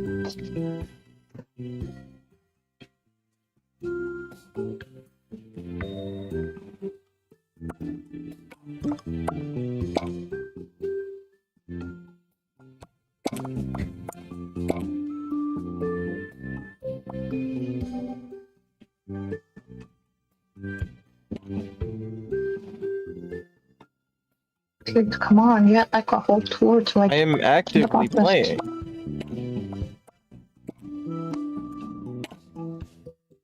Oh, we're so Wow. bad. Oh my god. We're so bad. Damn. Let's see. That's the word. My strategy. We're so incredibly bad. Copular. What is this? Couldn't tell you where. Wow. Couldn't tell you where I've heard it before, but I've heard it before. That's a word. Couldn't tell you what it means. You watch too much hentai. You watch too much hentai, dude. Wait, do I? Wait, what does it mean? No. Wait, what does it mean? Copula? Wait, let me look this up. Copulating, I don't know. Let's see. Then it means something that links and connects to each other. No, like that's the meaning. Oh no, it's not even an anatomical term. Hey. Of or relating to a copula, noun, a verb such as a form of be or seem that identifies the predicate of a sentence with the subject. Fucking grammar shit is this. No, okay. Copula, I've heard it in grammar type stuff. Not sure what it means.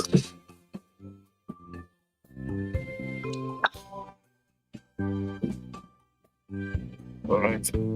One of my favorite words is not allowed. You can't spell come. Oh, true. I think I've tried that before. It literally does not work. That's so stupid. Mm-hmm. My whole day is ruined. Ontologically speaking. Nylon, do you know? Can you repeat that? Do you know it's your turn? Yeah, that's why I'm telling you about that shit. Oh.